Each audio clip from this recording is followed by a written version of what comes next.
never guess the places that I've been. You never guess the places that I've been. 'Cause everything is like a dream, yeah, but only in that dream that I live in. I'm never gonna let the day begin. Never gonna let the day begin. 'Cause everything is like a dream, yeah, but only in that dream that I live in. Oh, don't wake me up before you go, and I'll just make this bed my home. Oh, darling, please just let me sleep. Give me my dreams.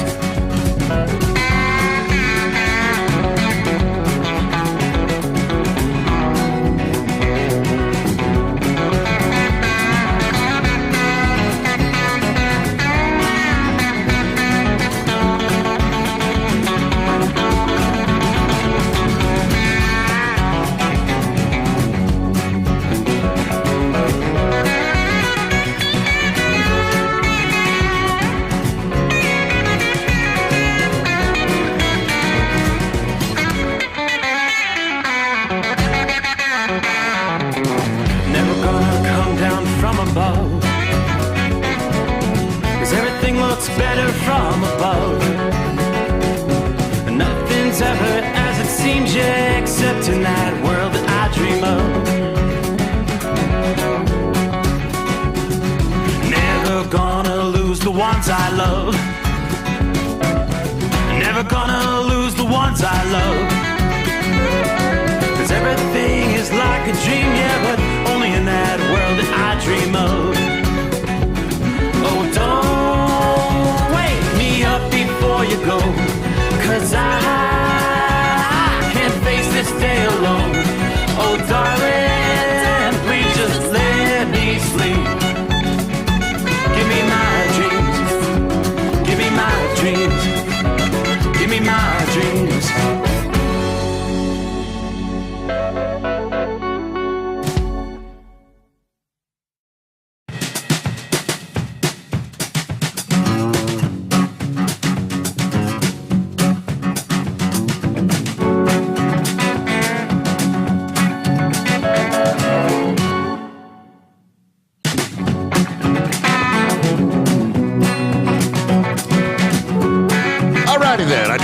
My cue. Ready or not, let's roll. Welcome in, welcome aboard. Close out a Monday. There you go, got the hard part behind us. Long way to go this work week, though, as we'll turn the page on the calendar, transition into the 11th day of May. We're already headed toward mid-May. Can you believe that? Hope your week's off to a good start. All right, lots to cover tonight. One of our top stories as we started the week last evening was the shutdown of the Colonial Pipeline. I suggested last evening when I said a lot of people off for the weekend, not paying attention to the news, probably had no idea that the pipeline shut down on Friday. And would we begin to see things like panic buying? Everybody's like, I better go fill my tank up. Apparently that is the case in some areas down south. I've got a number of reports. Some stations are running out of fuel. Some are rationing the amount that you can purchase. Yeah, $25 maybe for an automobile. I shared a link from A Store and Hauling and Rigging where they have sent out a Qualcomm message this past day notifying their drivers if they're going to be in that entire corridor that's affected by the Colonial Pipeline. Make sure you got plenty of fuel. Let me see what this was their actual statement. They sent the map of the country where the Colonial Pipeline starts there in Houston and runs through the southeast all the way up into New Jersey. Fueling strategy update, it says. If you're within the fuel service area of the Colonial Pipeline today, please make sure you're full of fuel or in a position to top out as soon as possible. Do not be surprised If truck stops place maximum gallons, i.e. 50 gallons, during this shutdown of the pipeline. If you are dispatched towards the Colonial Service area, it's very important to be full of fuel heading in to assure you have enough to get out. The next couple of days will tell us the ultimate severity of the hack. So kind of suspected that. They've got, of course, the map, all the southeastern states from Tennessee to the Gulf Coast, Texas, all up through Virginia. So first thing I posted on the little chat room board as we got things started here a few minutes ago, said, can you find any fuel down south? We'll see what kind of responses we get out there. Hoot said there's plenty in North Carolina. So we shall see. But we'll dig more into that coming up here. Let's start things off, though, with a look at our travelers' weather around the country. There are a few issues in the mix here as we close out a Monday, roll into a Tuesday. You're actually driving in some wintry weather as we're looking at some snow in parts of Colorado, central Colorado. It's a little bit of snow in the Denver area at this hour. It's rain further to the south. You've got some pockets of heavy rain. A little bit of snow to the northeast of Alamosa, Colorado, then rain from there over into western portions of Kansas and southwestern Nebraska. It's not a broad area of snow we're seeing tonight. But here's what the forecasters have to tell us. Wintry weather makes a comeback across the Rockies. Boast, of course, noticeably colder conditions and a little bit of snow. We've got that dip in the jet stream early this week. Colder air has been infiltrating the Rockies, including cities like Cheyenne and Laramie, Wyoming, down into Denver and Colorado Springs. Big drop in the temperatures, though. But from what you saw on Sunday, you had highs in the 60s and 70s, which was actually above normal. You were just in the upper 40s by Sunday afternoon. Yeah, following the wave of cold, a storm that brought a few rain and snow showers across portions of Idaho and Montana as we wrapped up the weekend. Yeah, the bulk of the storm and the cold, rolled in Sunday night. As we progressed on into the early hours of Monday, we saw a bit of more widespread snow beginning to break out across southern Wyoming, including Cheyenne and the Colorado Rockies. So at times, on through the overnight hours, some of these patches of snow could become a little bit heavier. Snow should be tapering off Tuesday morning for most. Should see some snow showers lingering at the higher elevations, but most of the threat for accumulating snow is going to come to an end as the sun comes up later on Tuesday morning. Of course, the greatest risk of accumulation is going to be the highest elevations. Snow mixed with rain or snow that doesn't accumulate much there in the lower elevations. But even still, temperatures may drop low enough overnight tonight where you've seen some rain or that mixed precip. You could see some icing scenarios. Just watch those elevated surfaces, the bridges, the overpasses. Cheyenne's expected to see a few inches of accumulation by Tuesday morning. Denver, they say, is expected to miss out on the heaviest snow, maybe just a slushy coating to as much as an inch overnight tonight. That's about it. Not a big deal. In the Colorado Rockies, above the 10,000-foot level, you could see 6 to 12 inches of snow, though.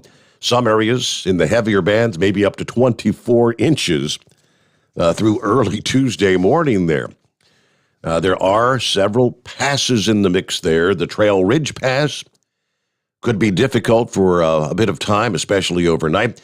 Even passes at lower elevations down to like 8,000 feet may see a bit of accumulating snow, so slick conditions for a brief period of time. At lower elevation, roads should just stay wet. All right, so additional snow or rain coming to the area will overall be helpful for the drought conditions lingering across much of the region. The eastern two-thirds of Wyoming and Colorado has really seen a considerable reduction in their severity of the drought conditions, but much of the region is still abnormally dry, according to the U.S. Drought Monitor. Now, this late-season snow is going to be rather short-lived. Here's the good news. After seeing high temperatures Mainly in the 30s today for Tuesday for Denver and Cheyenne and Colorado Springs. You'll probably be back around 70 degrees by Thursday of this week. How often do we talk about the crazy Colorado weather? You go from snow to 70 degrees in a 48-hour time frame. That's pretty much what you're looking forward to. All right, so again, see some spotty showers, even some pockets of heavy rain, a little thunderstorm activity. North side of Dallas, some showers extending over toward Shreveport, then back on through north central into east central. Portions of Louisiana tonight. There's another pocket of showers down in southern Texas. You're looking at lighter rain in Austin. Pockets of heavier rain down towards San Antone tonight. Even a few thunderstorms there from San Antone down along I-35 to Dilley, Texas.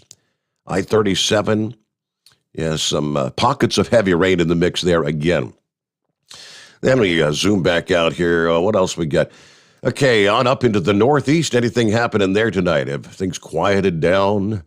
Still a few spotty showers. You may find a little bit of light rain through west central Ohio, north of I-70, on over to northern Indiana. Yeah, everything north of Indianapolis, south of Fort Wayne. So in that zone, some pockets of mostly lighter rain, some sprinkles in the mix. But the rain in the southeast, that activity we were talking about over in Louisiana, back into Texas, that's our next disturbance that's going to continue to bring no rest for the rain-weary South. You're going to see persistent rounds of rain and thunderstorms.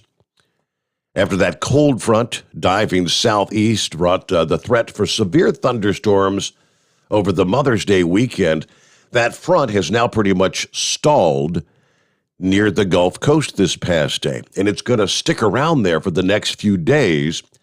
And that's going to be the impetus. More flooding rain and showers that have already seen nearly 2 times your normal rainfall so far this spring. The persistent flow of cool air in the eastern U.S. is causing this boundary to just kind of persist and sit near the Gulf Coast.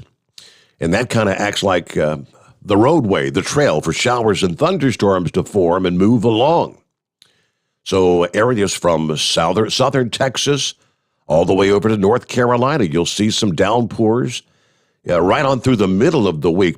Heaviest rainfall totals should focus on parts of eastern Texas into Louisiana, southern Mississippi, and parts of Alabama. And that's pretty much the zone where we're seeing those showers headed over. You'll see some of these rains moving into the southwestern portions of Mississippi here as we progress through the overnight hours. Yeah, we saw some rainfall totals, 2 to 4 inches reported already Monday morning around New Orleans. And rain continued Monday, more rain possibly Tuesday and Wednesday. Widespread rainfall, 1 to 2 inches from southern Texas to the Carolinas between now and Wednesday, where the heaviest rain falls, a general additional 2 to 4 inches is anticipated, with even some locally higher amounts by the time that front finally moves out later this week and the rain tapers off. Some locations may end up with rainfall 4 to 8 inches. Could even see some 10-inch rainfall totals. Yeah, thanks to the previous wet conditions and heavy rain, river flooding is becoming more of a concern in that region, especially in far eastern Texas, Louisiana, and southern Mississippi. Several rivers in that region are expected to reach or remain at what they call action or minor flood stage through late this week and even into this weekend, and maybe even early next week. The Sabine River, the Calcareous River, how do you pronounce that one? Either way, the Mississippi River and the Pearl River, all in the mix there. Okay, let's see. National Weather Service says minor flooding should cause minimal or no property damage, but it could pose some threat to the public. Greater concern is going to be flash flooding, where things like underpasses and drainage ditches get too much rain and can't handle it. So All right, AccuWeather forecast drivers always heed that phrase, turn around, don't drown. And of course, the downpours will reduce visibility, and you'll see the increased risk of hydroplaning. Now, much of the attention is going to be on the flooding that forecasters say that we could see the risk of some of these cells turning severe. Eastern North Carolina and South Texas, a couple of areas that have a relatively higher threat for severe thunderstorms with maybe some damaging winds. Not really anticipating any sort of a widespread severe thunderstorm threat, but locally damaging winds and some hail could pop up with any of these cells between now and Wednesday. There you go. Yeah, the high pressure moving into the east later this week should finally shove that troublemaking front out of the area. So that'll bring in some drier but cool conditions are going to stick around probably to the end of this week before you begin to see a fairly significant warm-up in the south finally coming up next week. There's a look at some of our travelers' weather.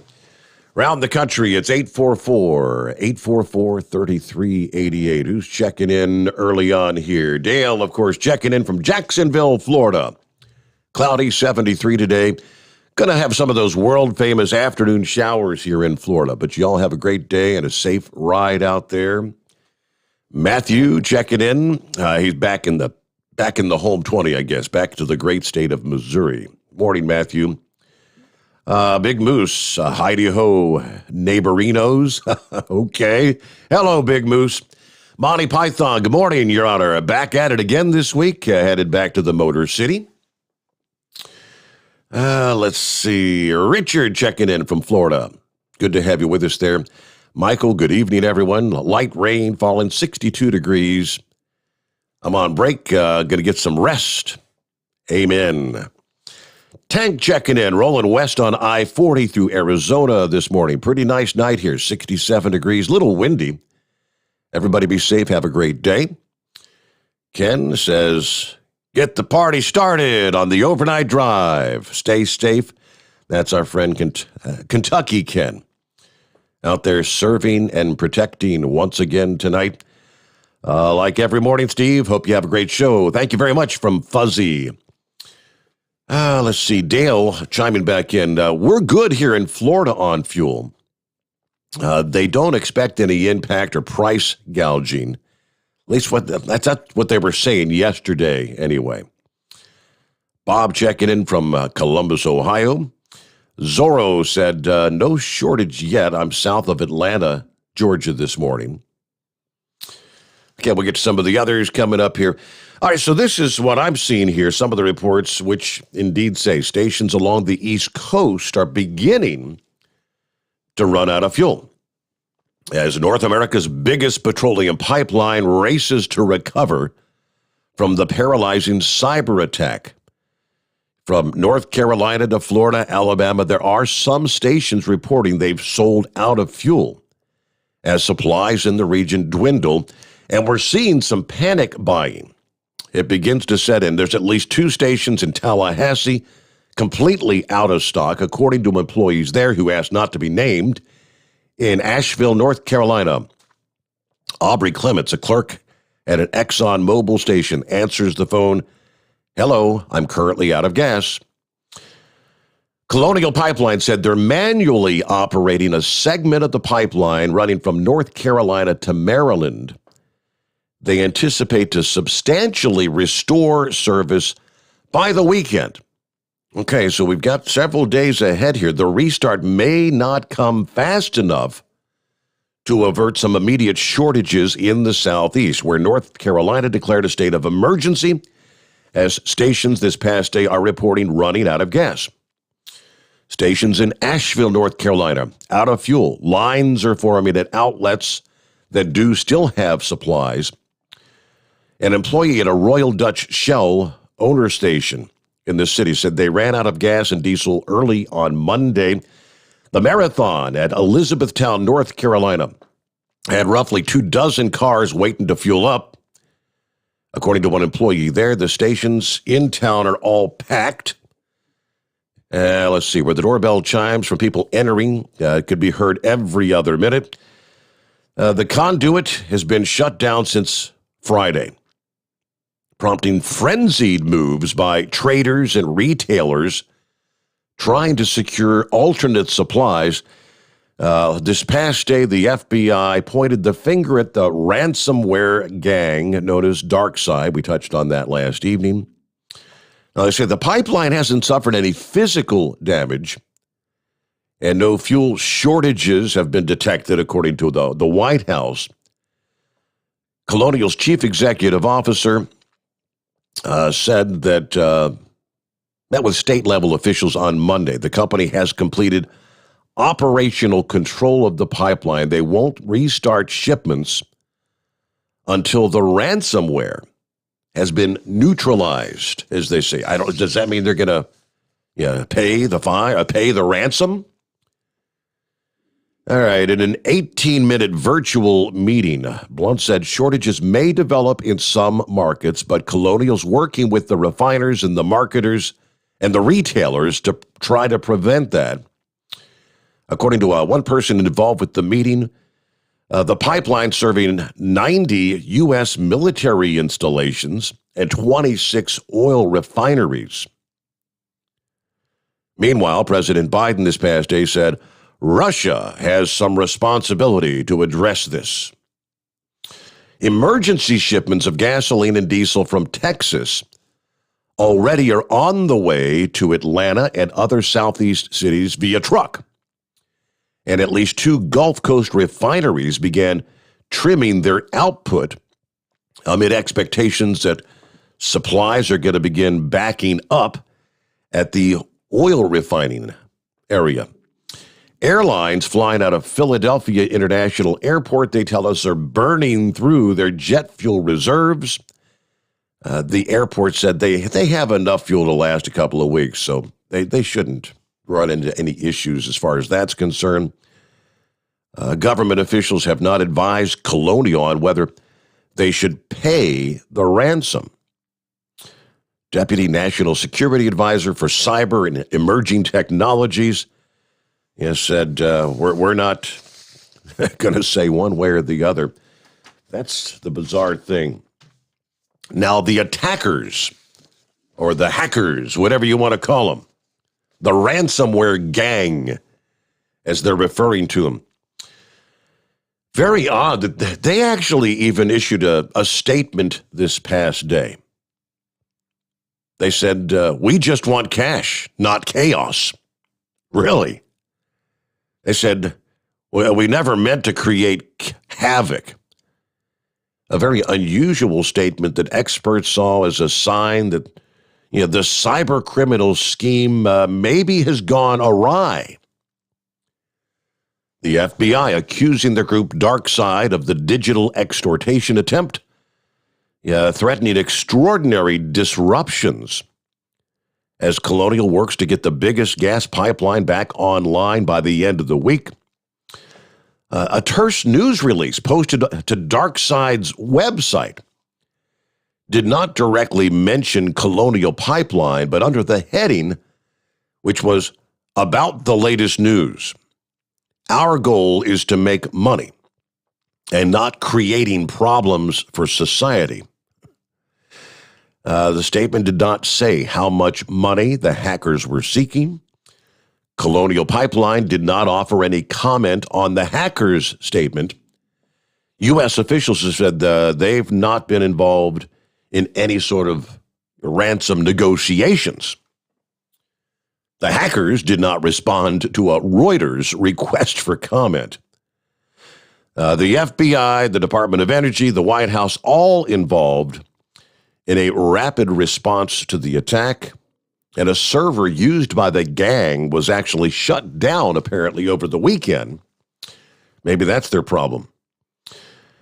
A person familiar with the matter said this past day the server held Colonial data and also files stolen in other DarkSide ransomware operations that are in progress, and some of the group's other victims were in the process of being notified. I believe they've divulged that there's like 12 other companies or whatever that are involved in this latest ransomware attack. The FBI office in San Francisco, which had already been investigating DarkSide, was now involved in the law enforcement probe into the Colonial attack, along with the FBI in Atlanta, near where the pipeline company's based.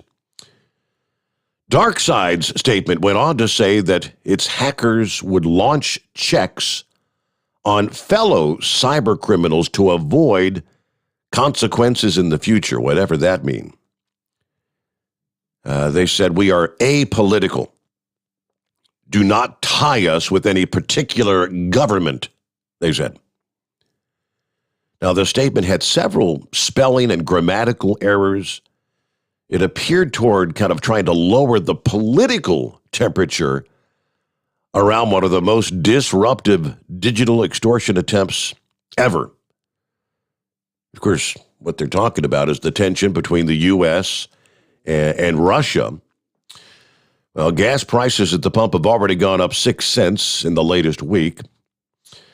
Could be looking at the highest prices we've seen probably since 2014. Let's see. The largest U.S. refinery, Motiva Enterprises, 607,000 barrel per day Port Arthur, Texas refinery, has shut down 2 crude distillation units due to the outage of the Colonial. You know, if they keep refining, they don't have anywhere to put it, right? They can't move it.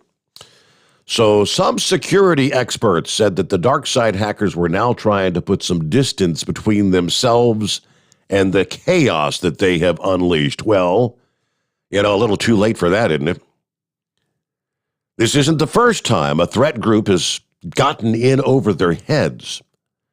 According to the co-founder of Boston-based security company Cyber Reason, he said ransomware groups like DarkSide depended on being able to squeeze their victims discreetly in most cases, without attracting too much law enforcement scrutiny. The global backlash is hurting their business. That's the only reason they're trying to offer this. I guess you could call it a mea culpa. We're sorry. There's evidence that DarkSide operates out of Russia. Joe Biden told reporters on Monday, he said, while there was so far no evidence that the Russian government is involved, they have some responsibility to deal with this, he says. Investigators still working out the nuances of whether and to what degree the alleged Russian interference to the cyber criminals was it deliberate. The Russian embassy in Washington did not return a message-seeking comment. The Kremlin routinely denies having anything to do with cyber attacks here in the U.S. Tackling the steady drumbeat of ransomware incidents, taking American businesses hostage, ranks high on the Biden administration's list of priorities right now. Senior officials at the Department of Homeland Security arm said the dramatic pipeline company hack should serve as the proverbial wake-up call, well beyond the energy industry. All organizations should really set up and take notice and make investments to make sure you're protecting your networks against these sort of threats. Yeah, this time it was a large pipeline company. Tomorrow it could be a different company, a different sector. These actors don't care. They don't discriminate. Like I said, when several of the different hospital chains that they went after, I recall last year, well, literally having to shut down operations, and they had to go back to the old pen and paper, doing all their work, couldn't do anything on their computers. I mean, those are things that are life-threatening scenarios. All right, so we'll get to your calls coming up here. It's 844-844-3388. Rolling toward news break. First, let's check in with a few more of our listeners, a.k.a. viewers out there. If you're on the YouTube or the Facebook. Dave, starting my week off on my way to Kalamazoo, turning back to Indy. High and dry, 42 degrees on I-94 in Michigan. Looking forward to another great 5 hours of radio. Thank you so much, Dave. Let's see. Richard said, my wife filled the car with gas yesterday morning. No problems, no restrictions. Buckeye Boy checking in from Overton, Nebraska, headed back to Georgia from Salt Lake City. Clear 50. I hit some of that nasty white stuff coming through the mountains in western Wyoming. It was coming down pretty good and freezing up on my windshield and wipers, but the roads were pretty good, even though it got down to 29. There was a bit of snow blowing on the road in the higher elevations. Had to go back to the snow when Big Moose expressed himself so passionately and listened to it after hearing so much about it. Thank goodness for the podcast, as I was able to catch up on a lot I had missed, and that kept me entertained as I drove this past day. Should be back Wednesday, take Thursday off, and I may have a load Friday for California if other arrangements don't work out. I hope not. All right, good to have you with us, Buckeye Boy. Have a great night. Everybody be safe out there. Diesel Dave says hello, and he's enjoying retirement. Well, that's good. Okay. All right, Neil, there's Heat Wave checking in from Laramie, Wyoming, where it's 33 degrees. Yeah, he was mentioning last evening. Are you saying there's going to be some snow out there? Come on. Well, Heat Wave, we're going to be using your name more here in a little bit because that's the term that's popping up in the southwestern USA. A heat wave soon to be coming your way. All right, let's see. Josh just chimed in here. Not a truck driver, but I just liked your show on your previous forum, listening from Cocoa Beach, Florida. I moved here from Cincinnati. All right, Josh, great to have you with us. Glad you were able to find us once again. All right, that river I was talking about in Louisiana, thank you, Michael. He said it is pronounced Calcasieu, the Calcasieu River. See if I can jog that to memory.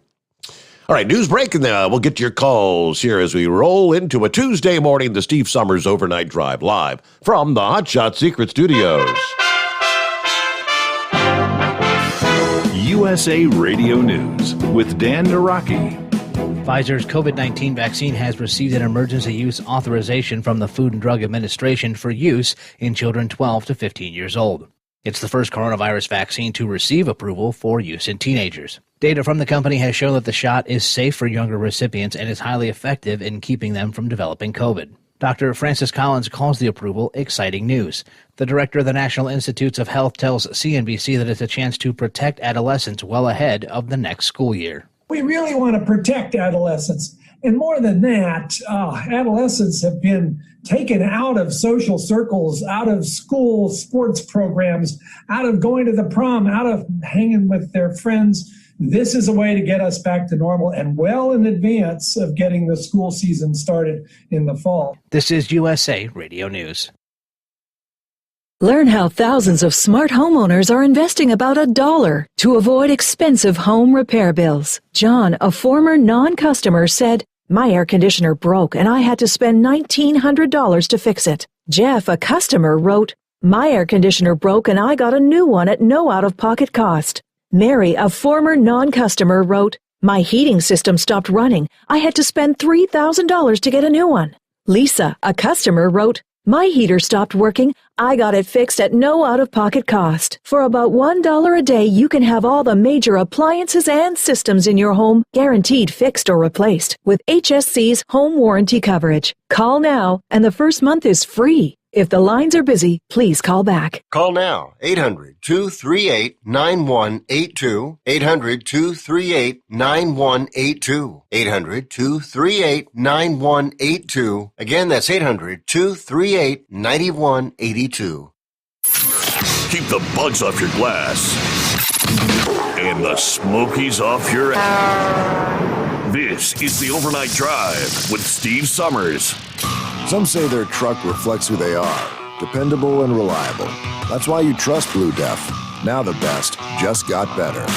Introducing Blue Def Platinum, a revolutionary innovation with advanced System Shield technology to significantly reduce harmful deposits. To maintain fuel economy, save money on costly repairs, and sustain the life of your SCR system, there's only one DEF to choose. Blue DEF Platinum. The best just got better. Diesel Army is on duty 24 hours a day, 7 days a week. Burning the midnight oil with the best diesel coverage. All the tech, all the torque.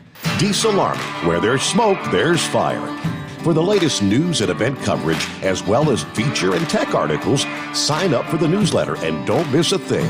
Visit dieselarmy.com from the Power Auto Media family of digital magazines. Again, it's dieselarmy.com. Do you have a Dodge pickup and hate your automatic transmission? Of course you do. Levon Miller at Firepunk Diesel here, and we specialize in heavy-duty and performance transmissions for your 3-quarter or 1-ton Cummins powered truck.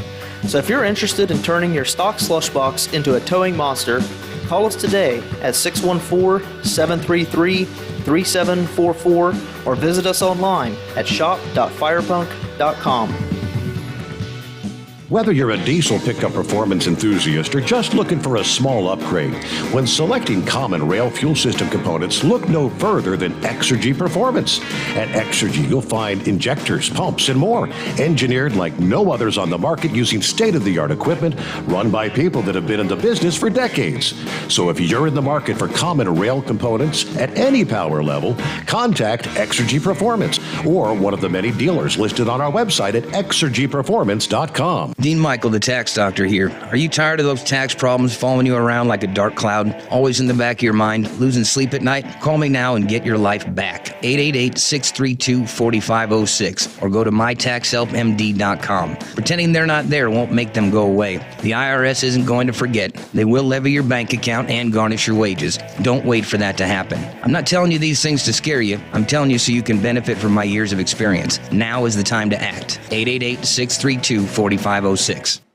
At Hot Shot Secret, we share the science behind common diesel problems. For example, stiction. Engine oil can break down under extreme heat, leaving behind varnish, a carbon-based deposit that creates drag on the engine's moving parts. This sticky friction is stiction. Symptoms include a rough idle and the loss of fuel economy and performance. Hot Shot Secret Stiction Eliminator is formulated to be left in the engine. It works as you drive. Stiction Eliminator is available at truck stops, Tractor Supply, O'Reilly's Auto Parts, and online at hotshotsecret.com.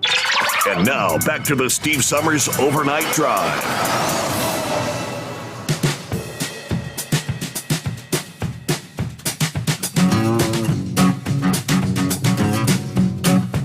All right, let's get right to your calls here. It's 844-844-3388. I believe it is CB first out of the box. Morning, CB. Hey, Steve. Hey, Steve, how you doing? Doing well. What's happening? Hey, real quick. You've been talking about this fuel and the I guess it'd be electronics. I'm looking at this as, we kind of caused this to ourselves in a sense, is because, we went to computer age and we never went back to manual. Anybody ever trying to? And as they hire new people, they put people in charge of electronics, not in charge of what happens if we have a breakdown. Mm-hmm. Even in our companies, they don't get a generator until it's too late. You think that they'd have something parked out front just in case they know they're going to have problems. I just don't understand the reasoning of this shutdown in the fuel. The pump still can run manually, right? They got to have electronics to run everything? Is that what they're trying to tell us? I'm kind of old school, but I'm thinking it's dumb. I'm not exactly sure. I'm guessing if all the electronics are shut down, they've got these different, they have to shut off a section here so they can pump gasoline, then they open up a section and they're going to pump diesel fuel, and then I guess, manually they're having to do it. They did say they're trying to do some of this manually from like North Carolina to Maryland at this point. Right. But didn't we not, I'm sure that these pipelines and things way back when had a manual setup. Did we forget all about that stuff, or is that what we've done? And to get the younger generation That's all they know is computers. They don't know anything else. I mean, I remember way back when in LTL, we did everything. Hey, you got writer's cramp, what? But you did it, Mm-hmm.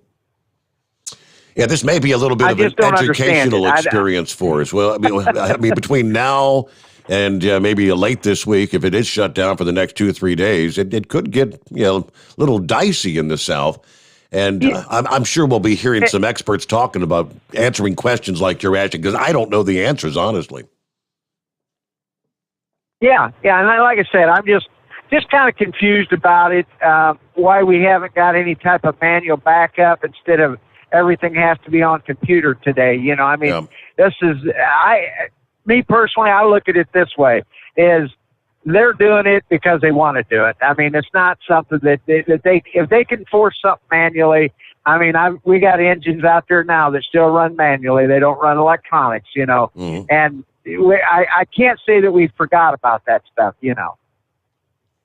Hopefully not, but I thank you for taking my call. You got it, absolutely. Hey, great to have you with us. Thanks for checking in there, CB.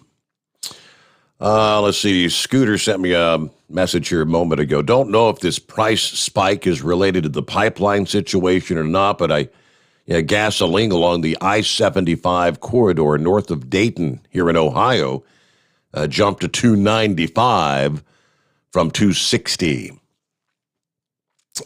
He probably does. If isn't that kind of the status quo? Anytime there's an opportunity to jack prices up. Let's see. David checking in from Houston, Texas, where the Tigers run free. Say what? He said, check out the story about the tiger that got away. Best of the best, Mr. Sommers. Keep up the great work. All right, I'll do a search for that little story there, where the Tigers run free. Morning, Horse Feathers. Morning, Your Honor. Yeah, I saw that tiger deal. There was somebody had a pet tiger down there in Houston, and it was out roaming around the front yard and was getting a little further away from the front yard, and actually an officer showed up on the scene and has his weapon drawn on it, and the owner ran out and grabbed it by its collar and said, "Don't you shoot my tiger. I'm taking my kitty cat back in the house." Wow. So anyways, as far as computers go, controlling things, they control pretty much everything, all the switching, opening and closing of valves, and, adding products, letting products out, where they're routed. Everything I do to load my propane is all computer controlled. If I get to a spot and people's computers are down, they say, "Nope, you got to go somewhere else. You can't get nothing here."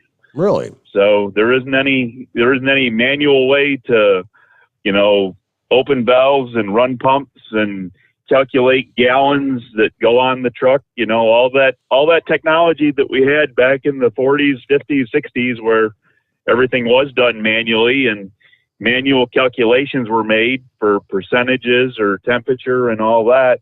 That nobody can apparently do that anymore. It's just like, if the electronics don't work, then you don't get gas. So, but I do have a way to fix this whole thing. The president could do it all by himself with one executive order. He could fix this whole situation right now. Did you realize that? What sort of executive order would that be? Well, he just has to have a $2 trillion deal and shut down all travel for internal combustion engines, and have everybody with a stay-at-home order, and give everybody unemployment plus $600 a week, and just wait this out. And I don't know, maybe the best thing to do to get through this without having too much trouble is you have to wear a mask. Oh, okay. Oh, wait a minute. I've heard this somewhere. I've heard this somewhere before, haven't I? But just throw $2 trillion at it, and we're all good. Everybody will be good, and everybody can stay home, and no need to go anywhere. Think that'll get us through this crisis? Like I said, we've heard that story before. Yeah, it seems like let's throw money at it. That's all we do these days. Hey, what's another trillion? What the hey? That's what I'm thinking. So, but anyways, no, I don't know. Not a whole lot going on. We got 46 chilly degrees here up in York, Pennsylvania this morning. So. But you see, I busted out my Hot Shot Secret sweatshirt. I thought it was going to be a little cooler out there tonight than it is. It's showing 53 outside the bunker here right now, so it's not too bad out there. Yeah, that's almost comfortable for overnight. So again, our local weather predictors, though, they can't ever do anything the same from one forecast to the next. I was home yesterday to watch the noontime forecast. They had Friday, Saturday, Sunday, and I think maybe Monday next week, all in the 70s. The 6 o'clock news comes on. There's no highs out of the 60s. Everything's like 67, 68. I think one day was 69. And it's like, well, where'd the 70s go from noontime? They were on there at noontime, and now at 6 o'clock, they're all gone. What's up with that? What's up with all the weather forecasters? Well, why can't, on the same exact channel, how come two forecasts in a row can't be the same? Crazy. Good question. And then you'll watch the 11 o'clock news, and then the 70-degree temperatures will be back, and it's like, well, what happened? What's the guy in the middle doing? So I don't know. Who's right? I guess if they throw all the possibilities out there, they can say somebody was right. And hey, you remember all the crazy weather we had last week? While we're on this weather deal here, we had the bad storms, and we actually had some bad thunderstorms, possibilities of tornadoes and stuff. And it was during the prime time hour, the 8 to 10 o'clock TV watching time. Mm-hmm. So our local stations apparently got some of the hate calls that they got out in Dayton. Remember that weather forecaster station that broke in? You're interrupting my programming. I don't care about the tornadoes. Yeah. Just get back to regular programming. Yeah. So actually the general manager comes on because he puts these little things on, especially on the weekends, and, comes up with little scenarios and talks about stuff and tells about how things are operating. And he actually had to come on and tell people that, as a public service that they are, that they are going to interrupt TV programs if there's life-threatening situations happening, and people need to need to know about it. But yeah, they actually got, apparently the emails and the Facebook postings and all that hate crap for disturbing their TV watching. And it's not like in the modern age that you can't just get on your old internet thing there and go find the show somewhere else online and watch it over again. I mean, that is, get a podcast or whatever. That is the duty that, like I said, it is the duty of television, terrestrial radio, television, broadcast facilities to pass the news, the information, the things you need to know. Of course, anytime there's an EAS alert, emergency alert situation, they're required by law to pass that information along immediately. All right, Horse Feathers, good to hear from you. Have a great night. Maybe we'll chat later on. Tiger, briefly on the loose in a Houston suburb. This is over the weekend, Sunday, Mother's Day. Terrifying residents before the owner grabbed it and fled in a car. A video that has, I guess, gone viral showing the Bengal tiger roaming around freely in front of houses in the Energy Corridor, 18 miles west of downtown Houston. Our animal cruelty unit, along with an animal shelter, are currently investigating the incident in which a tiger was seen on Ivy Wall Drive about 8 o'clock Sunday, according to the Houston police. The owner was seen escorting the tiger to the residence, then putting it in his vehicle. According to the Houston Chronicle, there was a neighbor that came out approaching the tiger with a gun, yelling at the apparent caretaker, "Get the F back inside, F you and your effing tiger too." It's okay. Spokesman for Houston police told news outlets the owner fled in a white Jeep Cherokee and police lost sight of the vehicle. Spokesman later said the owner had been identified in the city's major offenders division is looking for him. A Waller County Sheriff's deputy said he had approached the animal. It did stalk me across the road, but it didn't look super aggressive. The last thing I wanted to do was shoot the tiger. But tigers are not permitted as pets within Houston city limits unless owned by a handler licensed to keep exotic animals. But believe it or not, Texas is estimated to have the largest tiger population outside of India. Did you know that? I had no idea. There's anywhere from 2,000 to 5,000 tigers in the state that live in backyards and are unregistered, they say. All right, there's another neighbor that said he had seen a monkey at that home where the tiger emerged on Sunday. So this guy's got a house full of exotic pets, right? All right, as far as the monkey, it was one of them little monkeys. I said, okay, it's a small animal. It could be domesticated, but I never thought the guy had a damn tiger in the house. All right. You never know. Animal lovers. All right, let me get back to the calls here. Joe, hang in there. Got you coming up next. I believe Paul is on the line at this point. Morning, Paul. Good morning, Steve. Did you ever see that commercial? And I believe it was for Marathon. It said they had a tiger by the tail. Did you ever see that commercial? I recall that, yes. And who was that? Who was it that did that song? I got a tiger by the tail. I remember that one. Yeah, I don't know who did the song, but then you mentioned this was in the Energy District of Houston.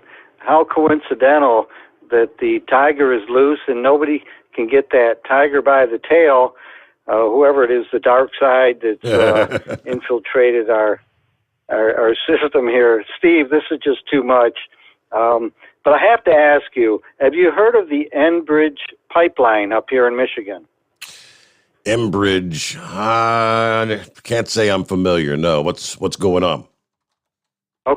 Okay, well, maybe you can look this up after I give you a little heads up. There's a pipeline that runs from the Upper Peninsula to the Lower Peninsula through the Mackinac Straits of Michigan, where Lake Michigan connects with Lake Huron. You're familiar with that geography? Yes, sir. Okay, well, there was a pipeline laid on the floor of the straits underwater, and there's been a big hoopla up here lately for the last year or two. The environmentalists don't believe that it's safe to just have a pipeline laying on the floor of the the straits of Mackinac, which I can understand because there's quite a current that runs through from Lake Michigan into Lake Huron. So they're threatening to shut it down, and May 12th, which is less than 48 hours away now, this is all in court, legal action. It just seems very interesting now because if they shut that pipeline down that comes through the north down to the south, it's kind of like what's going on the East Coast right now. And we might see, if they do shut it down, the prices of fuel increase up in this area. There may be some other listeners out there that are familiar with this. What they want to do eventually, and that's why they need an extension to keep the pipeline open, and hopefully it wouldn't burst or have an oil spill within the Great Lakes here. They want to build a tunnel underneath, which would be safer, to have the pipeline, go through with all this fuel. And I think that it is very important. The side to take on this, Steve, the way things are going right now, I'd love to put a mask on it, like Horse Feather says. Right. You could put a mask on everything. But I thought that this would be very interesting because, the extended hours they're calling for now for truck drivers to deliver fuel and things like that. We got to keep safety in mind. One other thing, Steve, before you put my son Joe on, he's so anxious to talk to you again. Governor that we may have elected here was a former police commissioner James Craig in Cincinnati. We talked about that before. I believe he's thinking about running for governor up here in Michigan. So let's hope for that. And I want you to have a great night, Steve. Always great talking to you. All right. Thanks for checking in. I've got the story about, I see what you're talking about, the Enbridge pipeline. And apparently there are many Canadians that are on pins and needles right now that rely on, but it's called Line 5, Enbridge Line 5. Canadian workers and others who benefit from that anxiously anticipating what's playing out this week in Michigan. Because Michigan's given the Calgary-based company until, as you said, Wednesday, to shut down the pipeline. All right, we'll give you the rest of the story on that coming up here. Let me get Joe's anxiously anticipating. Good morning, Joe. How the heck are you? Hey, Steve. I'm doing good. And you? I'm doing just fine. Week's off to a good start, and I'm just ready for some warmer weather. It's a little too cool here. Yes. Well, I just wanted to talk real quick. You remember last month was Autism Awareness Month? Absolutely. I mentioned that, and I wanted to talk a little bit about an experience that I had recently about the mask policy. And what people with autism, including me, have a really hard struggle with the masks. And I understand, this whole mask rules going on, and I try to wear the mask when I can, but it's kind of hard. So the other day, a little while ago, we went to a restaurant, and I wear headphones when I go out to help with the sound or stop the sound. And so when we went to the restaurant, I didn't wear the mask because I didn't think I'd need to, because just a few steps later, I'd just be sitting down anyway. And so the lady told me to put a mask on, and I didn't want to have to get my mask on because it takes a long time to have to bring it out of my pocket and put it on my face and have to work with my headphones. So I just put my shirt over my face for a couple steps, and just like 2 seconds later, we were at our table. And so then I decided I had to wash my hands, so I did put my mask on because I didn't want them complaining even more. And so as I was walking to the restroom, an employee told me, or he said in a sarcastic, very rude tone he said, "See, now you have a mask." And so he was very rude, and of course I didn't argue with him because I'm not an argumentative type, but it really upset me. And later on we found out that guy was the manager. So literally the manager talked to someone. I didn't insult them. I didn't even say one word to them. And so I just wanted to say this on the radio, just to say that to anybody who works in retail or anyone who's in charge of telling people to wear masks, to be a little bit more considerate of others who, some people might have autism or other disabilities, who have PTSD. I've been told that people with PTSD have struggles with these masks. So I just want people to understand that, I understand the mask thing is a rule and that we have to follow it, but not every single person can deal with the mask, and it's kind of hard for us. So I just wanted to share that experience with you and your listener, Steve. Thank you for having me on, and I hope you have a great night. Hey, interesting story, Joe, and that's the mask mandates. Yeah, people have had enough, right? All right, back to Canada. Enbridge Line 5. They want it shut down while backed by Indigenous groups. Decommissioning this pipeline would cut off a major source of fuel for Ontario and Quebec. For its part, Enbridge insisted to the Canadian Broadcast Corporation that they will not halt operations unless they're forced to do so by a court. That's not much comfort for the people in the border city of Sarnia in southwest Ontario. You want to provide for your family and give them everything that they could possibly want or need in life, and this puts that all in jeopardy. Something that does make you a little uneasy, and I think everybody is feeling a little uneasy right now. The pipeline carries 540,000 barrels of Canadian crude oil and other petroleum products per day across Wisconsin and Michigan to Sarnia. It amounts to nearly half the supply of light crude oil, light synthetic crude oil, and natural gas liquids in Ontario and Quebec. So, I guess a shutdown of this line would be somewhat equivalent to what the East Coast is dealing with right now with the shutdown of the Colonial Pipeline. It's nearly 50% of the fuel up and down the eastern seaboard. The U.S.-Canada clash stems from an objection by Democrat Governor Gretchen Whitmer to a specific part of the 65-year-old pipeline, which runs across the environmentally sensitive Straits of Mackinac, just south of Sault Ste. Marie, that link Lake Michigan to Lake Huron.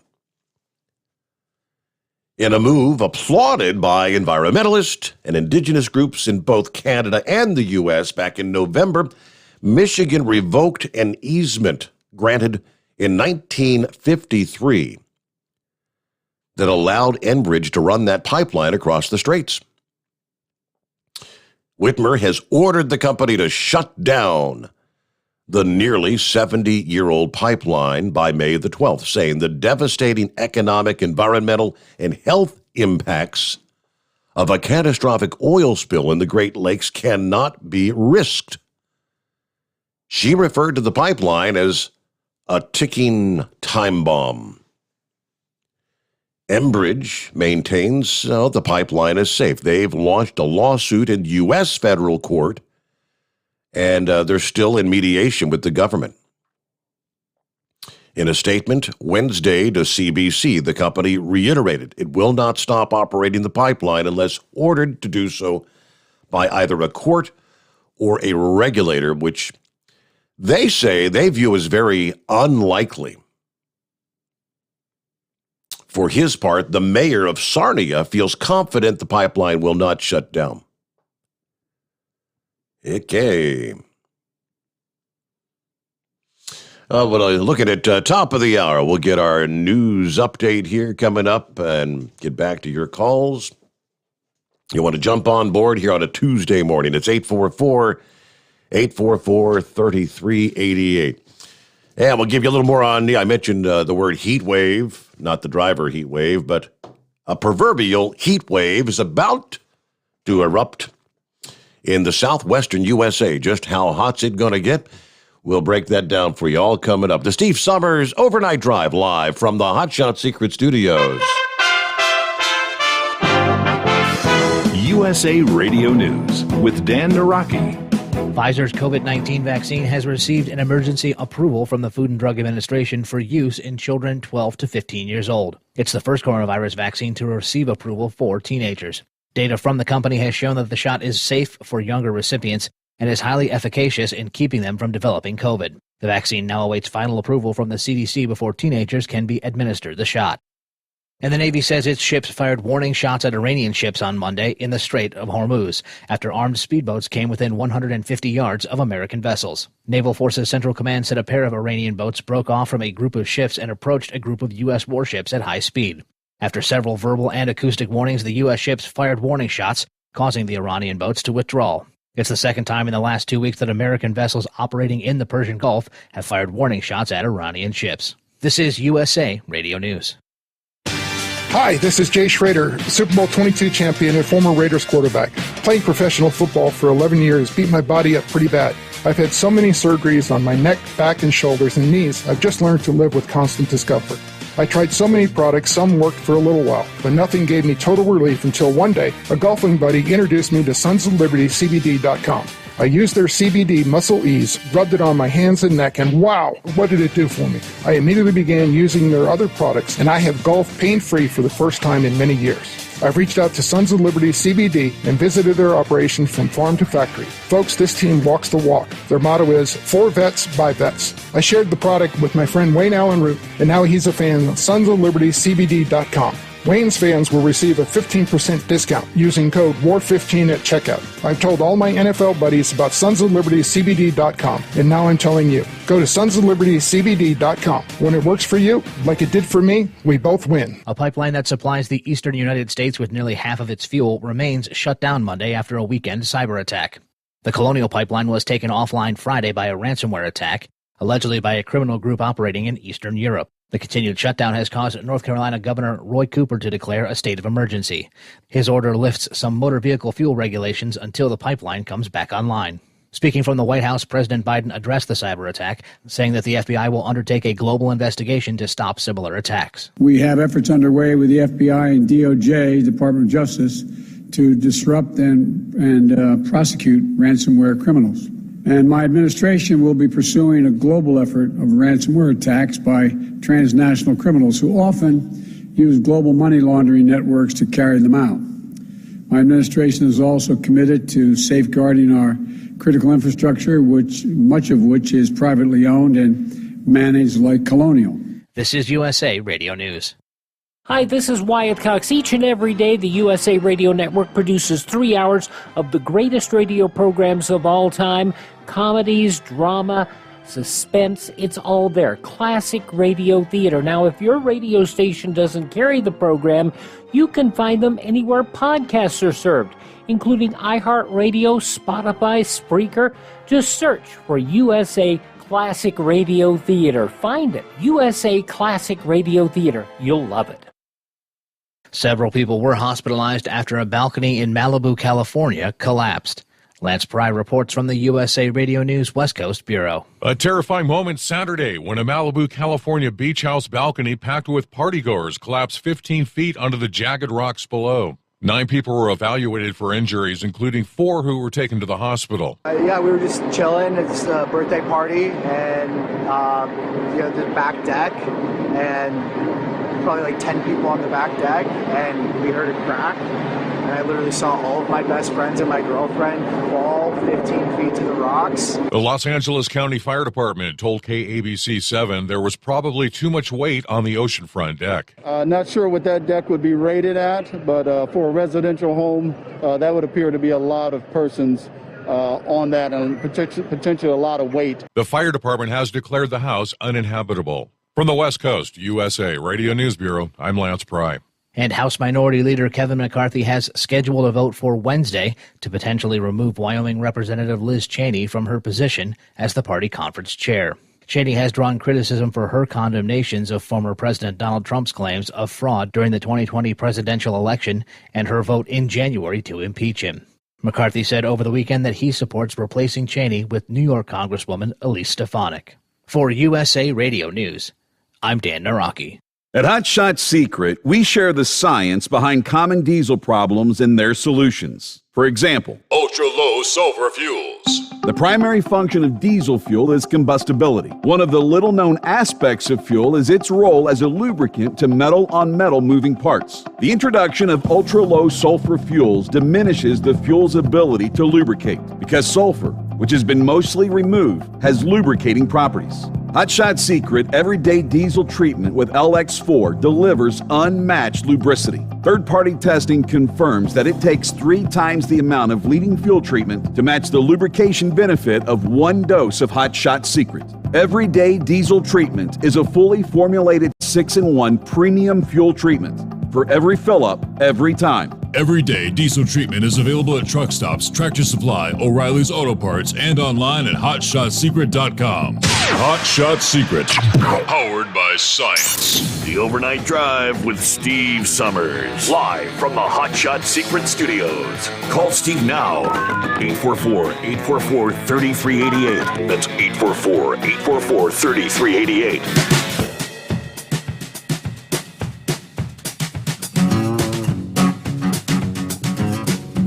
Welcome back. As we roll into a Tuesday, close out a Monday, time zone to time zone, working our way into the 11th day of May. Hope your week's off to a good start. All right, heat wave coming on. Going to overtake parts of the Southwest this week. Not good news for drought conditions and increasing the risk for wildfires. Yeah, forecasters are predicting another bad fire season out west. Fires have already raged across Arizona, California, Nevada, New Mexico, even Colorado. The Tucson fire was burning out of control this past day in Arizona, scorching about 3,500 acres north of Phoenix. You've got the Copper Copper Canyon fire, also raging to the west of the city and northeast of Globe, Arizona. That's been an active fire since last Friday, according to fire officials out there. It had to close parts of U.S. Highway 60. Phoenix received only 4% of their normal precip last month. They're yet to have any rainfall here in the month of May. The Valley of the Sun hit 100 degrees for the first time this year last Wednesday, and they hit the century mark again the following day. Temperatures have remained above normal and will continue to do so. This persistent northward bulge in the jet stream is allowing unseasonably warm air across much of the desert southwest or right through midweek.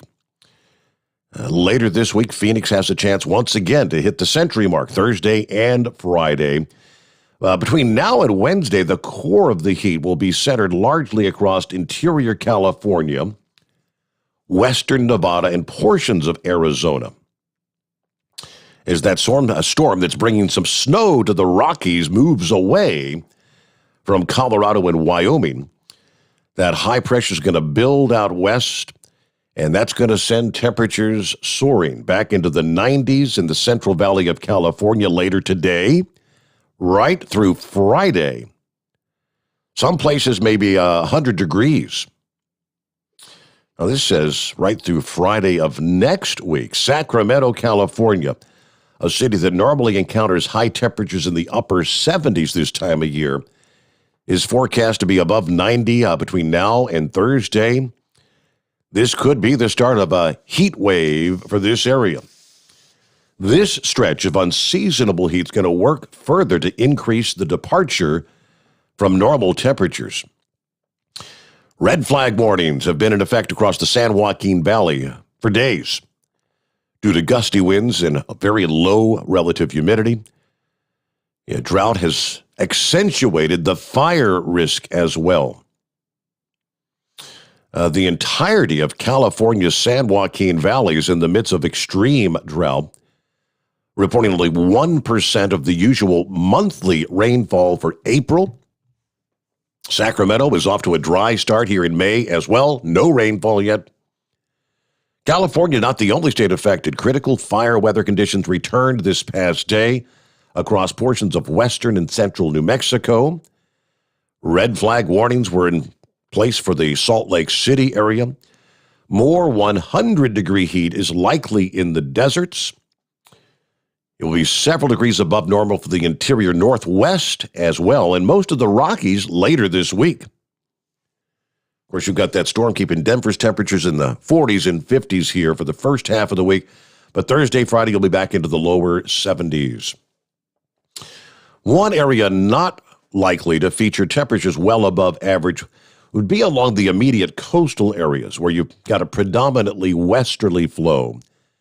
That'll keep that layer of ocean temperatures closer to normal. All right, after above average temperatures starting last Friday, San Francisco begins to ease back to normal or maybe just a bit below average, upper 60s by the end of the week. So there you go. Heat wave out west. It's amazing. You got snow in the Rockies and 100 degrees in Phoenix. It's crazy. Let me see. Paul mentioned there in Michigan. He is correct. Soon after James Craig makes his anticipated announcement that he's retiring as Detroit's police chief after 8 years, sources say the Motor City's, they call him the cop's cop, will declare his candidacy against Democrat Governor Gretchen Whitmer. Gretchen's not real popular right now in Michigan with her continuous extension of shutdowns and lockdowns and mandates through the entire COVID pandemic. The news that Craig, who is now 64 years old, black career policeman, would suddenly jump into politics was kind of a surprise to the political pundits in Michigan. Sources within the Michigan Republican Party said the lawman Detroit residents simply referred to as the chief began to catch Republican eyes with the growing number of appearances he's made on Fox News. Republican Chairman Ron Weiser and Republican Governors Association Chairman and Arizona Governor Doug Ducey reportedly held meetings with Craig and assured him, take on Whitmer. If a policeman is under attack, Chief Craig is the first to stand by him, providing he knows he's right, according to one veteran Oakland County Republican activist. But if that officer is in the wrong, the chief will let him have it. People know he's an honest man. Craig, who joined the Detroit police out of college, rose through the ranks following stints as police chief here in Cincinnati and then Portland, Maine. He became the top cop of his home city in 2013. As I mentioned, because of her handling of the pandemic, notably enforcing strict lockdowns, insisting on virtual schools, Whitmer is definitely considered vulnerable in 2022. Michigan Republicans have a history of nominating blacks for top statewide office. 1986 having switched from Democrat to Republican, Wayne County Executive Bill Lucas became the first Republican nominee for governor anywhere who happened to be black. John James, West Point graduate and businessman, was the first black to carry Michigan's Republican U.S. Senate nominee in 2018 and 2020. But police chiefs have an excellent record of winning citywide and local offices. And they mentioned some of the others, so that'll be interesting to see. James Craig versus Gretchen Whitmer. All right, back to the calls here. Next up, I believe we've got Curtis checking in from Maryland. Good morning, Curtis. Howdy, sir. Hey, do you remember gas pumps that had the glass tops? The glass tops? Where they would pump the gas up, and the glass top, I think it was like a 5-gallon top. And this was like, I remember seeing one in the 80s, but it was an antique thing where it would fill it up and then it would go down into the car. Uh-huh. You're about my age. You don't remember seeing those? I don't think I've ever seen one of those, no. Yeah, it was a gas pump with a glass bubble at the top, like a 5-gallon bubble top, whatever you want to call it. And you fill it up and pump it up. When you're talking about, when everything goes down, they should have something like that for all the fuel. We pump it up. So I'm looking at some of the photos here. Night. Those are definitely from the archives. I've seen those in pictures and whatnot, but I didn't realize what they actually did. Wow, those are antiques. Yeah, I saw in Hebron, Maryland, at the carnival, there was a store that had one in the front of the store that, was still, I can't say it was still functional, but it was, as it was. With the 5-gallon glass top. Yeah. So it was kind of like the old pumps when you'd pump water out of the well with the little hand pump. They worked like that. You'd pump the gas up into the top, and then gravity would force the gas down into your vehicle. Right. Interesting. That's what they should go to for when these situations occur. And did you hear about the Big Mac inflation condition? Big Mac inflation. What's that about? Well, a radio show I was listening to earlier before you came on, and I've heard it before, when the Big Macs go up in price, inflation is going up. Okay. Because that is one of the lower cost food items. And once that happens, then inflation goes up. So you've not heard of that? I have not heard of that. I'm familiar with the old. I remember the whole. If a Waffle House shuts down, it's a catastrophic storm. But I'm not familiar with Big Mac inflation. Yep, the Big Mac inflation. You'll have to look into that. And they just announced that the Big Macs are going up in price. So henceforth, everything else will be.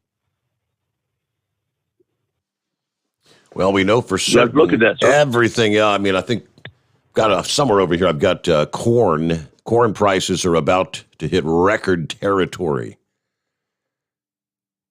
Yeah, he's right. Yeah, price of virtually everything. Lumber's been topping the headlines. Prices for lumber through the roof. But shortages across the board. Yes, prices. Yeah, this is the way it works. You have an administration coming in saying we're not going to tax the low income or middle class. We're not going to tax anybody unless you make more than $400,000. Technically, $200,000 per person for a couple, $400,000 for a home. But either way, spending, $1 trillion here, $1 trillion there. And then inflation sets in. And we're just beginning to see true inflation. Might we even be headed toward hyperinflation? If you remember back in the 70s, hyperinflation. This younger generation's not familiar with it.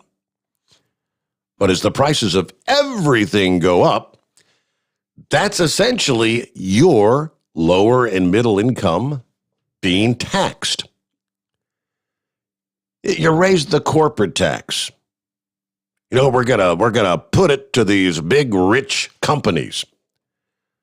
Joe Biden wants to bump them up to 28%, the corporate tax. Well, they're not just going to pay the tax and move along. They're going to increase the cost of their products or whatever it is they're producing. And that's going to be passed on to everyone else down the line. We end up paying the corporate tax. Does that make sense? Hey, what's going on with the Chevy guy this morning? Yeah, I'm sitting here in my in this old truck. It's humid and buggy, and I got my air conditioner on, and I keep hearing about all these guys struggling with the weather, cold weather. I mean, wow. Did you know we were radicals? I was watching the news, and they were talking. PBS had a bunch of people on. I guess Trump's having a rally, and people were rallying and with Trump, and they were talking about the Liz Cheney deal getting bumped out. That these radicals at the party are affecting the party. These radicals, I really don't care that the liberals on the Democrat side want to control our party, and the fact they don't see that them supporting Liz Cheney is only making things worse for her. It's just amazing to me. But I just wanted to say they haven't got rid of Trump, but they don't seem to think or notice that they haven't got rid of us. And I really don't want Trump to be president again. I want him to be there. I want him to support the next president. But I want somebody that will step up and do it how he be able to do what he did. I mean, we need a younger man. We need one that is able to do the job, not apologize for his conservative values. Think about it. Augusta. The report was gas went up 6 cents a gallon today. Yep. They said $1. Gas went up over $1 from last year. I mean, we got so complacent. Trump fought for 4 years, and right there towards the last 2 years, Food prices mellowed out. Gas, fuel prices, gasoline, all this stuff mellowed out. So we didn't see a bunch of spikes or jumps. Storms, storms is different. And you got to understand when you have these price hikes at the gas station, it's not the guys at the gas station. It's the guys up in Wall Street that's bidding on this oil. Then they're the ones they see it's getting scarce. They will make the price higher. So the people at the gas station have to raise their price, or when they sell the gas in their tanks, they won't be able to buy the next load of gas. And hey, I did not support Trump. I've held my nose and voted for him the first time, and boy, I was wrong. I really appreciate the man. And hey, I wouldn't care if his son was running for president. Just do enjoy seeing the Democrats squirm. But this thing in Arizona, you might have that story cut up later, but this thing in Arizona is amazing. How they're Maricopa County or whatever. Yep. They're having it threatened with lawsuits. Give me a break. What are they afraid of? And they have already had a Democrat come out and say, this is ridiculous. Open up the books and let it see. They're a Democrat. They voted for Biden. But in a free and fair election, it has to be open to the public. And I think they see. One commentator said one commentator mentioned that, said he thinks he's trying to cover his rear end because he knows what's coming down the pipe. And if they do get this cracked open, it might crack open a lot more in different states. Won't it be interesting? Like I said earlier, won't it be interesting to be sitting here and find out that we have an unelected president sitting in the office, and a elected president sitting in Florida at his golf course. So what are we going to do, and how are we going to do it? And just sit back in amazement, because we ain't never seen nothing like this before. Other than that, I'm going to sit back and copy the mail and enjoy the show. Jim Moore, Very over good. and out. Over and out. Thank you much, Chevy Guy. Looking at 25 past the hour. And separate subject. I got the thing on corn prices. Supposedly, a lot of that has to do with drought in Brazil right now. They produce a lot of corn in Brazil. But he also mentioned the jobs. And so many businesses can't find people willing to work right now. There's like 7.4 million job openings right now in this country. Plenty of work to be found. This dingbat press secretary. Dingbat is being nice, if you ask me. The White House press secretary, Jen Psaki. She has the gall to actually say, let me pull the headline up. There's not much evidence that paying people to stay home leads to low job numbers. She actually said that.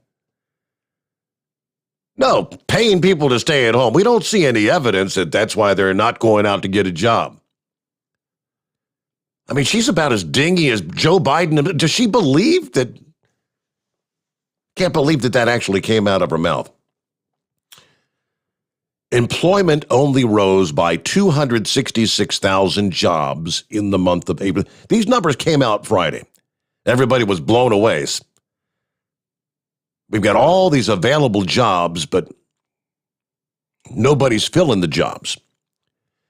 And when Fox News actually asked the question, he said, employment only rose by 266,000 jobs in April out of 7.4 million or so job openings. How does the White House know that people are just choosing not to apply for jobs because their extra unemployment benefits are so good?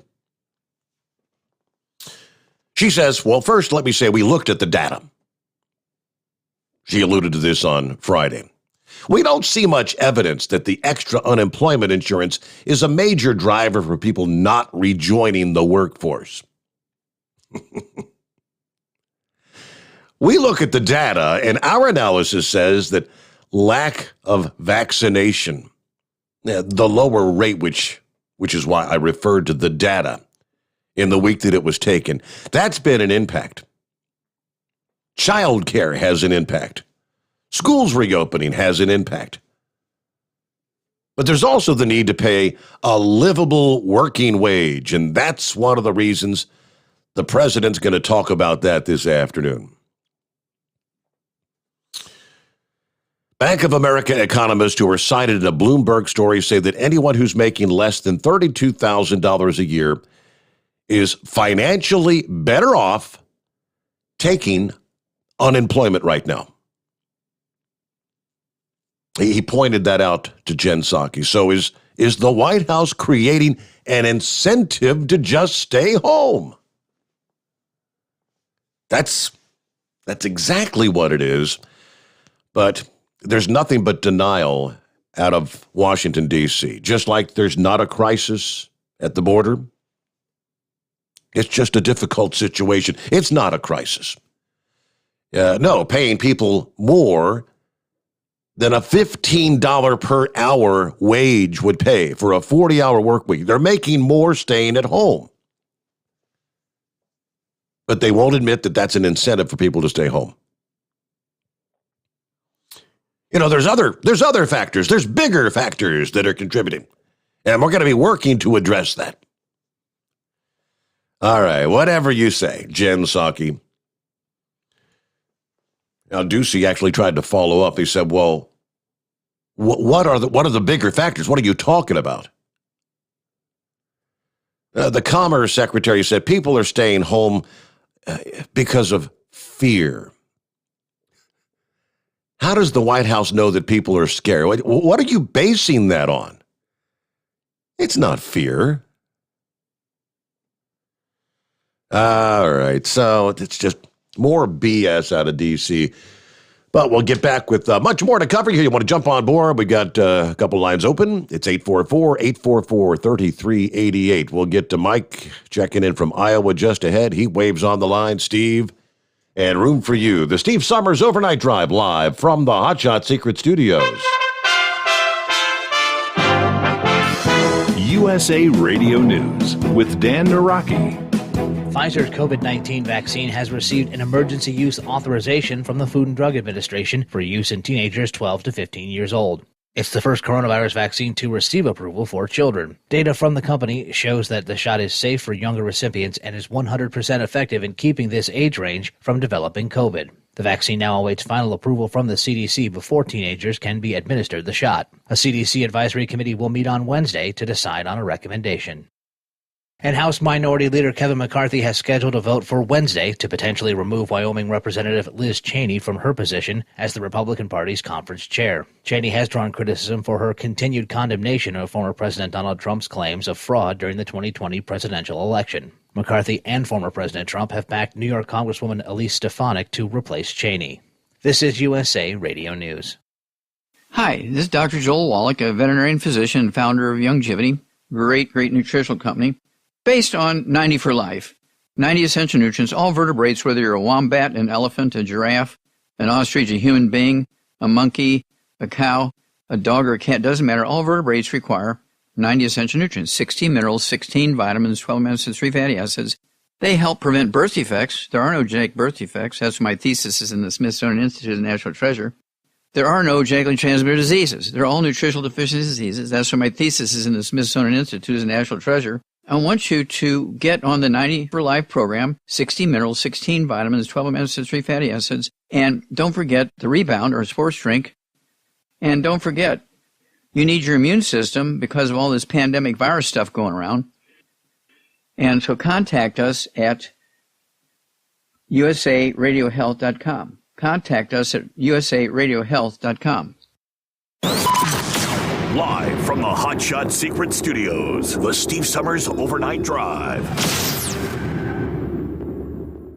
Dean Michael, the tax doctor here. Are you tired of those tax problems following you around like a dark cloud, always in the back of your mind, losing sleep at night? Call me now and get your life back. 888-632-4506 or go to mytaxhelpmd.com. Pretending they're not there won't make them go away. The IRS isn't going to forget. They will levy your bank account and garnish your wages. Don't wait for that to happen. I'm not telling you these things to scare you. I'm telling you so you can benefit from my years of experience. Now is the time to act. 888-632-4506. For anything diesel, take it to Shy Diesel. They provide a wide variety of services and diagnostics to determine what the problem is with the latest technology. From simple oil changes and preventative maintenance to fuel system diagnostics and repairs, engine rebuilds and cylinder head repairs, and rebuilds with our in-house machine shop. They also have on-site DPF cleaning for exhaust issues and DOT inspections. If your diesel is asking for some attention, Shy Diesel has the specialist you need for anything diesel. Located in Terre Haute and Lafayette, Indiana, and Effingham, Illinois. Shy Diesel has you covered.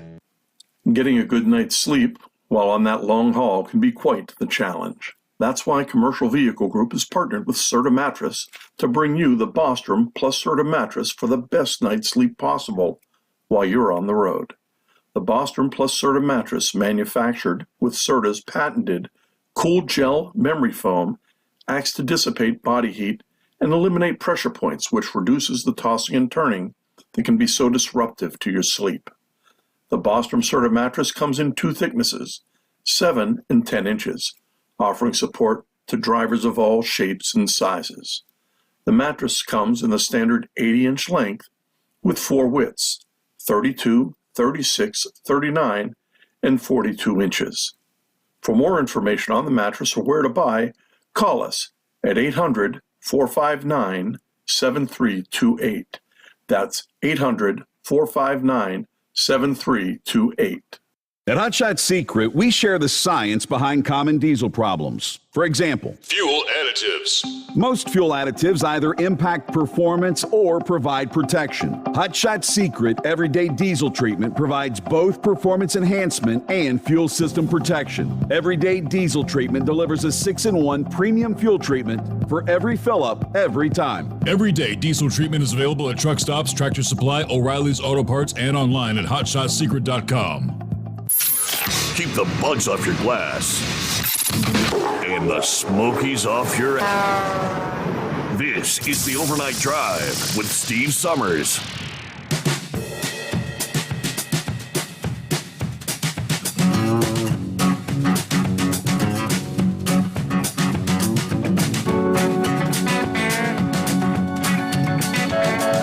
Contrary to what Jen Psaki says, we don't see any evidence that people aren't going back to work because they're making more sitting at home. Ignorant statement. More and more states are realizing that they know that's what's going on. As we're seeing one state after another saying, all right, enough's enough. We're not going to continue to divvy out the additional $300 in federal unemployment on top of the state unemployment. Trying to coax people, get off your butt and go back to work. There's jobs out there. There's restaurants shutting down. Saw a post yesterday that was a Wendy's restaurant, and where you would pull up to place your order over the screen. There was a sign that says, "Everybody quit. We're closed. Love Wendy's." Everybody quit. Alabama's the latest to see the light. Kay Ivey announcing this past day they're the latest state that will halt the pandemic-related unemployment boosts, the additional $300 from the federal government. She cited an increase in job postings and complaints from businesses. They can't find workers. She said, "We believe the increased unemployment assistance intended to bring emergency relief is contributing to a labor shortage." That view is being echoed by many other groups. As Alabama's economy continues to recover, we're hearing from more and more business owners and employers that it's increasingly difficult to find workers to fill available jobs, even though job openings are abundant. So we will end participation in all federally funded pandemic unemployment compensation programs effective June 19th, including the $300 weekly payment to recipients of unemployment compensation, benefits to gig and part-time workers who would not usually qualify, and an emergency extension of benefits. So Alabama joins Arkansas, Mississippi, Montana, South Carolina, all going to stop the additional $300 a week. Alabama's Department of Labor is also reinstating. We talked about this last evening. Wasn't it Pappy that called in and said, you know, I only drew unemployment one time in my life when he got out of the Navy. And it was either every week or every month. You had to submit documentation of where you have applied for a job. You couldn't just sit home and draw your check. You have to be actively pursuing work. They're also going to reinstate that requirement in the state of Alabama. Job search requirements, if you're claiming unemployment. We have more posted job ads now than we did in either February or March of 2020. Okay. There are those that disagree with that. Oh, that's a false narrative you're presenting. But Ohio, I think, is also. I think Mike DeWine this past day said, "All right, we're gonna do the same. We're gonna implement the job search requirement. Yeah, no longer will just get your check every week. Yeah, you're gonna have to start submitting documents where you put applications for work in." And I think Biden actually said this past day that they're going to be working with states that if you're offered a job and you don't take it, you're not going to continue to get benefits. I don't know how they're going to figure that out. I guess the only way would be having to require people to actively submit documentation of where they've applied. And if employer says, hey, I offered them a job and they didn't take it, we'll see where that goes. But let me get to Mike. Thanks for hanging in there this morning. What's going on, Mike? Morning, Steve. One thing I wanted to comment on, but if I can go back and comment on that, them gas pumps that guy was talking about. I'm 78 years old, and I remember them old gas pumps at country stores up in South Dakota where I grew up. They had a big lever on the side of them, and you'd work that lever and pump the gas to the top. And I thought they were a little bigger than 5 gallons. I was thinking they were, maybe between 8 and 10 gallons.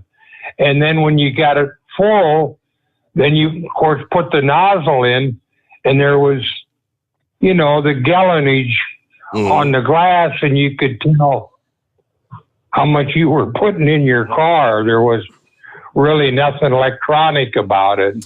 So that was back in the day when probably you actually had an attendant that would come out and pump the gas up and know how much to charge you, right? Because you say, okay, I put 5 gallons in there for you. Yeah, I'm talking about and I'm sure Ohio and that had them all over the old country store, and had one pump or something, and you could stop and get a little gas. But hell, I'm talking, and nothing against that guy, but I'm talking about back in the 50s. So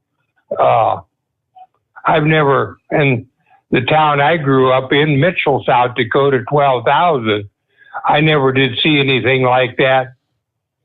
We was right on the main highway, what's Interstate 90 now, but it was Highway 16. So that was a country store thing, but they sure had them. But it's going back many, many years ago. You'd most certainly have to be an older person to remember what he's talking about, you know. Yeah. So that's one.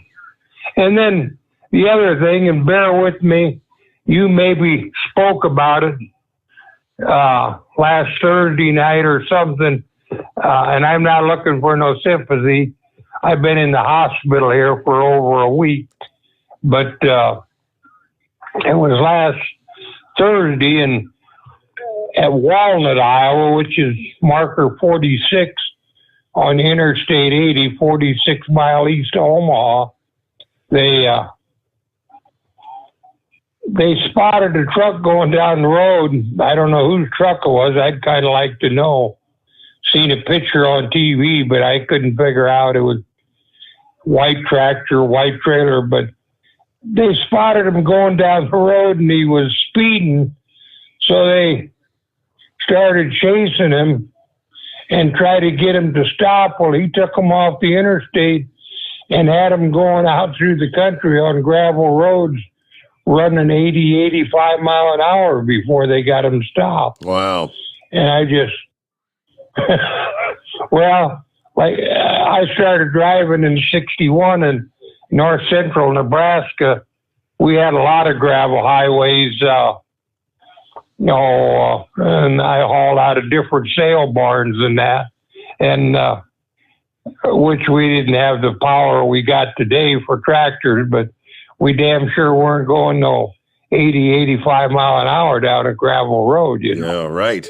If we got 45, 50 mile an hour, we was hanging on and hoping for the best. So I just wondered if you could go back and figure out anything or look up anything and we maybe find out who it was. But that's all I really had tonight, Steve. All right. Hey, thanks for checking in this morning, Mike. Be safe out there and hope you feel better soon. Yeah, I've been in the hospital. That's not fun. Hey, yeah, let's see to get down to the been taking your name in vain. Heat wave out there, huh? Good morning, senor. As Bart Simpson used to say, I didn't do it. No one saw me do it, and you can't prove anything. These fires wouldn't really be as bad as they are if they would allow the people to go out there and get the dead trees that are standing or laying down. New Mexico, our head jackass, Michelle Lujan Grisham, says, "Oh, we can't go and harvest any more wood from the forest because of someone spotted a gray Mexican owl out there." Well, that's fine and dandy, but the problem is you have all this fuel laying there, and if it's dry, well, lightning strike will start a fire, or if the winds blow, you're going to have yourself the power lines. I mean, they only have a certain amount of tension and stress they can do, and I mean, they snap and break. Well, power's going to be hitting the ground somewhere, and usually that's hot, and that's going to start vegetation on fire. So you can't feel, even though I live in New Mexico, you can't feel sorry for these states that keep electing, blue people to be in charge. California's the same way. We go up I-5 in Northern California where they had the big fires from a couple of years ago. Well, those trees are still standing, dead. And it's like, well, why don't you go ahead and cut them down and plant new saplings so they can take the place of the dead ones? No. We're not going to do that. And what I've seen on some signs out there, you go over there and you take a look at the lakes. Hell, they're not lakes anymore. They're just caverns with a river running through. The Shasta Lake is one of them. There are signs out there that say that they let 78% of their fresh water run into the ocean. And you ask yourself, why in the world are they doing that? Well, they've got a silver minnow that migrates to the marshes there right before they get to the Pacific, and it supposedly feeds a whole ecosystem of birds and other marine life. It's like, yeah, okay. So we're going to give the animals precedence over the humans. Gotcha. Yep. Ignorance abounds, and it is frustrating.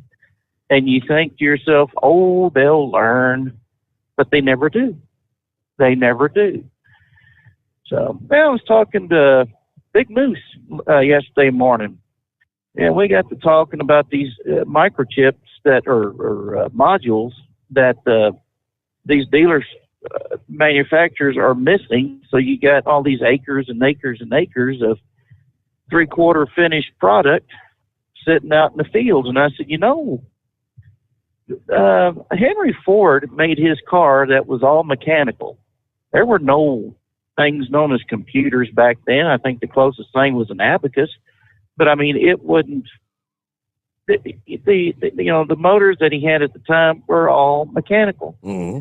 And I said, with what we have today as far as our knowledge of carburation and atomization, you would think that, we would be able to revert back to the carbureted engine. It will not be as efficient as one that has fuel injection or whatnot, but, it seems like to me, if we can bring back the carburetor, some of these pickups will be able to get up and go again and move around. And is it just pickups that are affected, or is it SUVs as well? Is it just the pickups because of the ability to haul more stuff than a car, or pull more stuff than an SUV? What's the deal there? I mean, is it just pickups? As far as that they're having issues with? No, it's everything. The pickups were the last. Yeah, they were using chips. Yeah, they stopped producing cars and whatnot, and they were trying to produce the pickup trucks as long as they could, because they're the big money makers are those pickup trucks. So it's everything. Okay. Well, there you go. Bring the technology to make these damn things back to the States. Tell the EPA to shut up and eat it, and let's get back to work to making American products then. So, my wife had an issue with, she went to a smoke shop because I couldn't get there, so she went to the smoke shop, and she has breathing issues. I know. She has breathing issues, yet she still smokes. And you think again, she'll learn. But no, that doesn't happen. So anyway, she goes in, and she's got her mouth covered with the mask, but she has her nose exposed. Mm-hmm. It has been said you can do that provided you have a medical issue. And there was this right behind the counter. It's on a reservation. Apparently, Indians have Karens as well. Well, this particular Karen, I looked at my wife and yelled, "Put that mask on properly." And my wife says, "I have a breathing issue. The mouth is covered, so that ought to be good enough." And she demanded that my wife put that mask on properly. And the wife says, "You have a plexiglass cage basically in front of you. The only thing you have is a hole below you where you can pass the product through and exchange money, or the card machine's out here." And the Karen looked to her compadres on both sides of her, and apparently both of them were embarrassed that she was acting in the fashion that she was. And she still insisted that my wife put that mask on properly because she was, a danger to everybody. And my wife says, "Look, I'm wearing the mask. You are wearing a mask. You have this cage. How is it that I'm endangering you?" So my wife told that Karen where she could go and where Biden can go as well. Yeah. She went down the street to another smoke shop, same reservation, just across the interstate, and she got her smokes there. She walked in, same way. They had no problem. And then the attendant gets a phone call, and she's looking dead at my wife going, "Yeah, she's here." And apparently Karen told her not to serve my wife, just deny her anything. And she says, "Well, she's already got the receipt. What else you want me to do?" Oh, Lordy. So anyway, well, I got one funny if we got time. Lay it on us. Time, don't we? Sure. All righty. Okay, well, this is going to be a Native American joke, and I reshared a memory from last year or whenever. The Indian chief walks into a bar. He has a double-barrel shotgun in one hand, and he's got a buffalo in the other on a rope. He walks into the bartender and says, "Want coffee?" Bartender says, "Okay, chief." Gives him a tall mug of coffee. The Indian goes ahead and drinks that coffee down in one gulp. Picks up his shotgun, aims at the buffalo, and blows him away where there's bits and pieces of that male buffalo just all over the damn place. And he walks out. Next day, he comes in. He has another male buffalo with him. He has a shotgun. He walks into the bar, tells the bartender, "Want coffee?" And the bartender says, "Whoa, Tonto, we're already cleaning up the mess you made yesterday. We still got bits and pieces of him all over the damn place. You want to tell me just what in the hell you think you're doing?" Indian smiles proudly and says, "Practicing to be politician. Go to work, drink coffee, shoot the bull, let everyone else clean up my mess, and disappear all day." Which is kind of like what we're dealing with right now, isn't it? That's pretty good. That's a great parallel. Yes, sir. Shoot the bull. Let somebody else clean up the mess. Yep, sure enough. And disappear all day, come back and make more mess. So, anyways, yeah, we're heading to Salt Lake City. It's dry. The roads are dry now. They've been dry since Arlington, Wyoming. They just talking about 40-mile-an-hour gusts heading west. And right now we're looking at a temperature of 32 degrees. Huh. Not too bad. At least it's dry, so we're good out here.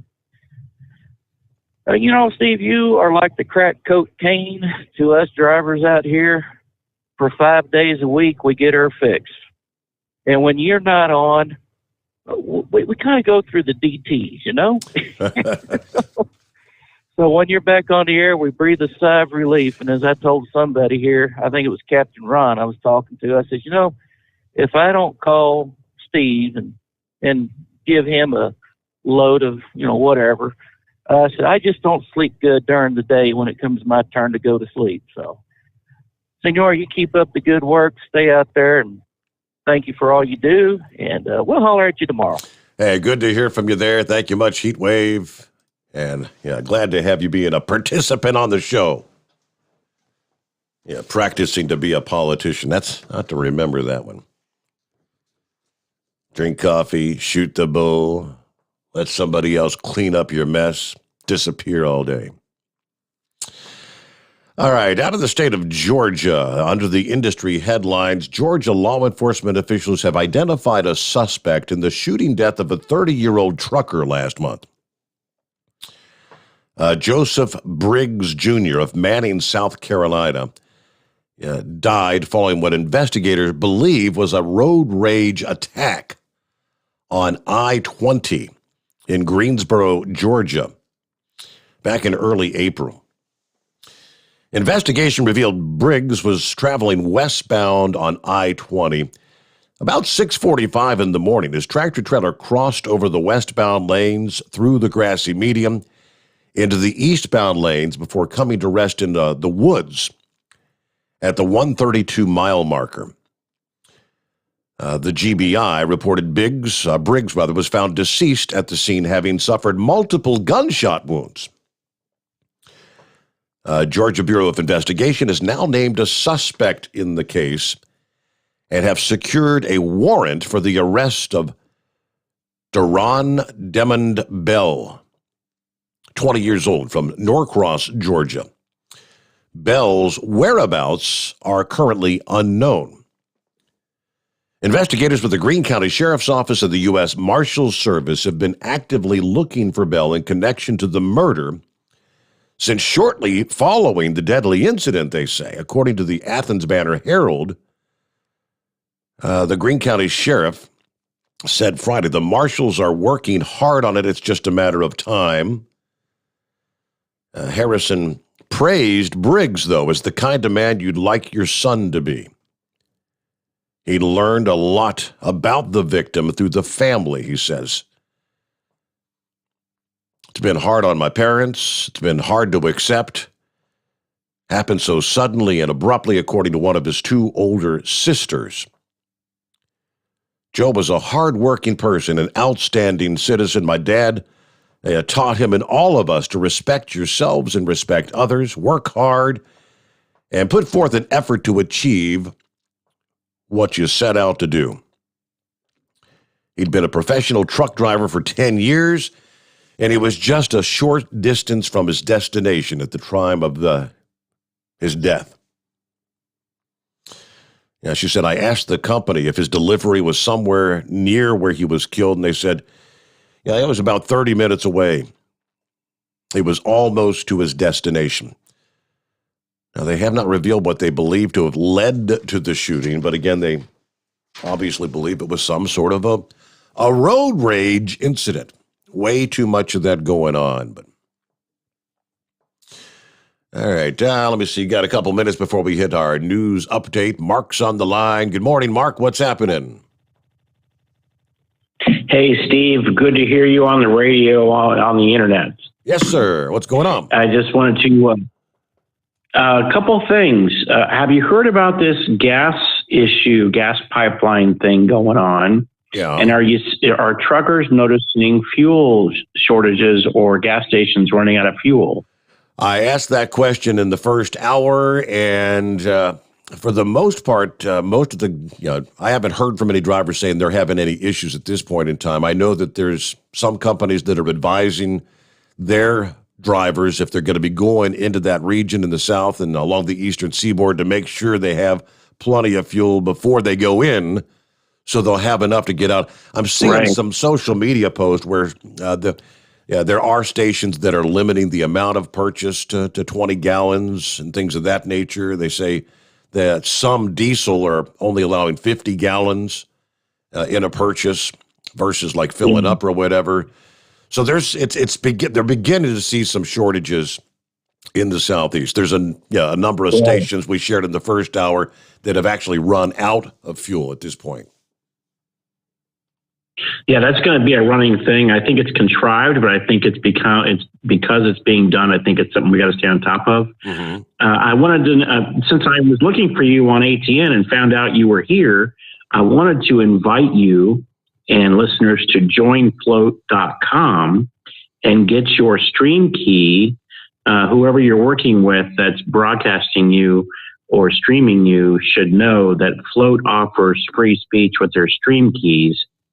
And I run an internet radio station that's a 24/7 always on station on Float. So when you join float.com, you can get your stream key and no one's going to tell you boo about what you say. And that's important because we're seeing people being told what they can and can't say on Facebook and Twitter and YouTube and stuff. Absolutely. And even getting channels deleted. And considering your situation with the network that you have, I just wanted to let you know, considering what just happened a few months ago, that would be vital, I think. And so I wanted to extend my personal invitation also on behalf of Kingsley and Aaron Edwards that run Float to let you know to be invited to get your key and light it up, because that and your other trucker listeners would really take advantage of that. I think that would be terrific. Okay. Is it like a social media thing, kind of like Parler or whatever? Or? Crypto social media, it basically has, it's free speech is the ethos of it. So it's not, I mean, yeah, you can get your politics on there if you want, but the main thing is everyone gets to say what they want to say and everyone doesn't have to say what they don't want to say. Okay. And so it isn't a matter of being given a condition of what you can't say today or how to invent words to get around censors. It's not like that at all. So you get to say what you want. And you get to have a stream key. Every new user gets a stream key on their network. And so I decided for over a year ago that I would light my key up 24/7. And so I was the first always on Floatcaster. And it means a lot to me to be able to take a station out of Keene, New Hampshire and restream that. And so I've been doing that over a year. And it's been a very rewarding experience. and just to be able to help others do the same thing. And so I just wanted to extend my invitation to you personally to welcome you to Float and take advantage of it. Again, joinfloat.com. Okay. I'll try to check that out. Well, thank you so much, Mark. Have a good morning. I'm not real familiar, but you learn something every day. We'll get back with more as we roll on through the late night, early morning hours. Plenty of room for you at 844-3388. The Steve Sommers Overnight Drive live from the Hot Shot Secret Studios. USA Radio News with Dan Naraki. Pfizer's COVID-19 vaccine has received an emergency use authorization from the Food and Drug Administration for use in teenagers 12 to 15 years old. It's the first coronavirus vaccine to receive approval for children. Data from the company shows that the shot is safe for younger recipients and is 100% effective in keeping this age range from developing COVID. The vaccine now awaits final approval from the CDC before teenagers can be administered the shot. A CDC advisory committee will meet on Wednesday to decide on a recommendation. And House Minority Leader Kevin McCarthy has scheduled a vote for Wednesday to potentially remove Wyoming Representative Liz Cheney from her position as the Republican Party's conference chair. Cheney has drawn criticism for her continued condemnation of former President Donald Trump's claims of fraud during the 2020 presidential election. McCarthy and former President Trump have backed New York Congresswoman Elise Stefanik to replace Cheney. This is USA Radio News.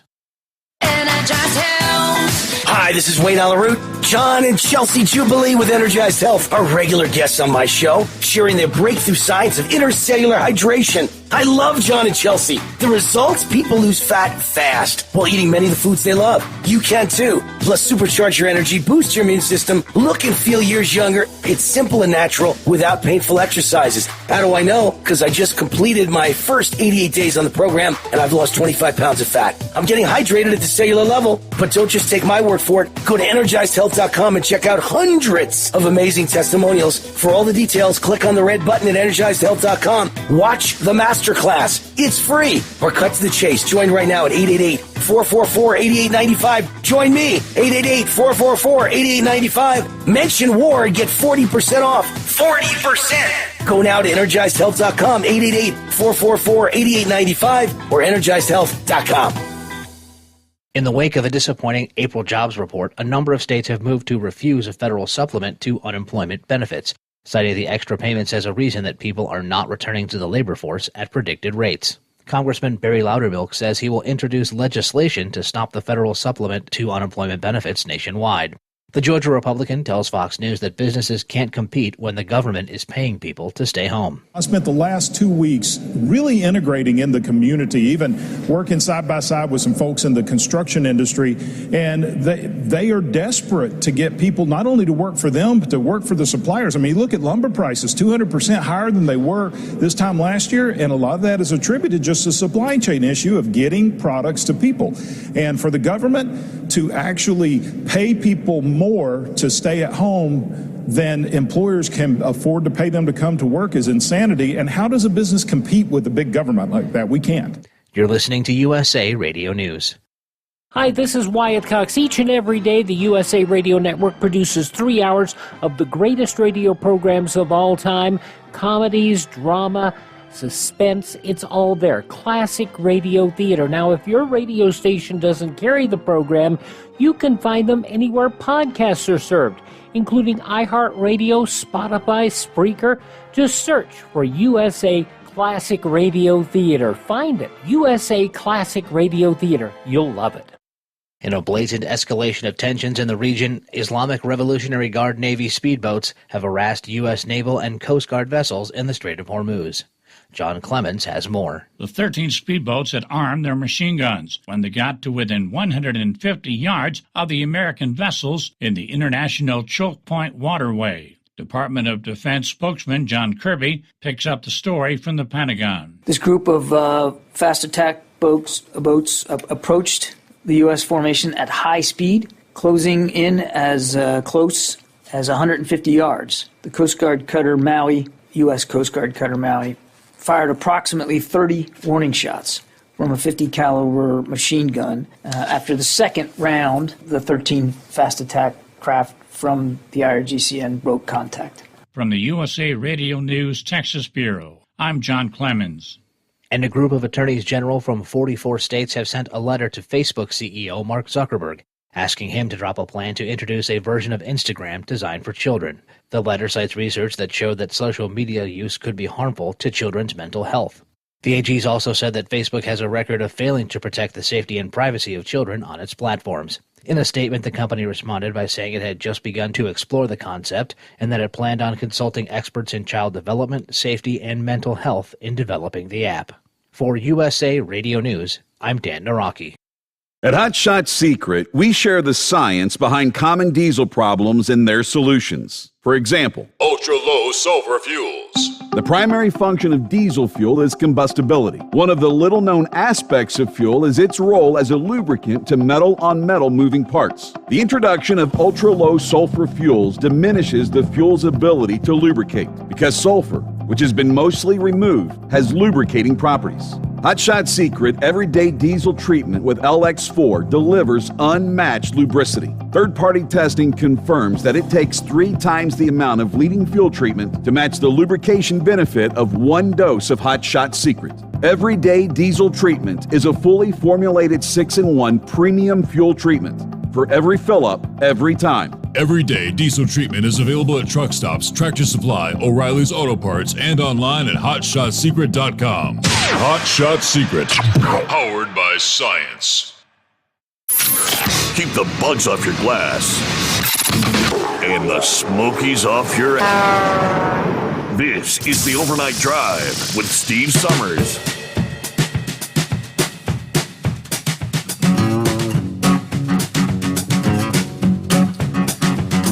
Okay, get right back to it here on a Tuesday morning. Previous caller was asking about. I'm not hearing from, have not yet heard from any truck drivers talking about rationing our truck stops out of fuel at this point in time. I look at some of the headlines from the morning call. Will cyber attack on pipeline cause a gas shortage and price spikes? USA Today headline, Colonial Pipeline looking to substantially restore operations by end of the week. Now, the reports we were talking about last evening said that if we got into 4 or 5 days, which we're entering, technically this would be day number 5, right? Friday, I guess it was later on Friday. So Saturday, Sunday, Monday, Tuesday, we're getting in that zone where we're going to begin to see more, at least sporadic outages. Yeah, like as we mentioned in the first hour, there are in the process of trucking extra tankers of fuel to some of the areas that they know are going to be probably running short in short order. Okay, so AAA, pipeline attack, gas price hikes, fuel shortages. Yeah, there's no shortage of headlines in relation to that. Meanwhile, let me get back to the calls here, and lines available at 844-844-3388. And Steve, what's going on this morning? Hey, good morning, Steve. How you doing? Cannot complain. How about you? Is your week off to a good start? Yeah, a little rain going down in Indy tonight, but it's dry now, so heading back to Chicago. Had to hang up a couple times there because I was in the middle of hooking up my set. But Steve, when I read that article about the spokes idiot for the idiot, as Mark Levin calls her, this just infuriates me that they think that, I mean, who are they talking to here? You don't need a college degree from one of these woke universities. You don't even need a high school diploma to figure out that if you pay people more money to sit on their ass, they're not going to go to work. Exactly. And it's destroying the American business. 100% correct. Yes, sir. I mean, it just infuriates me, Steve, because I'll tell you what, we talked about this on your show a year ago, back in April, May of last year. Do you remember when they were giving away, what was it, 600 or $700 extra on top of unemployment. Mm-hmm. We call that insanity. People aren't going to go to work.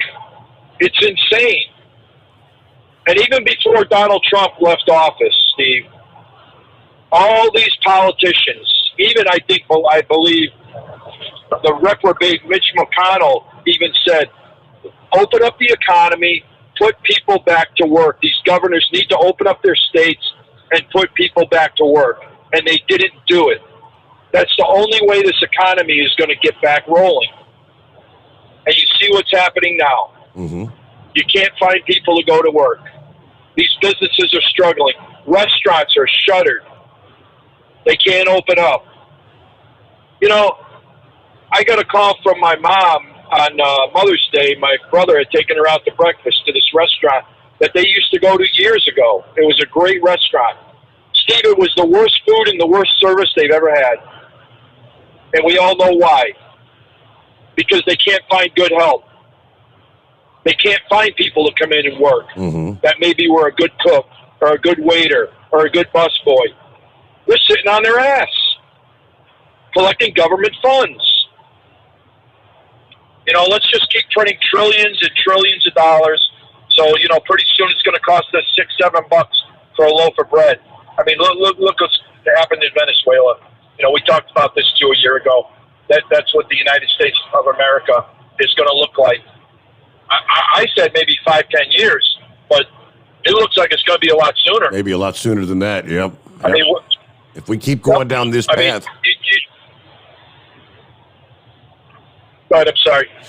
Yeah, if we keep going down this path, yeah, it's going to be here a lot sooner than 5 to 10 years. You brought up the word hyperinflation.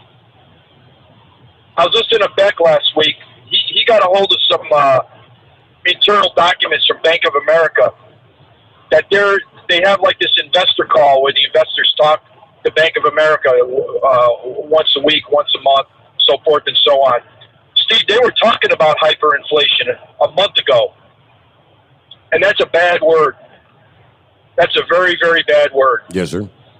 Because everything's just going to skyrocket. And the thing is, our dollar's not going to be worth crap. It's not going to be worth crap.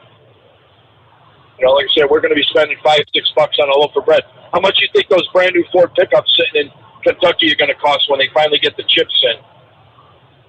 $10,000 more? It's already, $35,000 more to build a house now because of the cost of lumber? Yep. And I talked about this on your show a while back too, Steve. When I was a union carpenter back in Chicago in 2008, I got laid off during when the housing market fell in the tank. And construction workers, everybody was getting laid off, electricians, carpenters, plumbers. Now, I was bringing home about $1,200 a week, which was really, really good money back in 2007. And when I got laid off, I was bringing home about $650 a week from unemployment. I wasn't getting an extra $600 or $700 a week on top of what my unemployment was. So that when I was collecting $650 a week, I was pounding the pavement looking for a job. You know, I was trying to find anything in construction, and there was nothing available. Mm-hmm. And that's when I ended up, you know, finally going to get my CDL. And I'm like, well, I got to find something else to do because obviously construction's not going to be what it used to be. You know, so I went out and got my CDL, started driving a truck, and been doing it ever since. And thank God today, you know, I'm making pretty damn good money where, you know, I can support my family. And we're busier than all heck, Steve. Mm-hmm. I mean, we got so much freight to haul. It's just, I've never seen it like this. But how long is it going to last before the manufacturing goes in the toilet, before the diesel prices are through the roof? You know, and they have to start laying off drivers because they got nothing to haul. It's just, I don't know. Biden's destroying this country. They are really destroying this country. And for that woman to stand up there and lie day after day after day, I can't even watch her on TV. I can't. I just want to take my 9 out and blast holes into the television set. just infuriates me how they lie like this to the American people. Yep. They said you don't need an 8th grade education to figure out what's going on. We all know what's going on. But the masses out there, the everyday people, they hear what she has to say, and they take it as the gospel truth. They believe it. Yeah, there's no tough questions. You know, the only guy that ever I've understood that asked her a pretty tough question is that Ducey from Fox News. Everybody else, it's like, oh, we love Joe, we love you, we love Joe. You know, it's absolutely sickening. It really is sickening. You know, I'll tell you, Detroit police is going to really miss that guy, Steve. That James Craig. Yep. They're going to miss him a lot because I'll tell you what, the only city in America, I think we talked about this, that didn't burn to the ground was Detroit. And I remember back in the 60s and 70s, Detroit was one of the worst cities for riots. They would burn down the city for anything. And they're going to miss that guy. But I'll tell you what, he would make a great governor in Michigan. And I hope he wins that election. He's going to have a lot of support. He's a very intelligent man. We talked about him before, you know, when he was your police chief in Cincinnati. He's pro-cop, and he stands by the police, and he would not put up with any of this stuff that's going on in Oregon and Washington if he was the governor of Michigan. But, I hope he wins that election. You had that one kid on there, Joe, he was talking about the mask when he had an issue in the restaurant. Yep, right. Did you see that one article I sent you about those 3 students that were suspended from University of Woke, Massachusetts? I saw I don't think I've pulled up the full story, but I need to get to that. Yeah, I mean, so they're off campus, right? Off campus, no less. Yeah. So I don't know, Steve. This country's going ass backwards. It really is going ass backwards. But I can't wait to get down to Tennessee. I got 2 more weeks, Steve, and we got 2 great senators down there, Blackburn and Haggerty. I just got a letter from him today. He's been spending a lot of time with Donald Trump, Bill Haggerty. And he says President Trump is engaged. He's excited about 2022. But I just pray to God it's not too late to turn things back around because Biden is destroying this country on a daily basis. I mean, every day we wake up, it's something new. You know, did you know, Steve, that hack occurred on Friday for the Colonial Pipeline? That was on Friday.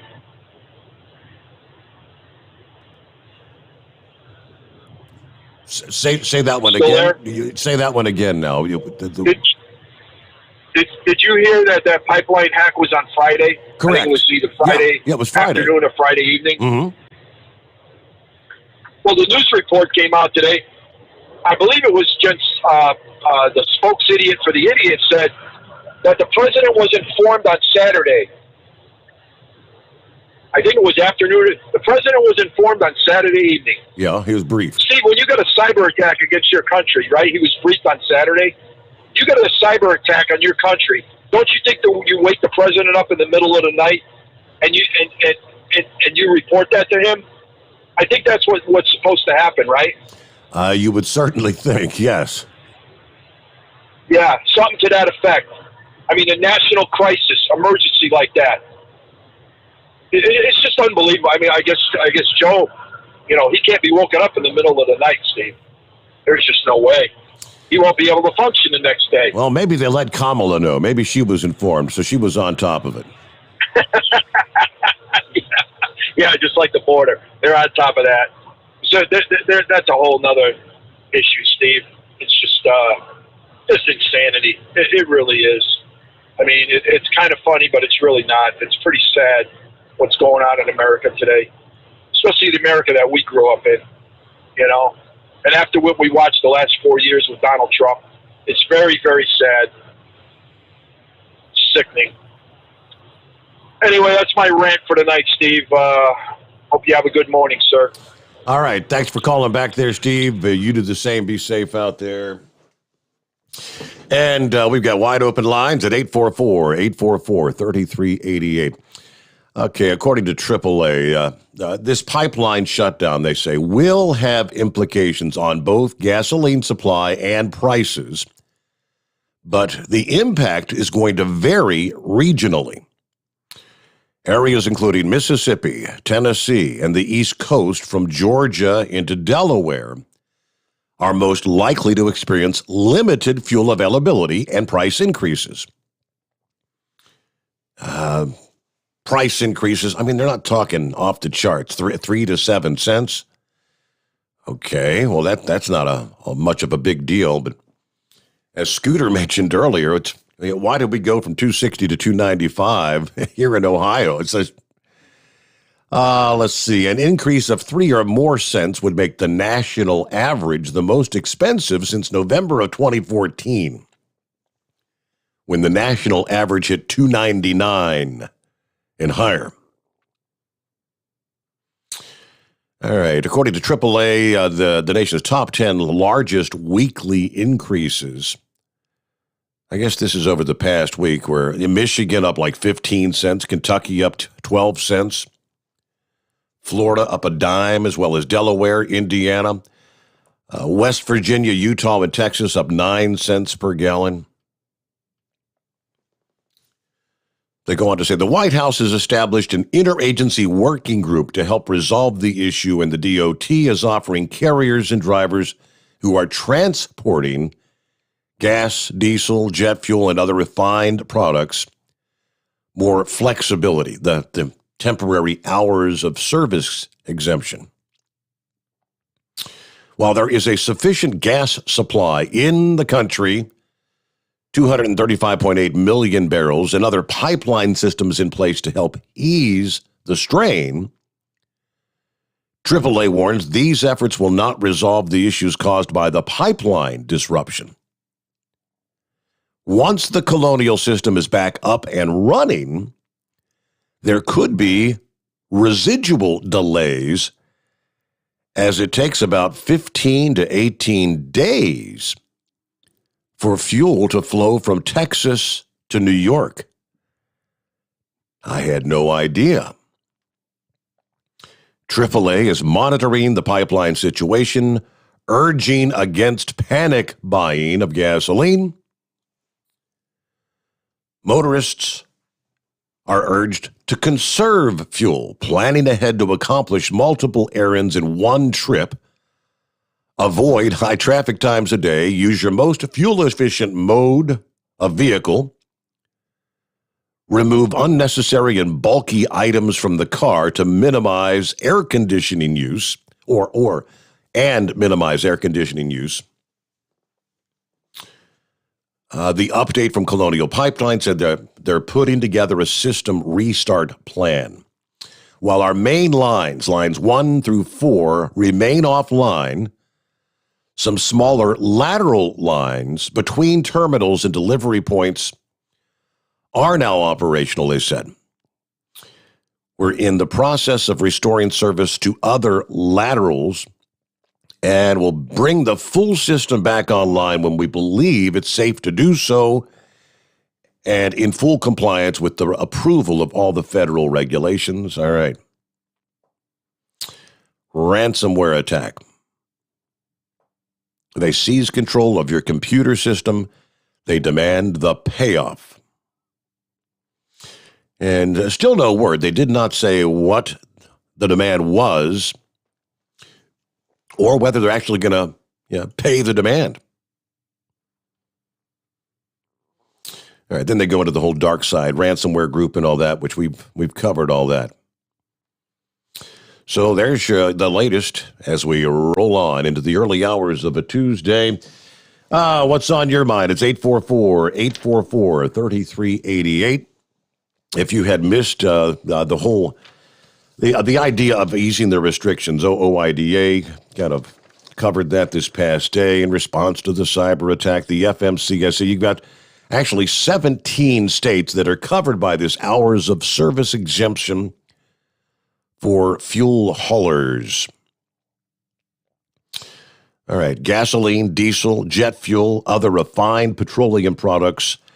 I won't go through all the states, but pretty much you can say from Texas all the way up into New Jersey, where the Colonial Line ends there in the Northeast. More flexibility for carriers and truck drivers as we attempt to avoid disruption to the fuel supply. At this point, the exemption is in effect until the end of the emergency or June the 8th, whichever comes first.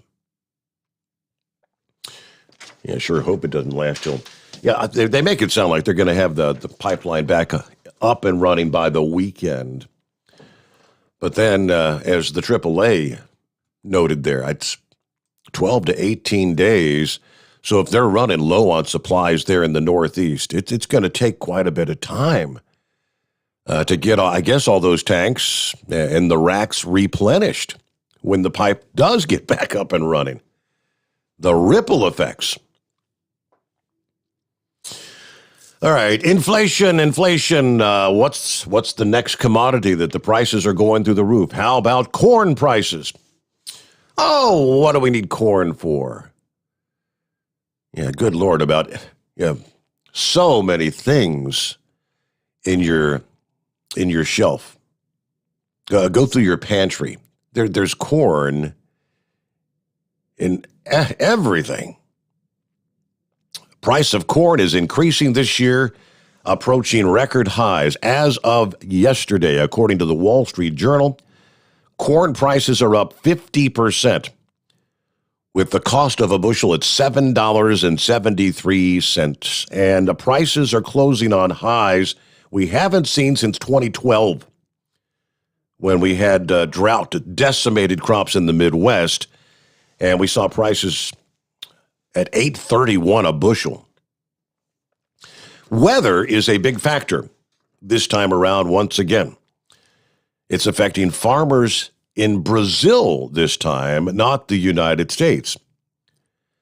With rainfall far below normal, the weather pattern in Brazil continues to stress the corn crops, which right now are in the critical pollination stage. AccuWeather's founder and CEO sees the sharp increases in corn prices as a result of mainly weather impacts. Now, if you remember, August of last year, after U.S. corn farmers took a hit, and we all recall that the derecho event that caused widespread damage across the state of Iowa, our top corn-producing state. Yeah, that wind, the derecho, just pretty much plowed over a 770-mile swath of the heartland. Estimated economic damage was $11.2 billion from that storm. All right, the derecho damage was just the beginning because corn prices are influenced by what happens elsewhere around the world. And right now, what's happening in Brazil is exacerbating the rise in prices. Looks like the corn production out of Brazil may be 25% less than it looked like they were going to see even a month ago because of the drought. And there doesn't seem to be an end in sight. All right, rainfall for the next 2 weeks continues to look much below normal. Now, the forecast that Brazilian corn production will produce 92 million metric tons. There's a 20% chance that number could drop as low as 88 to 90 million metric tons. All right, with that, we'll get our news break here. Lines wide open around the country. It's 844-844-3388. The Steve Sommers Overnight Drive, live from the Hot Shot Secret Studios. USA Radio News with Dan Naraki. Pfizer's COVID-19 vaccine has received an emergency use authorization from the Food and Drug Administration for use in teenagers 12 to 15 years old. It's the first coronavirus vaccine to receive approval for children. Data from the company shows that the shot is safe for younger recipients and is 100% effective in keeping this age range from developing COVID. The vaccine now awaits final approval from the CDC before teenagers can be administered the shot. A CDC advisory committee will meet on Wednesday to decide on a recommendation. And House Minority Leader Kevin McCarthy has scheduled a vote for Wednesday to potentially remove Wyoming Representative Liz Cheney from her position as the Republican Party's conference chair. Cheney has drawn criticism for her continued condemnation of former President Donald Trump's claims of fraud during the 2020 presidential election. McCarthy and former President Trump have backed New York Congresswoman Elise Stefanik to replace Cheney. This is USA Radio News. Keep the bugs off your glass and the smokies off your ass. This is the Overnight Drive with Steve Sommers. Some say their truck reflects who they are, dependable and reliable. That's why you trust Blue Def. Now the best just got better. Introducing Blue Def Platinum, a revolutionary innovation with advanced System Shield technology to significantly reduce harmful deposits. To maintain fuel economy, save money on costly repairs, and sustain the life of your SCR system, there's only one DEF to choose. Blue Def Platinum. The best just got better. Diesel Army is on duty 24 hours a day, 7 days a week. Burning the midnight oil with the best diesel coverage. All the tech, all the torque. Diesel Army, where there's smoke, there's fire. For the latest news and event coverage, as well as feature and tech articles, sign up for the newsletter and don't miss a thing. Visit dieselarmy.com from the Power Auto Media family of digital magazines. Again, it's dieselarmy.com. Do you have a Dodge pickup and hate your automatic transmission? Of course you do. LaVon Miller at Firepunk Diesel here, and we specialize in heavy-duty and performance transmissions for your 3/4 or 1-ton Cummins-powered truck. So if you're interested in turning your stock slush box into a towing monster, call us today at 614-733-3744 or visit us online at shop.firepunk.com. Whether you're a diesel pickup performance enthusiast or just looking for a small upgrade, when selecting common rail fuel system components, look no further than Exergy Performance. At Exergy, you'll find injectors, pumps, and more, engineered like no others on the market using state-of-the-art equipment run by people that have been in the business for decades. So if you're in the market for common rail components at any power level, contact Exergy Performance or one of the many dealers listed on our website at exergyperformance.com. Dean Michael, the tax doctor here. Are you tired of those tax problems following you around like a dark cloud, always in the back of your mind, losing sleep at night? Call me now and get your life back. 888-632-4506 or go to mytaxhelpmd.com. Pretending they're not there won't make them go away. The IRS isn't going to forget. They will levy your bank account and garnish your wages. Don't wait for that to happen. I'm not telling you these things to scare you. I'm telling you so you can benefit from my years of experience. Now is the time to act. 888-632-4506. At Hot Shot Secret, we share the science behind common diesel problems. For example, stiction. Engine oil can break down under extreme heat, leaving behind varnish, a carbon-based deposit that creates drag on the engine's moving parts. This sticky friction is stiction. Symptoms include a rough idle and the loss of fuel economy and performance. Hot Shot Secret Stiction Eliminator is formulated to be left in the engine. It works as you drive. Stiction Eliminator is available at truck stops, Tractor Supply, O'Reilly's Auto Parts, and online at hotshotsecret.com. And now, back to the Steve Sommers Overnight Drive.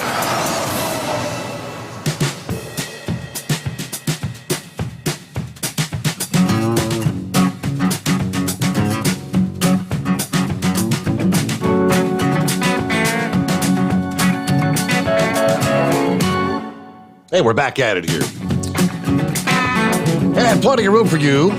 Lines available at 844-844-3388. Spaceman, you should give us a call and give us an actual update. Are you buying into any of these cryptos? He just sent me a message about, this is, Shiba Inu? Which I guess that's one of the thousands of cryptos out there. Said, put $1,000 on this coin tonight. Double your money in a couple days and get rich in a couple of months. Okay, I don't know about... Did you put 1,000 on it, Spaceman? That looks kind of like the one Inbred Redneck was talking about last evening. I think his coin was it Barnstorm? Was that the one, Redneck Barnstorm? Yeah, these are tokens that are, 0.00034 of a penny. That's what they're worth. All right, so what's he looking at? So is this it's like a brand new one or something? I'm looking back. No, it goes back a number of months. So it started like in August, and I guess went from absolutely nothing, from zero to now, and is that like 4 millionths of a penny? I mean, how small can you break down a penny? I think that's what the redneck was talking about. He put a couple $100 down and got several million tokens. It's like shooting craps. But I digress. Let me get back to, horse feathers. Thanks for taking me back, Your Honor. So which one do you choose? Put the ball, spin the wheel, and put the ball in and see if it lands on black or red, right? Uh-huh. Choose that way? Just put a name of every one on every space and see which one the ball lands on? He sent me a link to something called Coin Market Cap. And it's up at the top. It's got it says cryptos, and there's 9,678. And there's 377 different exchanges. And then he's got the market cap and all that. 9,600 different cryptos? What the hell? Yeah, it sounds to me like you'd be better off just putting all the names of them there on the roulette wheel and give the wheel a spin and spin the ball the other way and see where the ball lands. Yeah, and just say, I'll take that one. But anyways, hey, we'll see if we can shoot the gamut here with you. So I didn't realize watching all this, and I should have put it together, that listen to this deal here with the Republicans and this Liz Cheney. I didn't realize she was the daughter of our Vice President Dick Cheney. You didn't know that? Yeah. So, yeah. No, I was in the dark about that. I hadn't put 2 and 2 together and come up with 4 to figure that out yet. So it's no wonder she's like she is. The apple don't fall far from the tree, does it? So that kind of makes things kind of come together. What the whole deal is there. But anyways, so anyways, here to completely change things up. You know how we were talking last night there about the Disney deal, and they'd gone on with the Coca-Cola deal and all that for the CRT and everything in their workplace. Well, now on TV, we got this commercial about we got to recycle the plastic soda bottles. And they show a person from Coca-Cola with their plastic soda bottles saying, how good for the environment they are. And then there's a person from Dr. Pepper that's showing their bottles and how good they are. And then there's a person from Pepsi that's showing how good they are. Now, the problem is we got 3 people showing 3 different bottles from 3 different manufacturer bottling sources. And so the Coca-Cola one, it's a Caucasian male that's doing it. I'm trying to be careful how I word my words here. Yeah. It was a Caucasian male that was showing off the Coca-Cola products, wearing the Coca-Cola uniform. Now, that seemed to kind of strike me after what Coca-Cola had put out there with that. And anyways, the Dr. Pepper was another Caucasian male. And I'm not sure who bottles Dr. Pepper, because Dr. Pepper isn't usually a stand on its own product. Usually it's manufactured and bottled by one of the large bottling companies, whether it's Pepsi or Coca-Cola or, but usually somebody else has that, and there's a few other brands out there that are bottled that way, But I think Canada Dry and some of the root beers and all that, they're bottled by somebody else, like your Hires, and Coca-Cola owns the Barks name. Uh-huh. So anyways, we move on to Pepsi now, and that seems to be a African American female. And So my question is well, who's producing this commercial? Is this right? I mean, that doesn't seem like the right percentage to fit the scenario.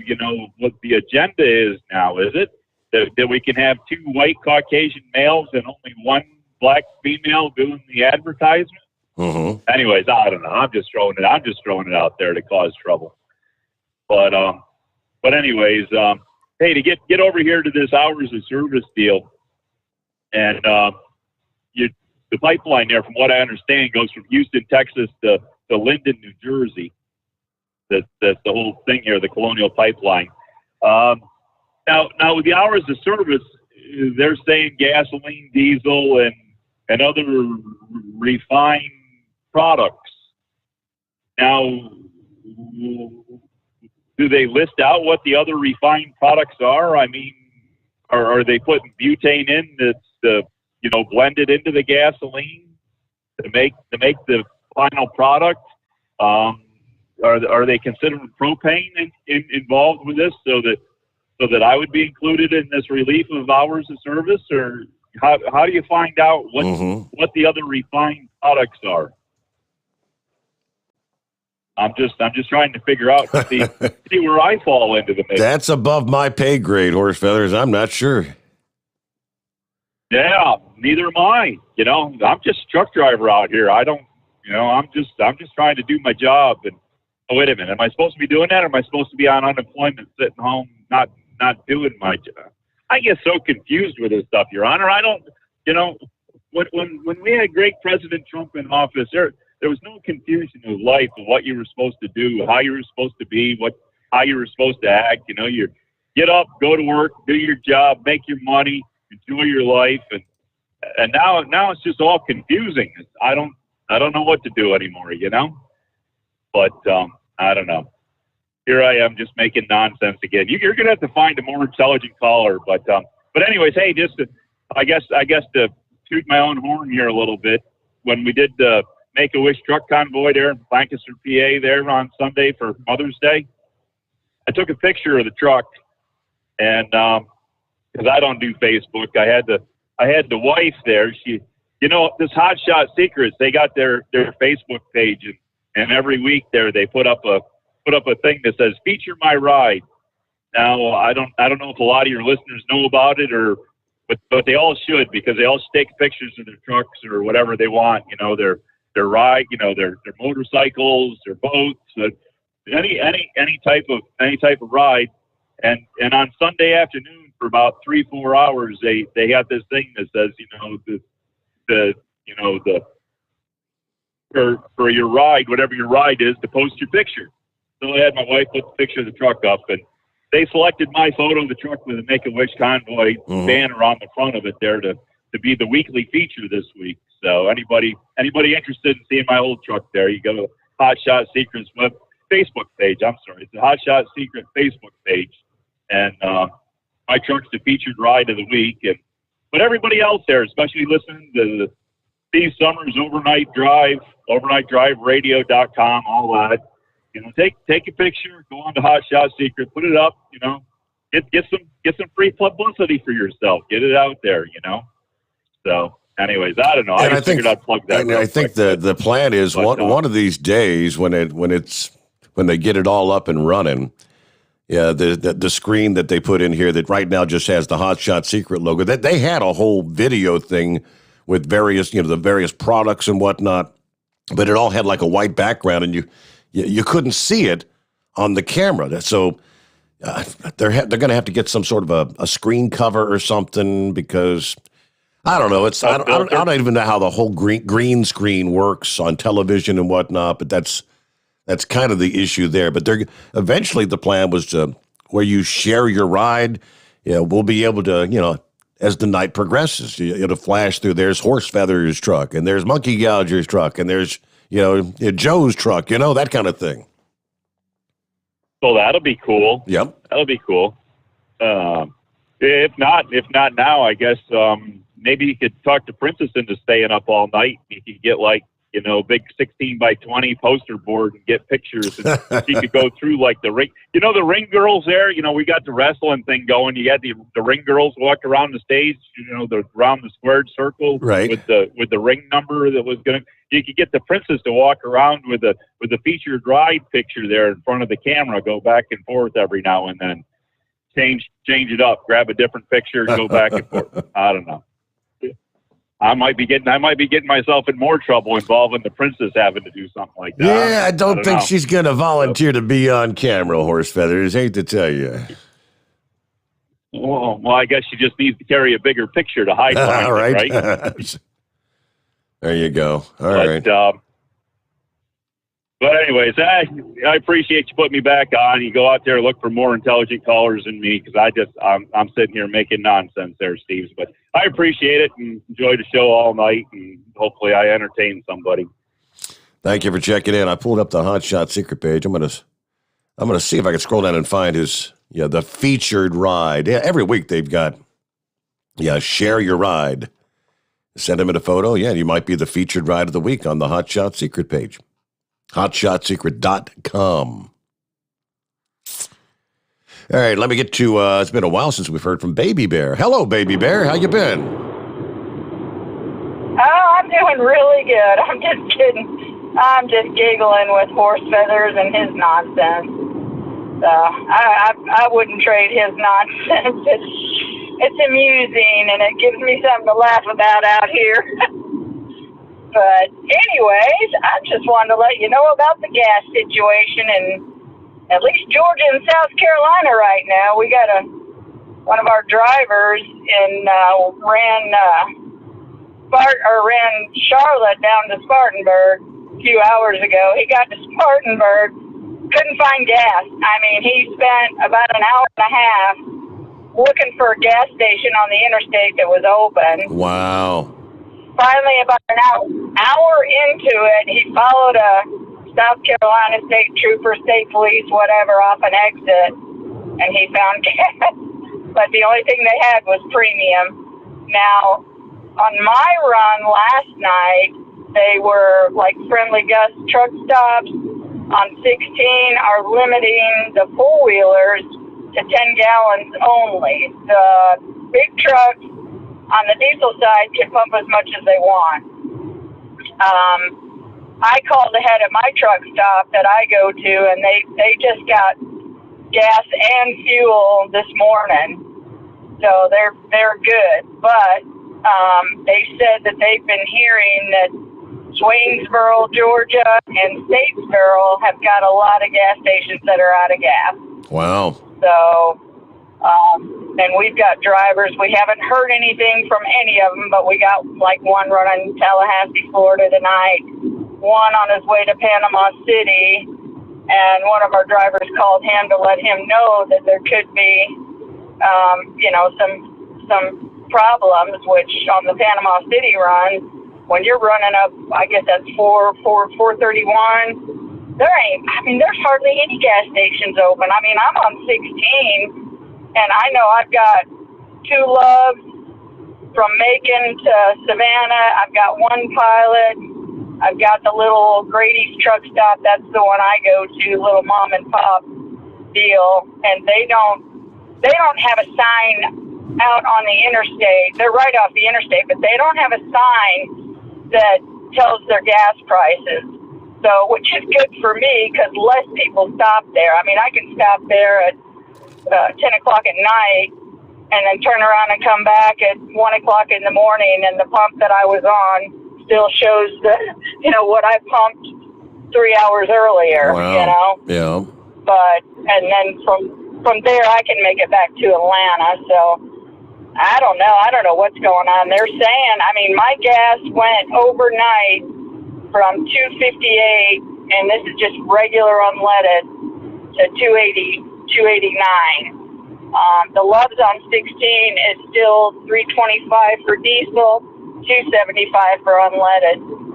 So, but it's going to be interesting. I mean, I shot a text to our Atlanta manager and said, you might want to give these drivers heads up that they might start looking before they're stopping to make sure they got a place to stop. Don't get down to E before you start looking for a place to get fuel, right? And then I'm thinking a lot. It's only Tuesday morning. If they don't get this damn thing back up and run until, like, say, Friday or Saturday, it may get really ugly down there. That's what I'm thinking. I mean, we've got, as well as I do, we've got 5 zillion Amazon drivers, FedEx, UPS, we've got Uber, we've got Lyft. I mean, we've got all these little independent, and then even the little truck stop employees. We went out and gassed up, and one of our drivers he runs Chattanooga, he runs Atlanta and then Chattanooga and Knoxville, Tennessee. I mean, his family everybody was running out tonight filling all their vehicles up to make sure they can all get to work. Well, that's what's going to happen. Yep. And then, I don't know what, I mean, it's crazy. It's like you scream that there's a toilet paper shortage, then the next day or 2 days later, there's no toilet paper in the grocery stores, know? Exactly. Because everybody starts hoarding, and that's... Yeah, right now everybody starts panic buying, as they call it. Everybody wants to go fill their tank if they need it or not. Yeah, I mean, I remember in 2008 when I first started driving for this company. That's when we had the gas prices up in the $4 and something, and there was lines at the gas pumps. And when I first started driving for this company, they were like, you need to be sure you gas up where you can. But and then driving a company vehicle, we had the fleet fuel card, and you only got 3 fill-ups in a 24-hour period. So that was challenging, to say the least. Well, going to be interesting over the next few days. I mean, if I'm thinking they're talking about... Have you heard anything? I heard that they're actually in the process of trucking some fuel from Texas, and supposedly they're headed over there, like south of Atlanta, because they know they're going to begin running low there. Now, I can see, they're going to have to pass the price of trucking the gas from Texas to Georgia. That's definitely going to see an increase at the pump. Yeah. Yeah, it's going to be interesting through the rest of the week. So, well, that's kind of about all I had. I don't have any nonsense. All right. Like horse feathers. I could probably think of some nonsense to talk about, but I don't know. All right. Well, Baby Bear, thanks for checking in, though. Care. Yep. Haven't heard from you in a while. And yeah, you do the same. Take care. And that will be very interesting. All right. So, obviously, a lot has changed in 24 hours, right? They told people, please don't go out and start panic buying. Yeah, conserve the fuel that you got. I don't know. How much more is it going to cost to truck fuel from the refinery areas over in Florida? Or, where else are they going to be trucking it from? Trying to get it to some of those destinations that are out right now. All right, some of our listening friends checking in. Old Santa Claus had emailed us about a week ago, and he was going to be heading down to Panama. Not Panama, Florida, but Panama. And he's there, tuned in this morning. Good morning from Panama, Steve. You're coming in 10:10. Santa Claus. How about that? All right, well, thanks for checking in there. So I guess you're on a mission, aren't you? He's down there following the military or whatever. All right, Tiger by the Tail. Who brought that up earlier?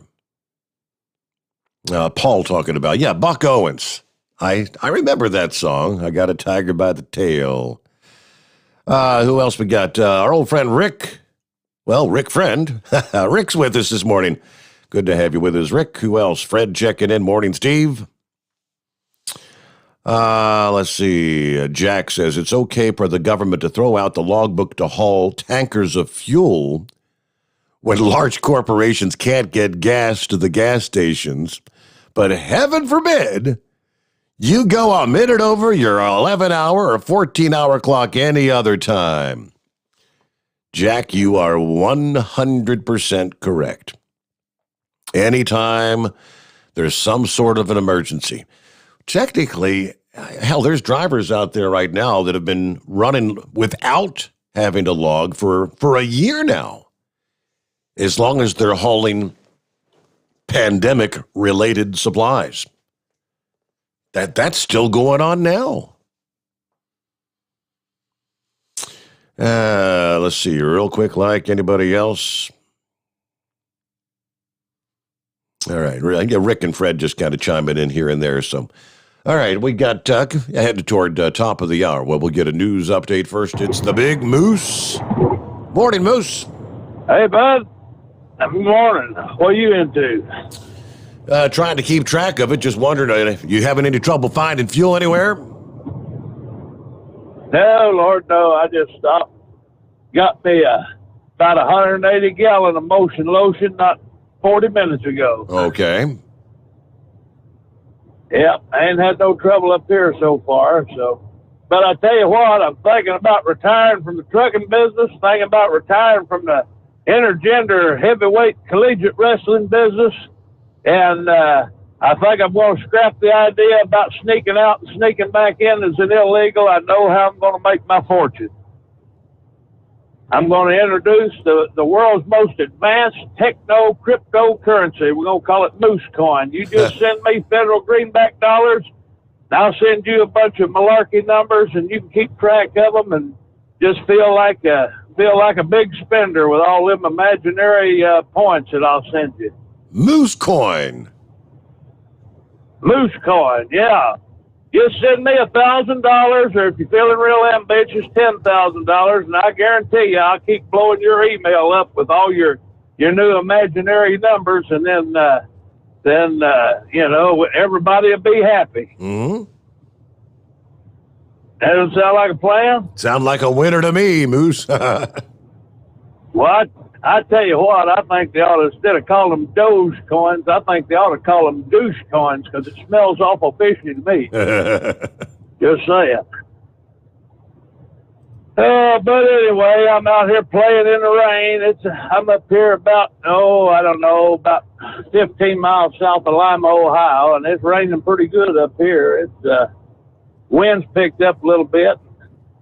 I finally had to take the wipers off of intermittent and put them on the steady low, and I may have to flip them up to high here before long, because it's carried on pretty good. Nothing like playing in the rain. Good times. Go ahead. I said nothing like playing in the rain. That's good times. Well, yeah, for sure. But it always happens after I wash the truck. You know? It never happens, but it never happens when it needs washed. It happens after I've washed it. You know, about how that goes. I was going to see if you heard any more about our feel-good governor up there in New York, the Cuomo sexual. Any more latest updates on him? Interestingly, no. It's almost eerie how quiet that has become as far as media coverage. I think the investigations are ongoing, but no, I'm not hearing anything about it. Well, I found some links the other day, and I saved them. I archived the link, you know. Mm-hmm. So I went back to check them, and now it's flashing up. Instead of pulling up a story, it says error 404, page cannot be loaded. It's been erased. Yeah, somebody's cleaning up her mess. But, you know, you and I both been around long enough to know these Democrats, their three favorite things to play with in this country is medicine, jobs, and fuel, and that's exactly what they're doing right now. They got the Democrats is in charge across the board. So what are they messing with? The medicines, as far as this vaccine and crap goes. The fuel, the quote unquote mysterious cyber hack that happened to that pipeline, and I don't believe that bit more I can rise and fly. I believe one of them turned it off just to start the mess. You know, that's how they work. And these jobs, everybody's going out of business because they can't get nobody to work for them, and the government's out there throwing money at them like a drunken sailor at a strip club. So they're just doing what Democrats do historically, and meanwhile, the whole country's sinking faster than Teddy Kennedy's Oldsmobile. But what are we going to do,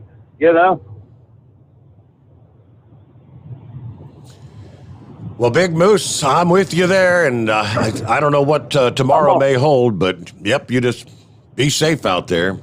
Well, keep your powder dry, keep it twixt the spotted and the solid. We'll be 10-10 until we do it again. Good to hear from you here. Thank you much. I did get an email from DeRanger talking about corn prices here a few minutes ago. And he said, yeah, I've noticed corn prices up. I buy corn for my chickens, 59-pound bags. It was $9.99. Now it's $12.99 at Tractor Supply. That sounds about right. Up and away. Get ready to pay more for everything. Now we'll get a news update here. It's 844-844-3388. The Steve Sommers Overnight Drive live from the Hot Shot Secret Studios. USA Radio News with Dan Naraki. Pfizer's COVID-19 vaccine has received an emergency use authorization from the Food and Drug Administration for use in children 12 to 15 years old. It's the first coronavirus vaccine to receive approval for use in teenagers. Data from the company has shown that the shot is safe for younger recipients and is highly effective in keeping them from developing COVID. Dr. Francis Collins calls the approval exciting news. The director of the National Institutes of Health tells CNBC that it's a chance to protect adolescents well ahead of the next school year. We really want to protect adolescents. And more than that, adolescents have been taken out of social circles, out of school sports programs, out of going to the prom, out of hanging with their friends. This is a way to get us back to normal and well in advance of getting the school season started in the fall. This is USA Radio News. Friends, Mike Lindell is a great supporter of conservative radio, but most of all, he's a man who has invented a great USA product that will help you get a great night's sleep. For over 3 years, I've told you how the MyPillow Premium Pillow has changed my life. I get the best sleep of my life. But more importantly, the pillows don't go flat. You can wash them and dry them as many times as you want. They maintain their shape, and they are made in the USA. Here's the best deal you'll ever get on a MyPillow Premium Pillow. $29.98 for a standard or queen size pillow. King size only $5 more. You're saving $40.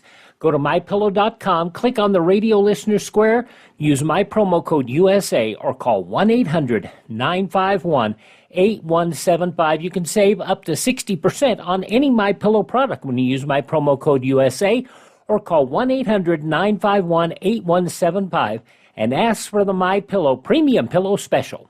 A pipeline that supplies the eastern United States with nearly half of its fuel remains shut down Monday after a weekend cyber attack. The Colonial Pipeline was taken offline Friday by a ransomware attack, allegedly by a criminal group operating in Eastern Europe. The continued shutdown has caused North Carolina Governor Roy Cooper to declare a state of emergency. His order lifts some motor vehicle fuel regulations until the pipeline comes back online. Speaking from the White House, President Biden addressed the cyber attack, saying that the FBI will undertake a global investigation to stop similar attacks. We have efforts underway with the FBI and DOJ, Department of Justice, to disrupt and prosecute ransomware criminals. And my administration will be pursuing a global effort of ransomware attacks by transnational criminals who often use global money laundering networks to carry them out. My administration is also committed to safeguarding our critical infrastructure, much of which is privately owned and managed like Colonial. This is USA Radio News.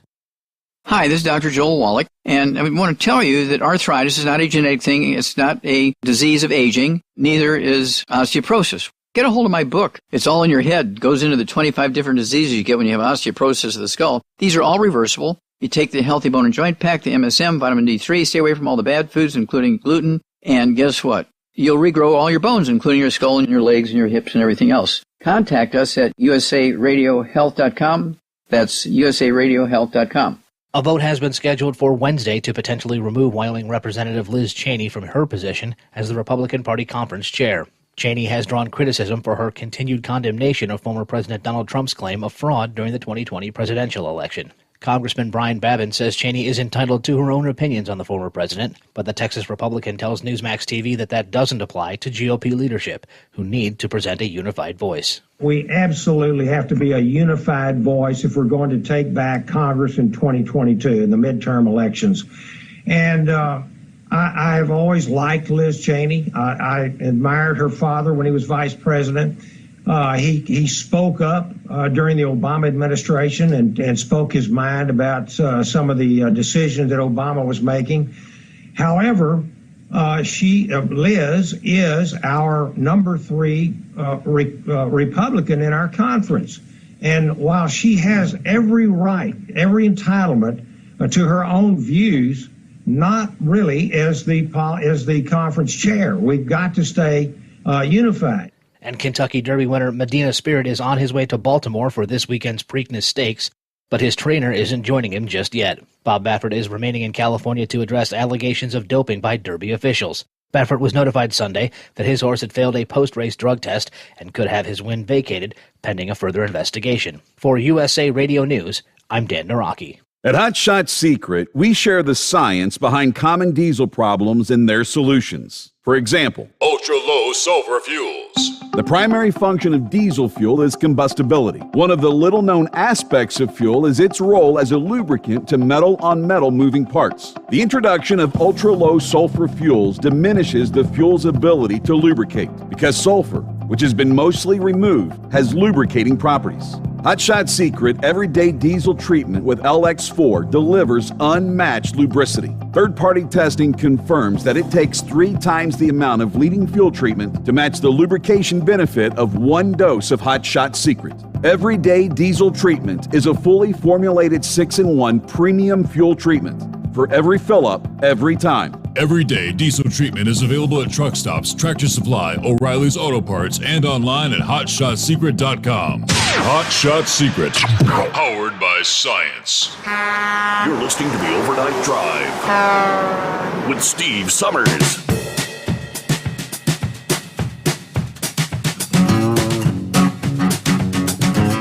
What was the old saying? Don't judge a book by its cover. I've heard that many times before. Yeah, I guess old Bill Gates, not the best of times. Now he's in the process of going through a rather ugly divorce, the way it sounds. Yeah, supposedly, his wife, or soon-to-be ex-wife, Melinda, started divorce proceedings when, something going back to Bill's close ties to Epstein. Yeah, remember Jeffrey Epstein? The guy that didn't actually hang himself? Which I guess some of the latest being unveiled may divulge there may be more truth than fiction. That old Bill Gates may have made a few trips down there to Love Island. Whatever they called that island. The Lolita Express, was that the name of it? Having sex with underage girls and things of that nature. The story from the New York Post. Behind his image as a straight-laced tech mogul, Bill Gates was notorious for throwing naked pool parties with strippers and being a womanizer, even after meeting his future wife, Melinda, according to a biography. His wild lifestyle was well known among his inner circle. But newspapers like the New York Times hid the unflattering reports so they could keep getting their spoon-fed stories. The biography Overdrive, Bill Gates and the Race to Control Cyberspace. They didn't report on the wild bachelor parties that Microsoft's boyish chairman would throw in his Seattle home, for which Gates would visit one of Seattle's all-nude nightclubs and hire dancers to come to his home and swim naked with his friends in his indoor pool. It was kind of a continuation from his time at Harvard, where he'd like to frequent Boston's notorious Combat Zone with the porn shows, strip joints, prostitutes. And his bachelor lifestyle did not end when he started dating Melinda in 1988. Wallace wrote the biography, one of two he's penned about Bill Gates. He continued to play the field for a while, especially when he was out of town on business. And he would frequently hit on female journalists who covered Microsoft and the company industry. His womanizing was well known, although not well reported. He singled out the New York Times for not wanting the flow of information to stop from the computer guru. Melinda, who last week filed for divorce after 27 years of marriage, was well aware of the womanizing even after they started dating, he says. How about that? Don't judge a book by the cover. Consequently, their relationship kind of ran hot and cold. They broke up for nearly a year because of Gates' refusal to commit. And when they got back together in 1992, the relationship grew closer and stronger for a time. Now they go on with more from the interviews. The book included interviews of some of Bill's exes, including one Ann Winblad, whom he continued having weekends away with even after he was married. Gates even asked his ex for her opinion on Melinda before he settled down with Winblad. Okay. Now let's get back to the calls here. Just thought I'd throw that in. Bill Gates. Who was I think it was Blade Runner that sent me the link to that New York Post story this morning.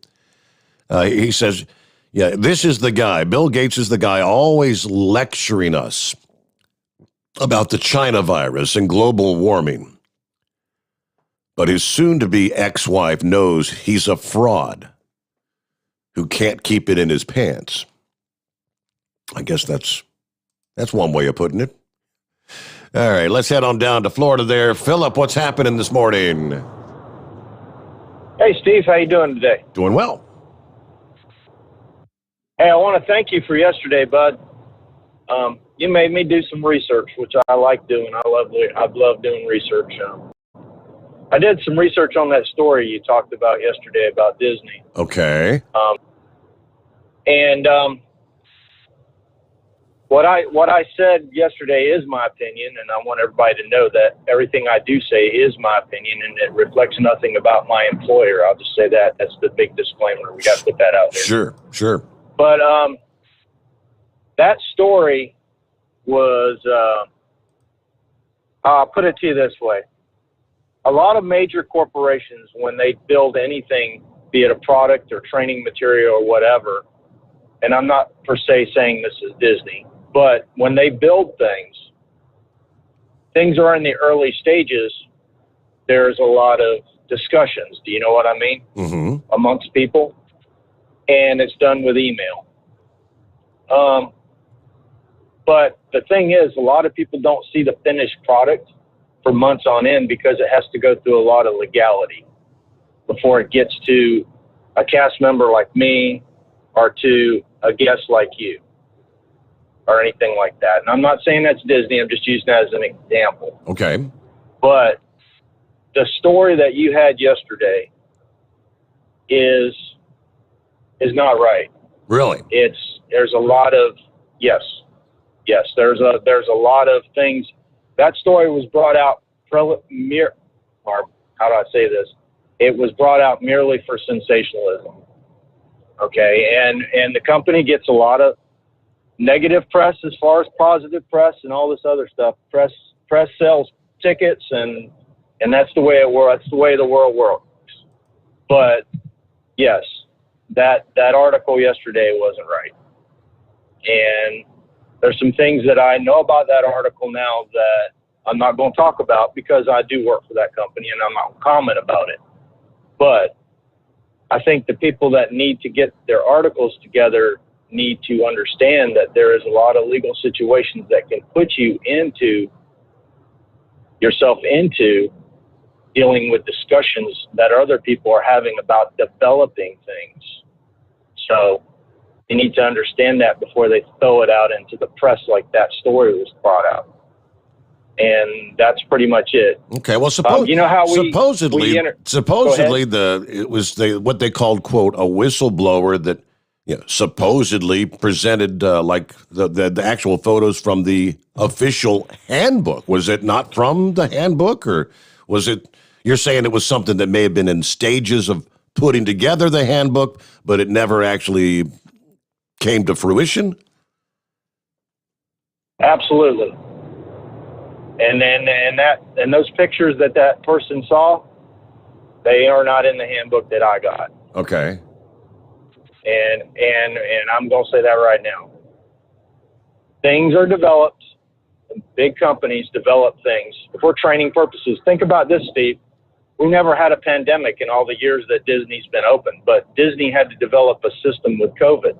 They had to go through and develop training for people for about 4 months before they came back to work.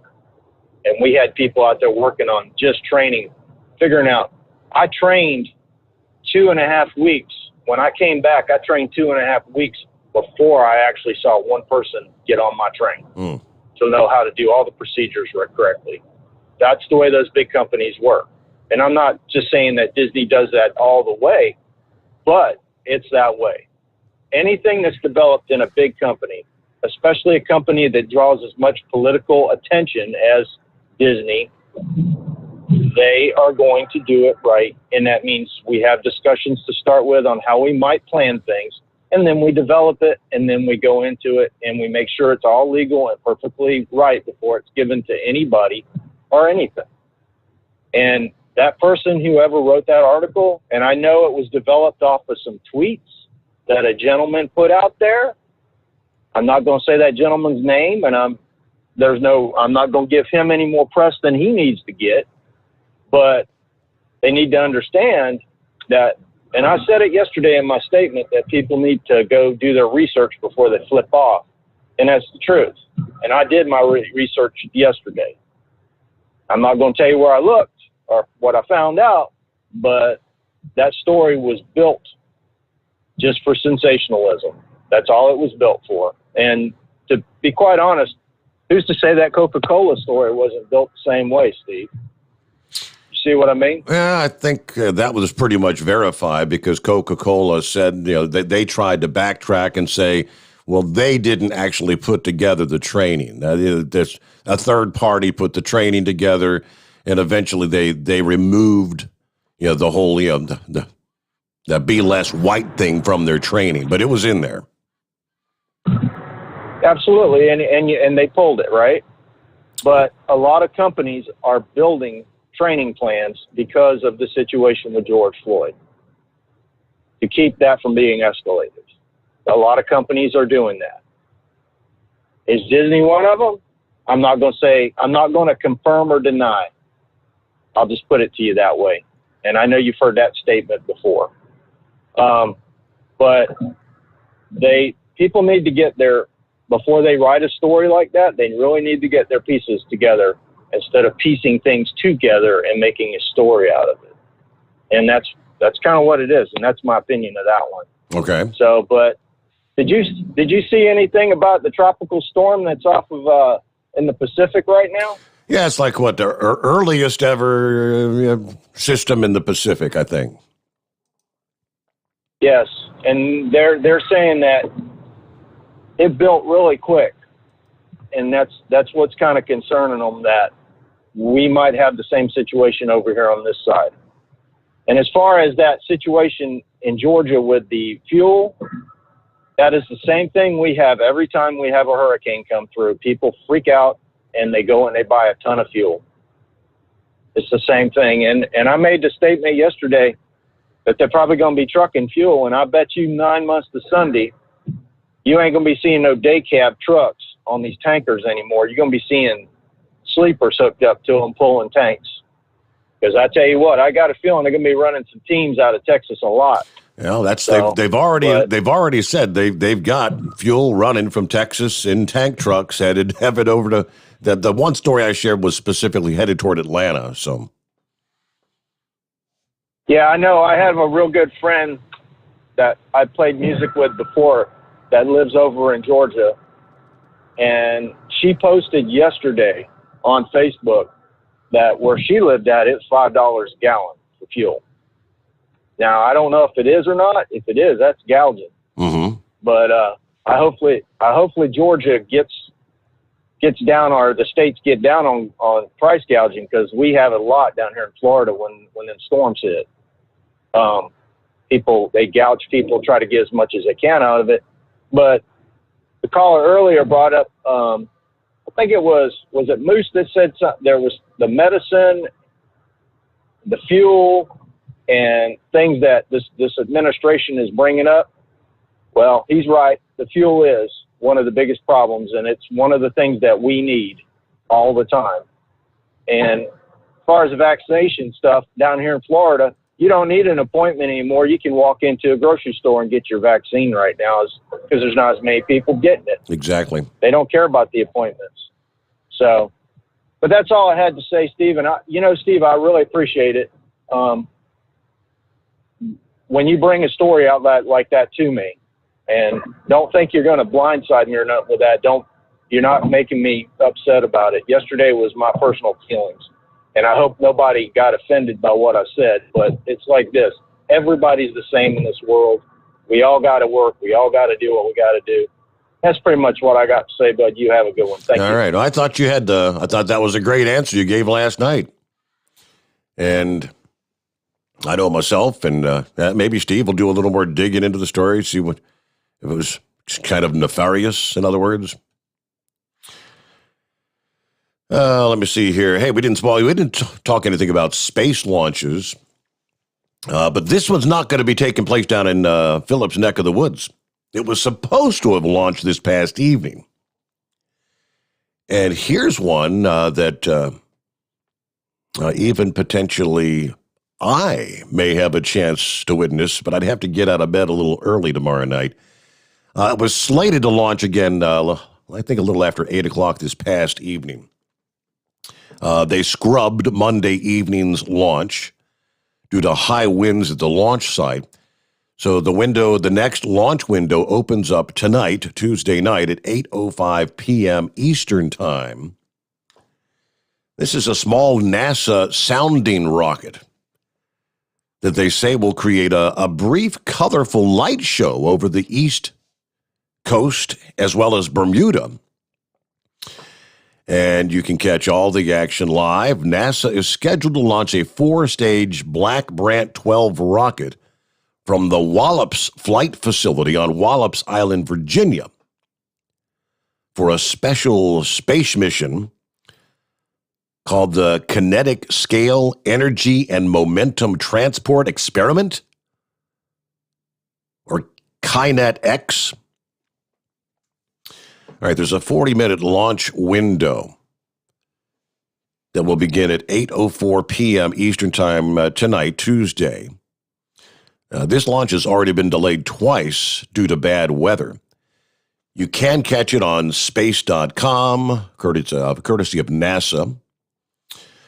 But the rocket launch is going to release barium vapor, which they say will form two kind of green-violet clouds that may be visible, weather permitting, for about 30 seconds to spectators in most of the eastern U.S., from the Atlantic coast all the way to the Mississippi River and just north of Bermuda. NASA actually shared a visibility map illustrating that the vapor clouds could be spotted, weather permitting, from Maine to central Florida and from the East Coast as far west as Illinois. Obviously, the further to the west from the coast, I'm looking at the map here, for the western half of Ohio, the eastern half of Indiana, down through much of Kentucky, It would be visible in the 60 to 90 seconds after the actual launch takes place. Areas all the way down into central Florida, all the way up through Alabama, western Tennessee, over the central Illinois. It would be visible, again, weather permitting, in the 90 to 120 seconds after launch time frame. That's what the map shows, that the vapor clouds could be spotted. The NASA Visitor Center at Wallops will not be open to public for the launch. You can get the latest from NASA via the Wallops Center's Facebook or Twitter pages. Let's see. The vapor will be released about 10 minutes after launch when the rockets, about 217 to 249 miles above the Atlantic, or about 550 miles downrange from the Wallops flight facility. The barium vapor is not harmful to the environment or public health, they tell us. Immediately after release of the vapor, the spherical clouds are a mixture of green and violet, but that phase only lasts about 30 seconds when the unionized component of the cloud has diffused away. After exposure to sunlight, the vapor clouds quickly ionize and kind of take on a violet color. Okay. I go into more of what this experiment's all about, and I guess I actually do have a little video that they've presented of what you may be able to witness in the sky coming up later on tonight. All right, very interesting. Okay, it's 844-3388 as we roll toward, we'll get our bottom of the hour news break in here. When we come back, I think we've got Doug on the line. Big Sexy's going to check in. We'll get to some of our industry headlines. So, who was it? Somebody said Big Moose needed to bring me a trailer of Miller Lite if he's going to be stopping by drop his rig off. There's a home in Avon Lake, Ohio, that actually did get a delivery, a full load of Budweiser beer in this case. The truck crashed into the side of their home. In the early morning hours, late last week, I guess it was Friday morning, the Budweiser truck was traveling northbound, swerved to avoid crashing into a car that was headed eastbound, failing to stop at the intersection. As a result, the truck smashed into the side of the residential house. Driver of the car was cited for failure to yield right-of-way. The truck driver was taken to the hospital with minor injuries. Homeowner was unharmed, but the house itself was significantly damaged. I don't know if the homeowner got to keep any of that Budweiser or not, but they probably could have used some after that. All right, there we go. News break. It's 844-844-3388. The Steve Sommers Overnight Drive live from the Hot Shot Secret Studios. USA Radio News with Dan Naraki.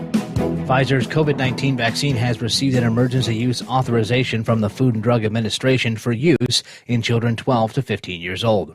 It's the first coronavirus vaccine to receive approval for use in teenagers. Data from the company has shown that the shot is safe for younger recipients and is highly effective in keeping them from developing COVID. Dr. Francis Collins calls the approval exciting news. The director of the National Institutes of Health tells CNBC that it's a chance to protect adolescents well ahead of the next school year. We really want to protect adolescents. And more than that, adolescents have been taken out of social circles, out of school sports programs, out of going to the prom, out of hanging with their friends. This is a way to get us back to normal and well in advance of getting the school season started in the fall. This is USA Radio News. Dish TV is better than cable TV. Why? Because you can save 45% on packages compared to your high-priced cable bill. Wow. Take those giant scissors out and cut the cable and save with Dish TV. Plus, you get a free DVR upgrade to record your favorite shows and free installation. And with Dish Anywhere, you can watch TV for free on your mobile device. Act fast. You can save hundreds of dollars. Does your cable company do that for you? I don't think so. Get all the best TV programming at your fingertips at a fraction of the price of cable TV. So say adios, arrivederci, goodbye to the high cable bill and save up to 45% on Dish TV packages today. These are limited time offers and can change at any time. Call fast. 800-610-5739. 800-610-5739. 800-610-5739. That's 800-610-5739. You're listening to the Overnight Drive with Steve Summers. At Hot Shot Secret, we share the science behind common diesel problems and their solutions. For example, Hot Shot Secret Diesel Extreme. Today's ultra-low sulfur fuels leave injector deposits causing frequent DPF regens and low throttle response. Diesel Extreme is a once every 6-month treatment that will clean your entire fuel system, including the tank, lines, pump, and the injectors. Hot Shot Secret Diesel Extreme is available nationwide at truck stops, fine farm and auto stores, and online at hotshotsecret.com. Some say their truck reflects who they are, dependable and reliable. That's why you trust Blue Def. Now the best just got better. Introducing Blue Def Platinum, a revolutionary innovation with advanced system shield technology to significantly reduce harmful deposits. To maintain fuel economy, save money on costly repairs, and sustain the life of your SCR system, there's only one DEF to choose. Blue Def Platinum. The best just got better. PureFlow AirDog, your leader in fuel air separation system technology. Our systems filter out water, particulates down to 2 micron, and remove all of the air out of your diesel fuel. This allows for nothing but pure, clean diesel fuel to reach the expensive injection system equipped in your vehicle. Not only do our fuel systems protect, they also come in a variety of flow rates to meet your performance needs. Our systems are compact and use OEM-style fittings for an easy installation. Learn more about our product at www.pureflowairdog.com and be sure to follow us on Facebook and Instagram. Protect your investment with PureFlow AirDog. Diesel Army is on duty 24 hours a day, 7 days a week. Burning the midnight oil with the best diesel coverage. All the tech, all the torque. Diesel Army, where there's smoke, there's fire. For the latest news and event coverage, as well as feature and tech articles, sign up for the newsletter and don't miss a thing. Visit dieselarmy.com from the Power Auto Media family of digital magazines. Again, it's dieselarmy.com. Dean Michael, the tax doctor here. I have one question for you. Do you want to stop worrying about the IRS? If the answer is yes, then look no further. I've been around for years. I've helped countless people across the country, and my success rate speaks for itself. So now you know where to find good, honest help with your tax problems. What are you waiting for? If you owe more than $10,000 to the IRS or haven't filed in years, call me now at 888-557-4020 or go to mytaxhelpmd.com for a free consultation and get your life back. For anything diesel, take it to Scheid Diesel. They provide a wide variety of services and diagnostics to determine what the problem is with the latest technology. From simple oil changes and preventative maintenance to fuel system diagnostics and repairs, engine rebuilds and cylinder head repairs, and rebuilds with our in-house machine shop. They also have on-site DPF cleaning for exhaust issues and DOT inspections. If your diesel is asking for some attention, Scheid Diesel has the specialist you need for anything diesel. Located in Terre Haute and Lafayette, Indiana, and Effingham, Illinois, Scheid Diesel has you covered. Drivers, you demand that your equipment's reliable and dependable, and that also applies to your headset for communication. Well, our friends at Stellar Electronic have you covered. The Pluto Duo headset bundle is the best communication headset you can find in the industry. No matter the challenging environment you're driving in, the Pluto headset will make you sound crystal clear all the time thanks to their 99% noise cancellation. And the Duo's not only a stereo converter for the headset, but also a power bank so you can charge as you go. Learn more at StellarElectronic.com or visit them on Facebook.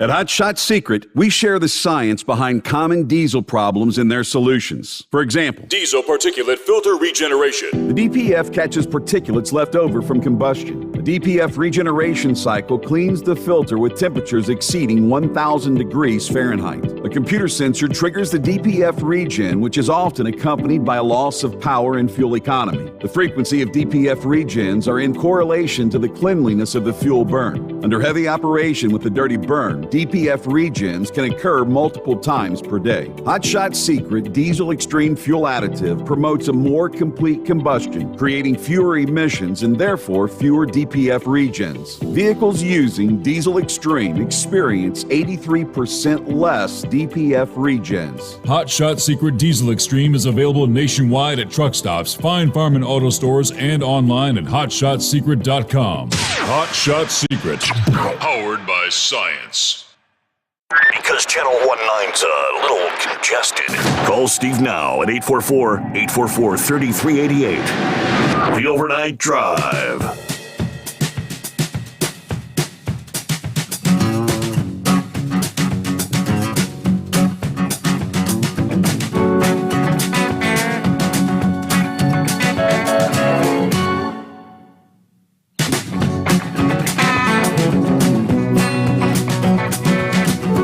So in the name of always trying to make sure we share the best correct information. Let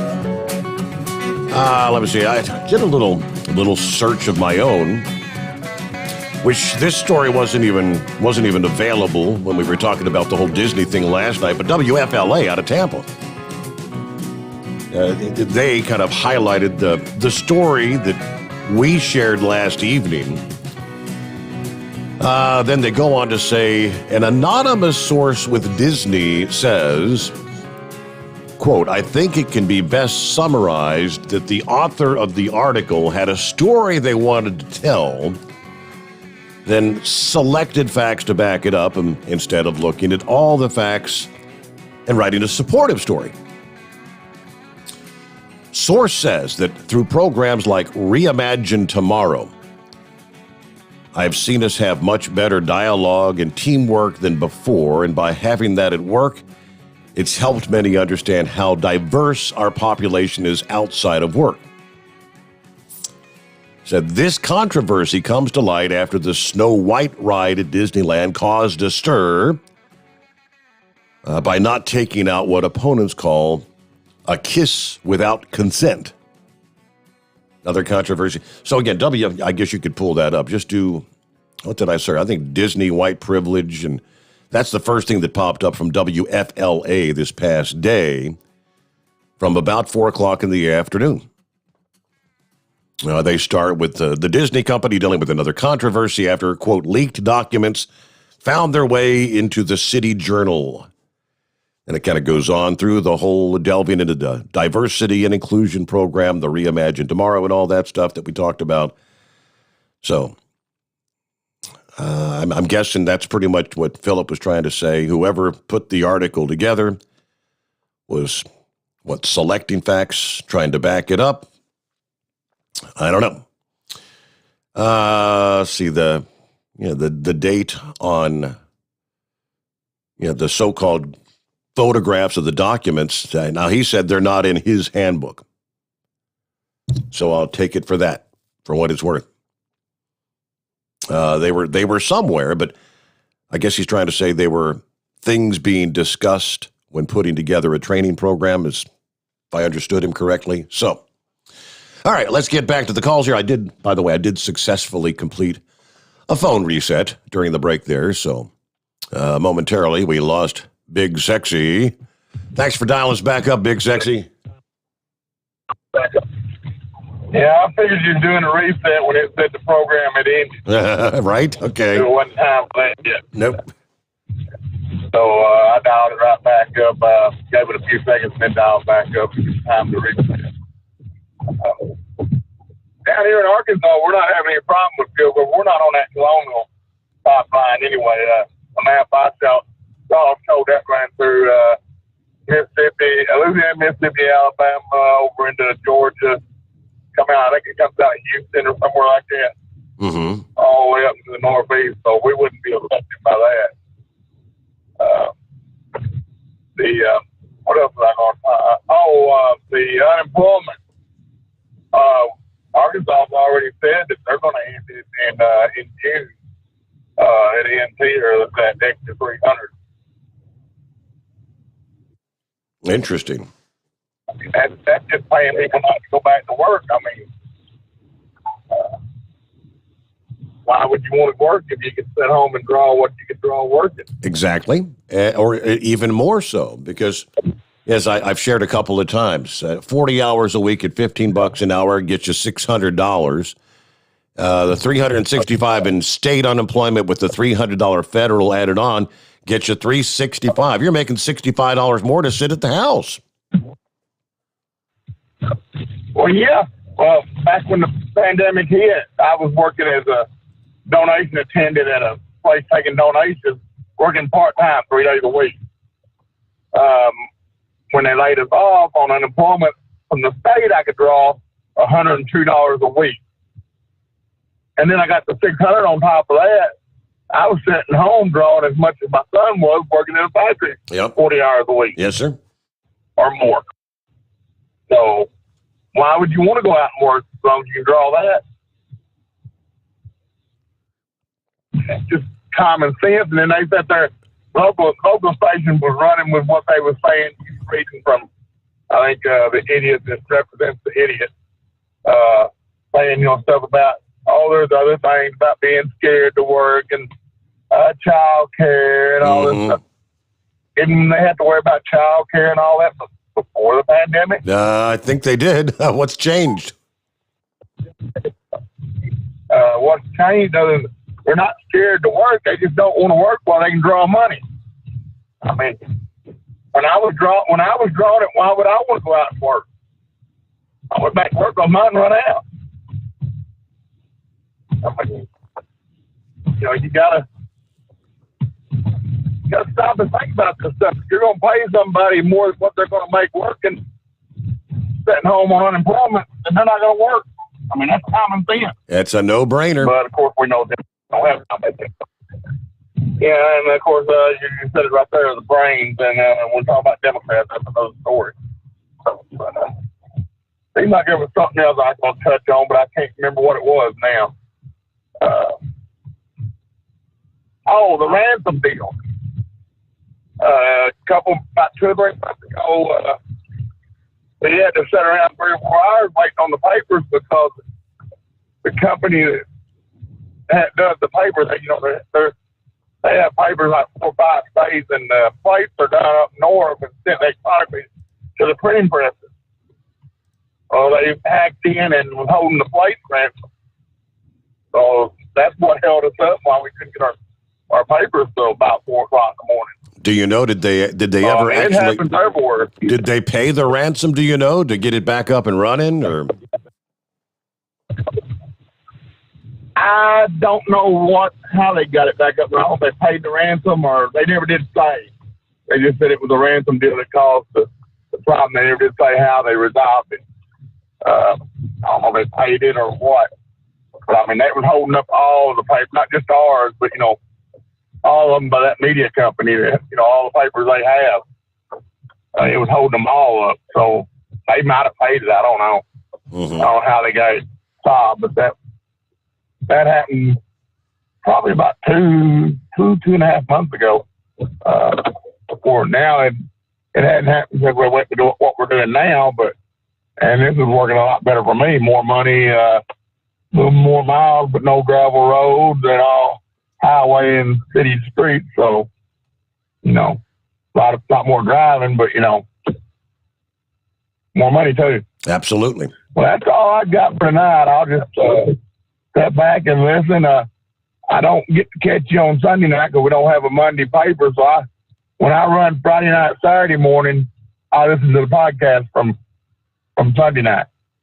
So I get to hear you on Friday, Saturday morning. Okay, I got you from the week before. Okay. That's why I do that. Well, that's true. That's true dedication there, Big Sexy. Thank you for listening in, even if it is the podcast, right? Let me see here. Checking through some of the comments. Okay, Fred says, Eagle, if you're out there this morning, I heard you on the CB radio around Dallas Friday. Just saying hi. I would have shook your hand if I would have seen you face to face. I guess if you're Eagle on the CB, you'd recognize that voice, wouldn't you?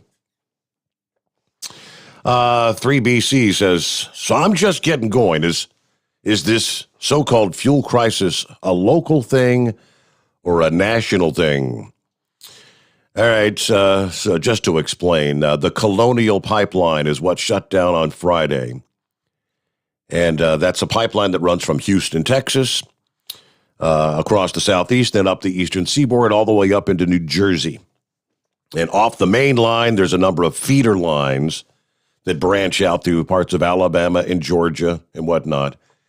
So that's the region. It's the southeast and more of, they're making it sound areas from about Alabama on up to the Carolinas, up into maybe New Jersey, where the biggest issues are taking place, where stations are actually running out of fuel, scrambling to get that pipeline back up and running. So yes, it is a regional thing, if that makes sense. Let me see here. I'm looking at a photo here from let's see, the citizens of Robbinsville went into full panic mode today when the rumors of a possible gas shortage spread like wildfire, so they all ran up and sucked all the gas stations empty. So guess what? Now we have a gas shortage. It could be a few days before the trucks refill things. Yeah, a photograph that kind of looks like, I remember those pictures from back in the 70s where you've got vehicles lined down the street waiting to get into, this is a BP station in this particular photograph. Let's see, it was running $2.97 a gallon, I guess, until they ran out of gas there. All right, let me take you back here. Little more up-to-date, in-depth information, like for that individual that hasn't really heard what the hell's going on. What do you mean fuel shortage? Government officials have not advised Colonial on whether they should pay the ransom or not. According to the Deputy National Security Advisor, national average for retail gasoline, so across the board, nationally, the price jumped to $2.96 a gallon this past day, which was up nearly 2.5% from Friday, according to AAA. The premium for wholesale gas in the New York area expanded its widest in 3 months. Now, this just as the nation's energy industry was preparing to meet stronger fuel demand for the summer travel season. More Americans are again commuting to the office and booking flights after a year of lockdowns. Depending on the duration, retail prices could spike further, stoking fears of inflation as commodity prices are rallying worldwide. DarkSide, the hackers, said in a post on their web that they're not to blame. They were trying to hit that there was an affiliate group that may be behind this attack. The group promised to do a better job of screening customers that purchase their malware. So this is a group that actually produces this garbage to be implanted into computer systems to hack them and hold them hostage. And they actually sell it to others. All right, gas futures that initially surged as much as 4.2% in overnight trading surrendered most of those gains on Monday. Convenience store chains in places like Atlanta and Savannah, Georgia, began clamoring for emergency fuel deliveries starting Friday afternoon. Landlocked cities face the greatest danger of shortages compared to those that would have access to waterborne deliveries. If the pipeline remains shut down many more days, we anticipate a massive surge in orders. Suncoast, which operates about 900 trucks, has delivered emergency supplies during 75 major storms over the last 15 years, including Hurricanes Harvey and Irma. Gasoline for June delivery settled little changed at $2.13 a gallon there in New York. But future prices have gained more than 50% this year, much of that helped by the recovery from the pandemic. Prior to the statement from Colonial on Monday, traders were seeking vessels to deliver fuel to coastal terminals. 4 vessels were provisionally chartered to send diesel or gas from Europe to the U.S. Atlantic coast. According to a Danish oil product tanker company, Torm AS, some tankers are also being secured to temporarily store gasoline along the Gulf Coast. According to participants, meanwhile, Total SE scaled back activity in a key unit at their Port Arthur, Texas refinery. Colonial halted all operations of the system late Friday after the ransomware attack. Just the latest example, though, of critical infrastructure being targeted by ransomware. As hackers increasingly attempt to infiltrate essential services, electric grids, hospitals. This escalating threat has prompted the White House to respond with a plan to increase security at utilities and their suppliers. Pipelines are a specific concern because of the central role they play in the entire U.S. economy. It's all hands on deck right now, according to the Commerce Secretary. All right, now they go into the rules being eased for the truckers out there moving refined products. And they kind of delve into what ransomware actually is, where they want a fee, millions of dollars, to give you the key or the code to get control of your computers back. Atlanta will be one of the earlier sore spots, along with Eastern Tennessee and perhaps the Carolinas, according to the head of petroleum analysts at Gas Buddy. In the Northeast, they can secure gas shipments from Europe, but it'll come at an increasing cost the longer the pipeline stays shut down. All right, a lot of information in there. In the meantime, fuel producers, including Marathon Petroleum Company, are weighing alternatives for how they can ship their products to the Northeast. One potential route would be the Kinder Morgan-operated Plantation Pipeline, even though it extends only as far north as Washington, D.C. Has a capacity of about 720,000 barrels per day. Hell of a lot less than Colonial's pipeline, but at least that would be something to assist in keeping some supplies in stock. All right, back to the calls here. Rick, what's happening this morning? Hey, good morning, Steve. How was your Mother's Day? Well, we had a great Mother's Day weekend. Thank you. Yeah, we did our thing on Saturday. So to avoid the rain that came down on Sunday. Mm-hmm. Yep. God, that was a mess.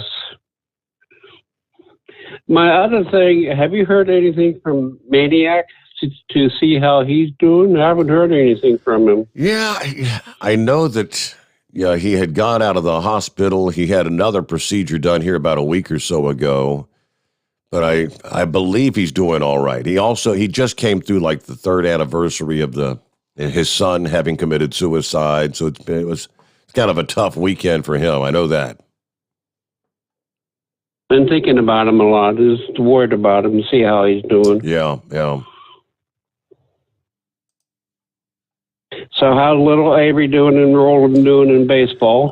They're doing well. I mean, they've had more rainouts than anything else. I think both of Rowan's last 2 games have been rained out. He's supposed to have one this past evening, so they ended up just doing a practice. Can you say triple headers? Exactly, yeah.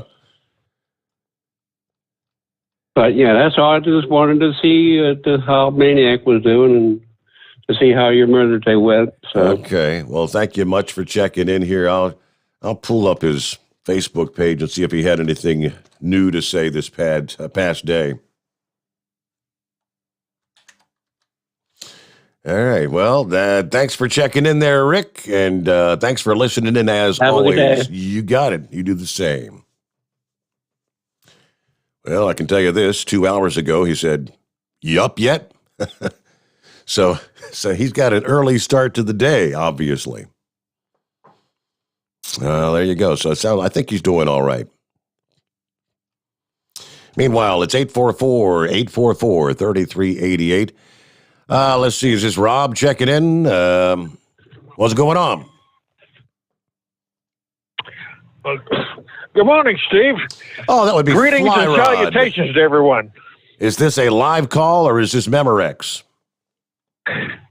Now, wait a second. Hang on a second. Steve, this here is a live phone call. This is not a pre-recorded message. There you go. That's right. Well, Steve, I just want to give everyone an update. A rumor has it floating around that my wife and I took off with a bagload of money and went down to Florida for a few days and blew it all that was supposed to be used on the cicada cookbook. You know what I'm talking about? Well, I've seen some of your photos. Looks like you have been having a nice, awful good time down there, haven't you? Well, awful good time minus the good would be a more accurate description. Steve, if you've ever been down that part of Florida, there ain't diddle down there. No?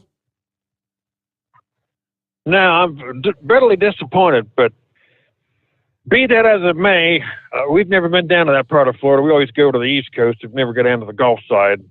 Yeah, there's you get down that neck of the woods, there's just nothing down there without driving an hour and a half or at least an hour to get to any major cities like Tallahassee or Panama City.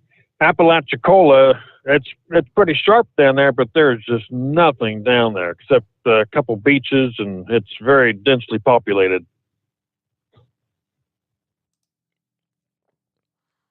I don't think I've been. But I just wanted to call in and let everyone. Been to Fort Lauderdale a number of times. There seemed to be plenty to do there. Let me see.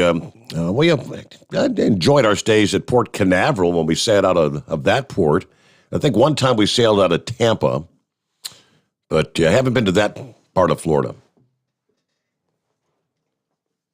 Well, that part of Florida where I'm talking about, Apalachicola and St. George's Island, that was devastated by Hurricane Michael back in 2018. Mm-hmm.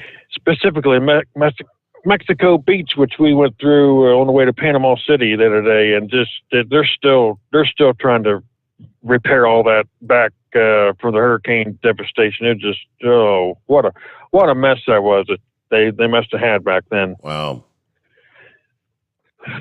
But I know you're getting up close to the news hour. I just want to call everyone and let them know that we're still alive and kicking. We're back, and we'll be concentrating on what limited funds we have left on the Cooking with Cicadas. So if anyone wants to make a donation or become a member or get plugged into this deal, this is a moneymaker, and folks can be famous like us and Heat Wave, and everyone's welcome to jump aboard. I'm thinking is maybe about. We'll be giving updates again. Maybe about a week from now. I think we're supposed to start warming up over the weekend, and I've seen some people posting some pictures where there's a few of the cicadas coming up, but these cold temperatures, these cooler overnight temperatures, they're not emerging in mass just yet. But the time is rapidly drawing nigh, as they say. Come back with more of our industry headlines, and believe it or not, we'll be making our way into our final hour here on a Tuesday morning. If you'd like to chime in, it's 844-844-3388. The Steve Sommers Overnight Drive live from the Hot Shot Secret Studios. USA Radio News with Dan Naraki. The FBI confirmed Monday that the cyber attack that's knocked one of the country's largest fuel pipelines offline came from a criminal group known as DarkSide. The Bureau says that it continues to work with the pipeline's operator, Colonial Pipeline, to investigate the attack that has halted the pipeline that supplies nearly half of the fuel used on the East Coast. The company hopes to have the pipeline back online by the end of the week. AAA says it expects gas prices to rise in response to the shutdown, especially in eastern and southern states.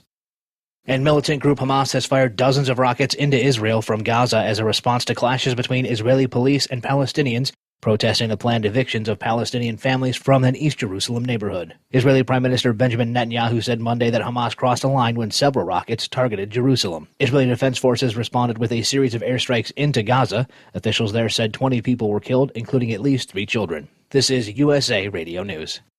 Yes, sir. you hear that? That is the sound. No, that is the sound of the wrecker. That is the sound of the tow truck. That is the sound of your car stuck in the snow and the tow truck is on it. You know what the tow truck is coming for? The tow truck is coming for your wallet. That's what it's coming for. I know. That's what it's coming for. Listen, this is Billy Gerard here, Rockstar Radio. I have the solution. It is called Track Grabber. TRACGRABBER. Go there, trackgrabber.com. Winter is coming. Do not let this sound be you. Track Grabber, TRACGRABBER. Go there, get these. They are inexpensive. They will save you a fortune in the long run, and they will save you from getting stuck. Go to trackgrabber.com. Log on, get yourself a pair. Get a pair for the family. They're easy to install, and they will get you out of the mud, the snow, the sand. They will save you from the wrecker bills. Oh my goodness. They will pay for themselves the first time you use the trackgrabber.com. Promo code ROCKSTAR saves 25%. That's trackgrabber.com. Promo code ROCKSTAR. One Utah county's Republican Party has told one of their state senators that they're not happy about his recent actions. Lance Pry reports. Weber County, Utah GOP voted to censure Senator Mitt Romney, the Republican from Utah, Saturday during its convention. The senators' vote to impeach former President Trump earlier this year was the reason given by the voting body, saying the impeachment had denied the president due process, allowed falsified evidence, and did not provide adequate time for an investigation. The resolution to censure Romney was passed 116-97. From the West Coast USA Radio News Bureau, I'm Lance Pry. And Ford has issued a safety recall for more than 600,000 of their Explorer SUVs. The recall affects select 2016 through 2019 Explorers and their roof rail covers. The company says the covers could come loose and detach, although there have not been any reported incidents of that happening. Ford says customers with Explorers from those model years should check the company's website for more information. This is USA Radio News. Now you can fly anywhere in the world and pay discount prices on your airline tickets. Book a flight today to London, Paris, Madrid, or anywhere else you want to go and pay a lot less guaranteed. Call the International Travel Department right now at Low Cost Airlines. 800-215-5141. 800-215-5141. That's 800-215-5141. A vote has been scheduled for Wednesday to potentially remove Wyoming Representative Liz Cheney from her position as the Republican Party conference chair.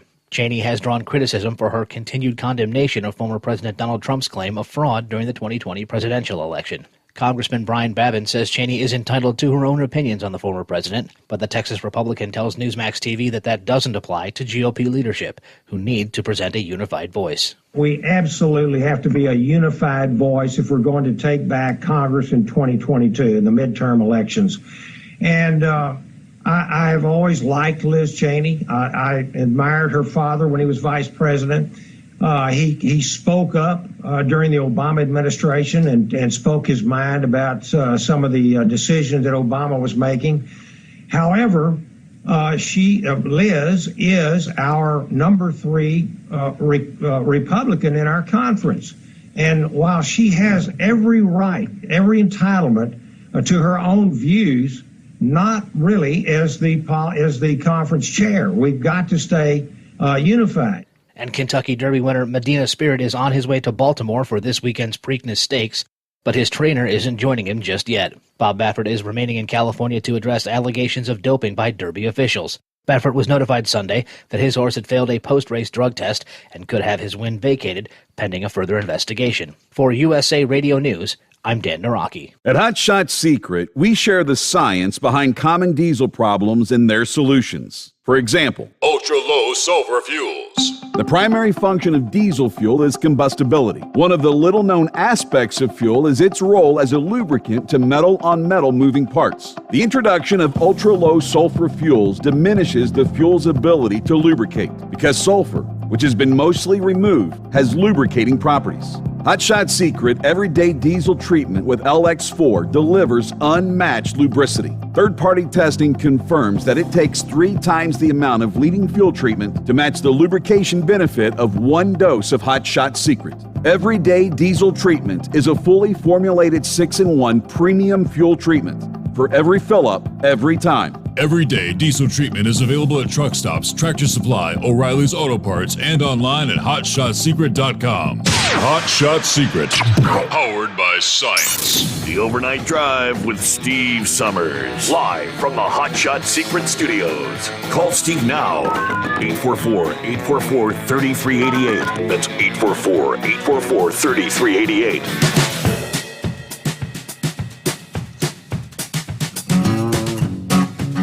Alrighty, there you go. Final hour here on a Tuesday morning. Hope your week's off to a good start.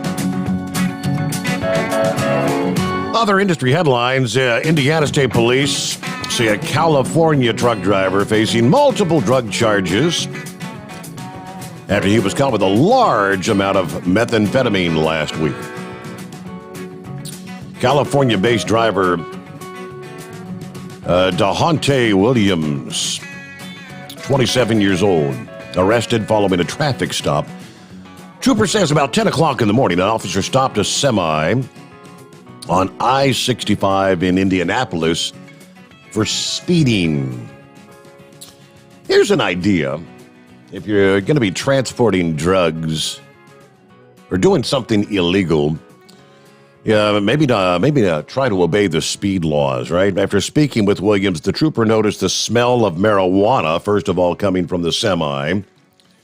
They conducted a search of the vehicle, discovering 162 pounds of methamphetamine and a small amount of marijuana. He's now facing federal drug charges. Indiana State Police assisted in the investigation by the Department of Homeland Security and the U.S. Postal Inspectors. Next up, Border Patrol said 3 people were apprehended attacking a truck driver on Friday morning at a truck stop in Encinal, Texas. According to the release from the Border Patrol, the truck driver was resting in his vehicle when he heard people trying to climb up into his windjammer. When he stepped out of the truck to investigate, the 3 individuals ran away. About a short time later, the driver observed the same 3 subjects attempting to climb back into the windjammer, to which he exited his cab once again with a flashlight in hand to confront the 3. As the driver walked to the front of the tractor, he alleged that 3 individuals rushed him. He began swinging his flashlight, trying to defend himself. The driver witnessed the 3 subjects run toward I-35. Well, the sheriff's office were contacted responding to the scene. Border Patrol says when authorities responded, they were able to locate the 3, hiding behind a store. 2 of the 3 were bleeding from the head, and they admitted they were struck by the truck driver during the altercation. Police later confirming those 3 were from Mexico and they had entered the country illegally. All right. Some of our industry headlines as we make our way into our final hour here. You know what? It's a handy little tool there, right? Get you a nice big mag light. Works fine as a nightstick. Jolly Green Giant, what's happening this morning? Well, was that Dave McManus you just talked to about the Cicada Cookbook? Yes, it was. Uh-huh. He tried to palm one of those books off on me last week. I thought it was a cake boss book, and I realized he was talking about those the Newsom bugs that come out every 7 years, you know? 17 years, yes. Well, I didn't know what to say to him, man. I was totally perplexed, and I said, the Cicada Cookbook. I said, where'd you get that idea from? Doc Holliday? Uh-huh. Was he wanting 1995? Well, he's standing there and told me he was taking off to Florida, him and his wife. And last time we went to Florida, we went to Clearwater. In my opinion, that Gulf side is by far the prettiest versus the other side of the state, because the water is much, much clearer. So But I've never been to the where he was talking about. But Clearwater, I told him I thought was very, very nice. You know. But the main reason I was calling, Jolly Green went to Kroger's to get a prescription Friday morning, and I've done some reading on Facebook and found out that a lot of times they had shots that were left over for the COVID-19 virus. So I asked the pharmacist, hey, would you have any shots left over from this morning? And she said, we're taking walk-ins. You want to take and get a shot? And I said, sure. Just don't give me the Johnson & Johnson one. Yeah. And she told me that they haven't had any issues with the Johnson & Johnson. But so she took me in there within 30 minutes and gave me the shot.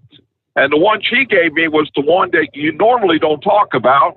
It's the one with the M, okay? Minerva, you've got Bowser and you got Johnson & Johnson. What's that third one? Moderna. But that's the one they gave me. So I put it in my left arm. So all Friday night while I'm driving, my arm is just throbbing. All weekend long, my arm was throbbing. I couldn't even sleep on that arm. It was that bad. And not only that, but I was having serious back issues and neck issue. I mean, my muscles were hurting. I mean, I was just miserable all over last weekend. Mm-hmm. So I'm not going to, I told a couple of friends of mine, I'm not going to tell you not to get shot, but I talked to my wife about it. She didn't go through all that, but I told her, I said, I wish to God they would get this stuff out of me. I said, I think it was the worst decision I ever made because I've been miserable for 4 days because of that shot. And Steve, I haven't even went for the second shot yet.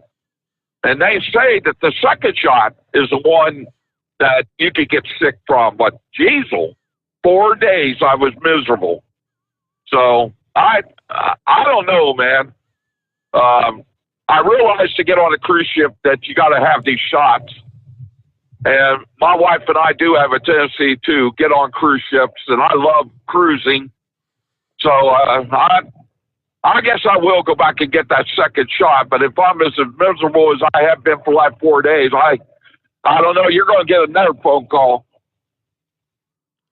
So some of the guys I work with, they feel like a sex maniac thinks it's a government conspiracy. That's what he thinks. I mean, the interesting thing is, people, some like you are miserable for days. Others just get a sore arm. And some have nothing at all. It's just every individual's different. Well, my wife, she just had her shots, and she only experienced her arm hurting. Okay. So she didn't have any issues.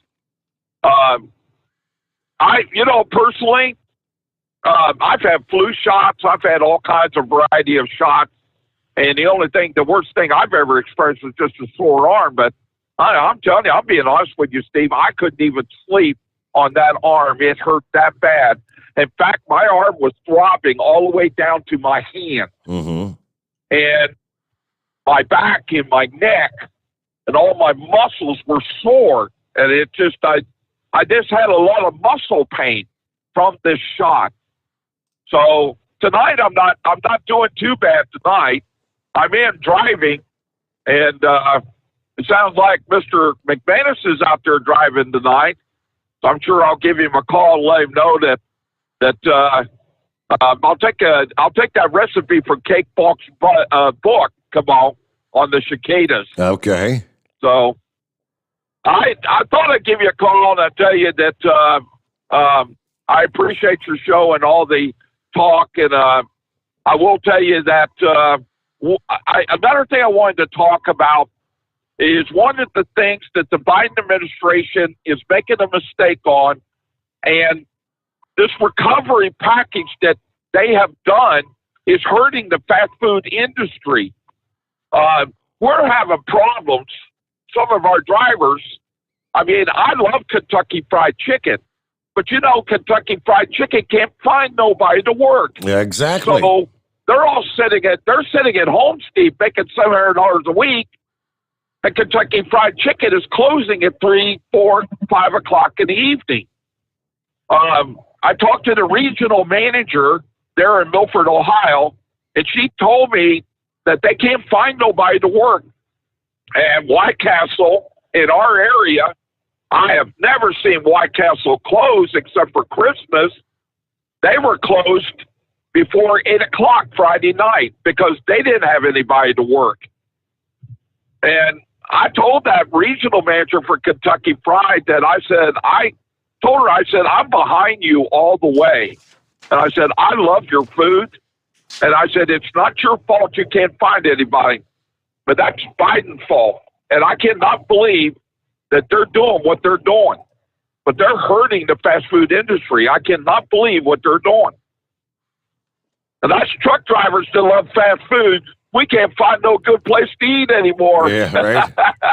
Well, according to Jen Psaki, it has nothing to do with all those extra unemployment benefits. That's not right. That's why you can't.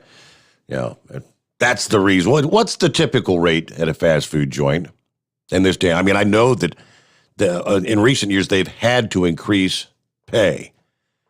Yeah, jump into. Starting it's at least like $10 an hour to start at a Mickey D's, 10, 12, something like that. But even at $12, $13 an hour, or even $15, if you said $15 an hour to start, flipping burgers at McDonald's.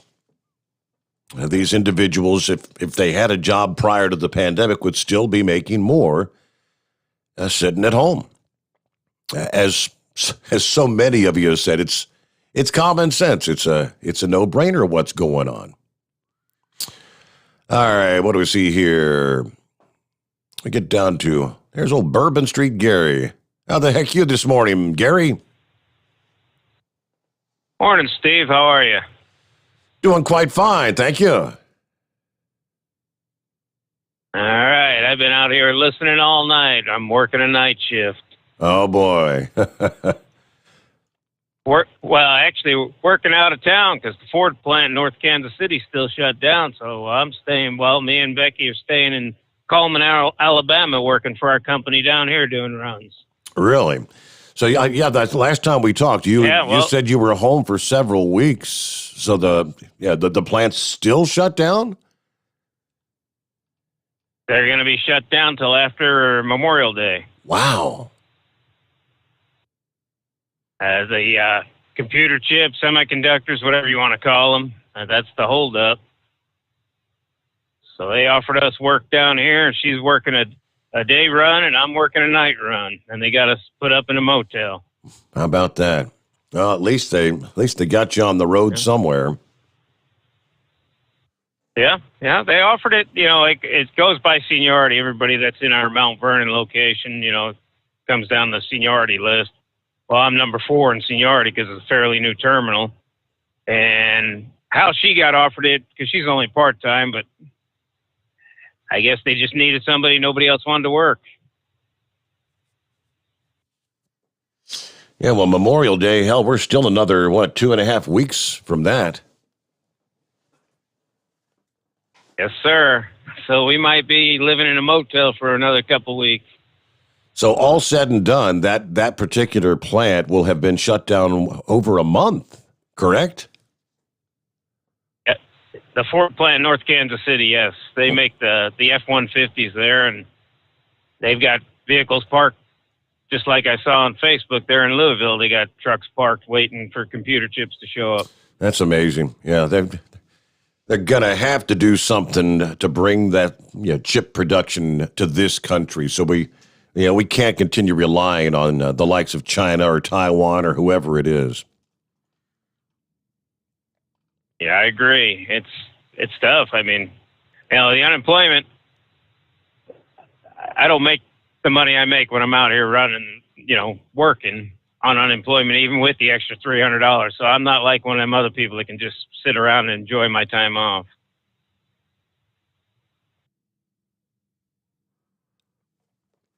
Well, it's good to hear from you, Gary. Tell Becky we said hello. I guess since she's running day, you're running night, you just get to see each other in passing. Is that about it? Well, I see her in the morning for about an hour, and then she gets done about 2 o'clock, and I don't leave out till 7 o'clock at night. So Yeah.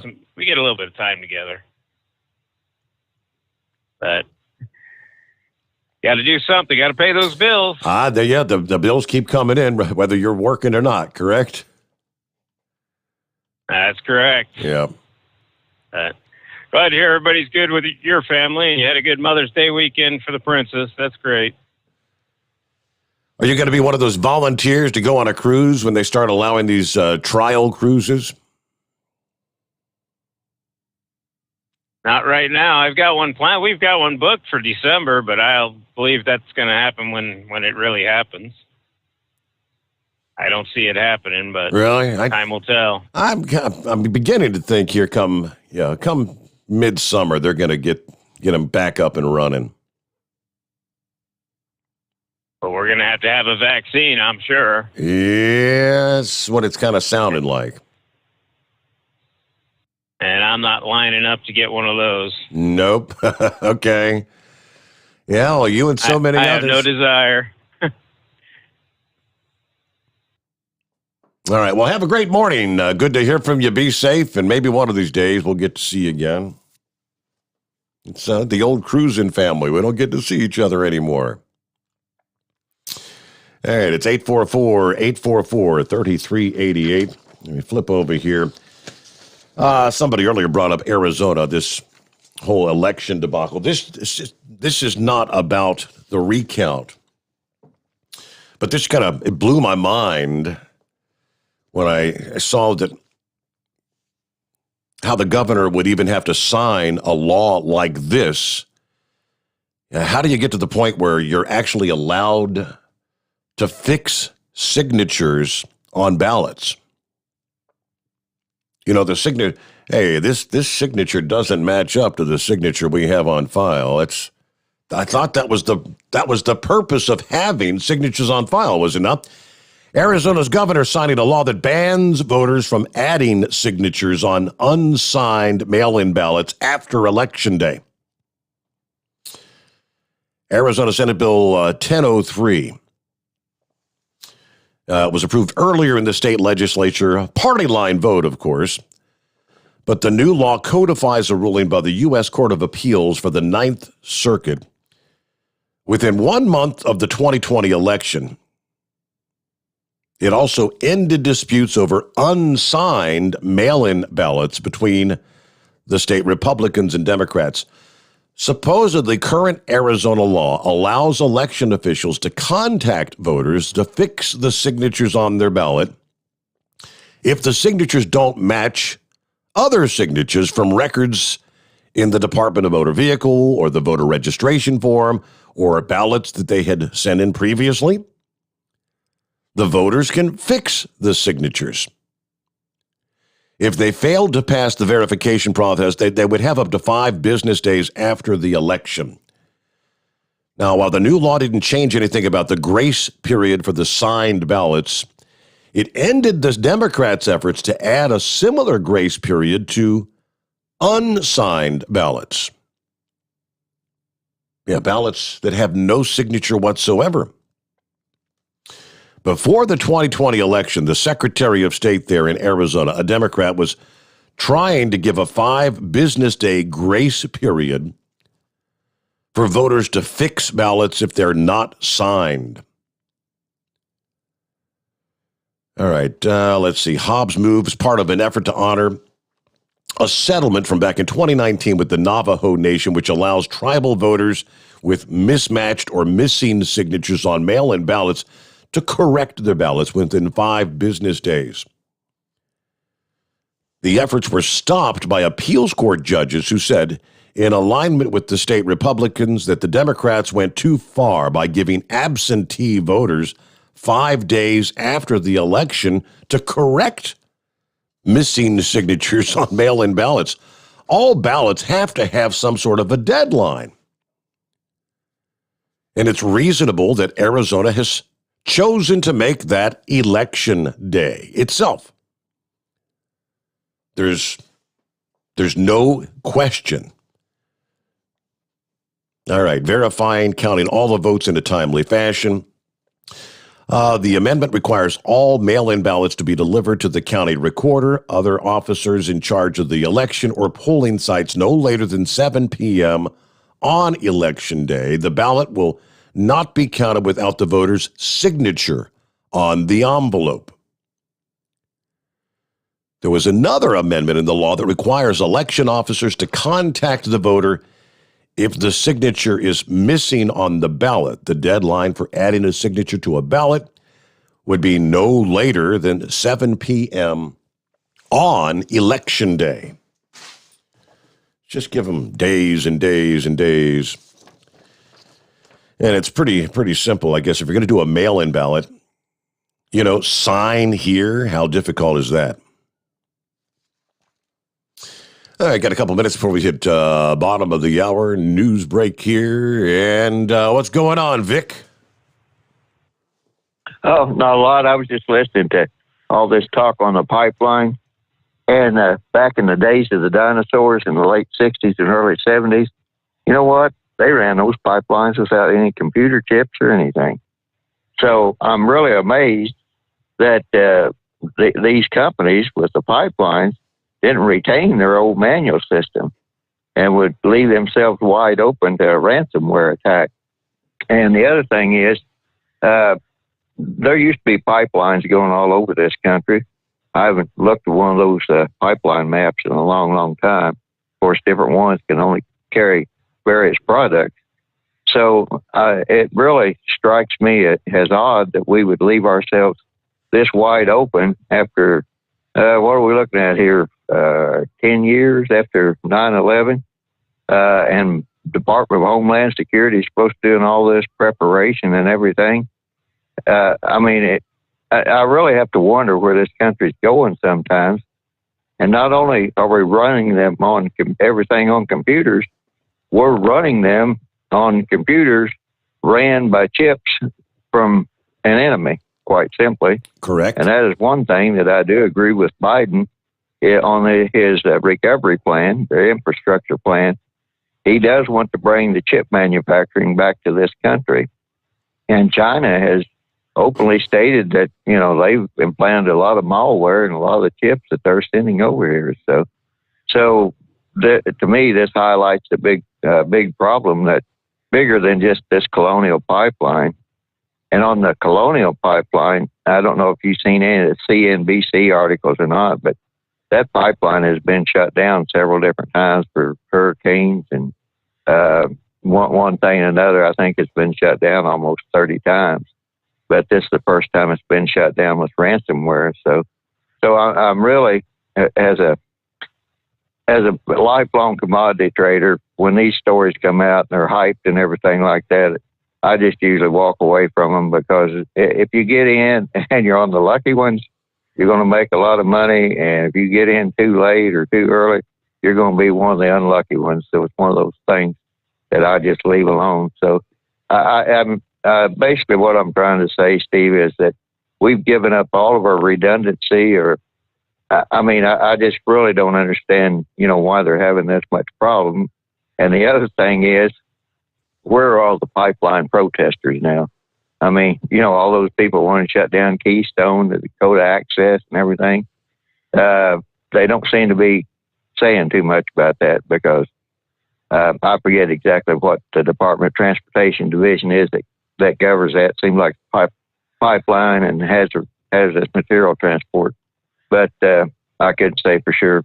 But anyway, pipelines are such a key part. They're a cheap part to a key way to transport everything.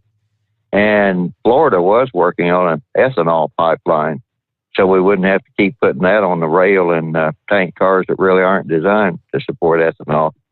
So by and large, I hope people understand the importance of pipelines in this country anymore. And They're the safest, cheapest way to transport everything. And they should be linked together to where everything can keep operating. And as we're coming into planting season, it's really going to be critical to get everything planted. And, you have to have petrochemicals to make fertilizers. So it's a bad thing to have happened to that company, but hopefully everybody will wake up and realize that these ransomware people can do whatever they want, but we'll always have a manual backup. It's kind of like when you're flying most of these planes anymore. Right. Especially the military ones, they always have a manual backup to them. With that, I'll let you go there, Steve. It's kind of a rude awakening, I guess you'd say right now. And just the simple fact that these bad players can even get into things like crucial infrastructure. You would think that things like oil pipelines and power grids and water treatment plants would have the best of the best of redundant backups to keep hackers from being able to get into those systems. I would just think. But with that, we'll get our news break in here. It's 844-844-3388. The Steve Sommers Overnight Drive live from the Hot Shot Secret Studios. USA Radio News with Dan Naraki. President Joe Biden announced Monday that more than $350 billion will soon be available to state and local governments as part of a fiscal recovery fund that was part of his $1.9 trillion coronavirus recovery package. The White House says the payments will begin as early as this week. Communities that take the funds will be able to use them to offset revenue losses, pay for public health expenses, or offer assistance to local businesses. The Treasury Department says the funds cannot be used to pay down debt or cut taxes. And the FBI confirmed Monday that the cyber attack that knocked one of the country's largest fuel pipelines offline came from a criminal group known as DarkSide. The Bureau said that it continues to work with the pipeline's operator, Colonial Pipeline, to investigate the attack that has halted operation of the pipeline that supplies nearly half of the fuel used on the East Coast. The company hopes to have the pipeline back online by the end of the week. You're listening to USA Radio News. Do you have an idea for an invention or new product? Do you think companies would be interested in your idea? Do you want to try to get a patent? Then call InventHelp now. InventHelp keeps your idea confidential and explains every step of the invention process. We create professional materials representing your idea and submit it to companies who are looking for new ideas. We have more than 9,000 companies who have agreed to review ideas in confidence. If a company shows interest in manufacturing your invention, we can negotiate on your behalf. We have helped over 10,000 clients receive patents. We also offer services including 3D modeling and animation demonstrating your idea, prototyping services, and we use state-of-the-art technology to show InventHelp client ideas to additional companies. Join the thousands of people just like you who chose InventHelp to pursue their idea. We are experienced. We are working for you. We are InventHelp. Call us for free information at 1-800-460-1663. That's 1-800-460-1663. Again, 1-800-460-1663. You're listening to the Overnight Drive with Steve Sommers. At Hot Shot Secret, we share the science behind common diesel problems and their solutions. For example, Hot Shot Secret Diesel Extreme. Today's ultra-low sulfur fuels leave injector deposits causing frequent DPF regens and low throttle response. Diesel Extreme is a once every 6-month treatment that will clean your entire fuel system, including the tank, lines, pump, and the injectors. Hot Shot Secret Diesel Extreme is available nationwide at truck stops, fine farm and auto stores, and online at hotshotsecret.com. Some say their truck reflects who they are, dependable and reliable. That's why you trust Blue Def. Now the best just got better. Introducing Blue Def Platinum, a revolutionary innovation with advanced System Shield technology to significantly reduce harmful deposits. To maintain fuel economy, save money on costly repairs, and sustain the life of your SCR system, there's only one DEF to choose. Blue Def Platinum. The best just got better. PureFlow Air Dog, your leader in fuel air separation system technology. Our systems filter out water, particulates down to 2 micron, and remove all of the air out of your diesel fuel. This allows for nothing but pure, clean diesel fuel to reach the expensive injection system equipped in your vehicle. Not only do our fuel systems protect, they also come in a variety of flow rates to meet your performance needs. Our systems are compact and use OEM-style fittings for easy installation. Learn more about our product at www.pureflowairdog.com and be sure to follow us on Facebook and Instagram. Protect your investment with PureFlow AirDog. Diesel Army is on duty 24 hours a day, 7 days a week. Burning the midnight oil with the best diesel coverage. All the tech, all the torque. Diesel Army, where there's smoke, there's fire. For the latest news and event coverage, as well as feature and tech articles, sign up for the newsletter and don't miss a thing. Visit dieselarmy.com from the Power Auto Media family of digital magazines. Again, it's dieselarmy.com. Dean Michael, the tax doctor here. I have one question for you. Do you want to stop worrying about the IRS? If the answer is yes, then look no further. I've been around for years, I've helped countless people across the country, and my success rate speaks for itself. So now you know where to find good, honest help with your tax problems. What are you waiting for? If you owe more than $10,000 to the IRS or haven't filed in years, call me now at 888-557-4020 or go to mytaxhelpmd.com for a free consultation and get your life back. For anything diesel, take it to Shy Diesel. They provide a wide variety of services and diagnostics to determine what the problem is with the latest technology. From simple oil changes and preventative maintenance to fuel system diagnostics and repairs, engine rebuilds and cylinder head repairs, and rebuilds with our in-house machine shop. They also have on-site DPF cleaning for exhaust issues and DOT inspections. If your diesel is asking for some attention, Shy Diesel has the specialist you need for anything diesel. Located in Terre Haute and Lafayette, Indiana, and Effingham, Illinois, Shy Diesel has you covered. Drivers, you demand that your equipment's reliable and dependable, and that also applies to your headset for communication. Well, our friends at Stellar Electronic have you covered. The Pluto Duo headset bundle is the best communication headset you can find in the industry. No matter the challenging environment you're driving in, the Pluto headset will make you sound crystal clear all the time thanks to their 99% noise cancellation. And the Duo's not only a stereo converter for the headset, but also a power bank so you can charge as you go.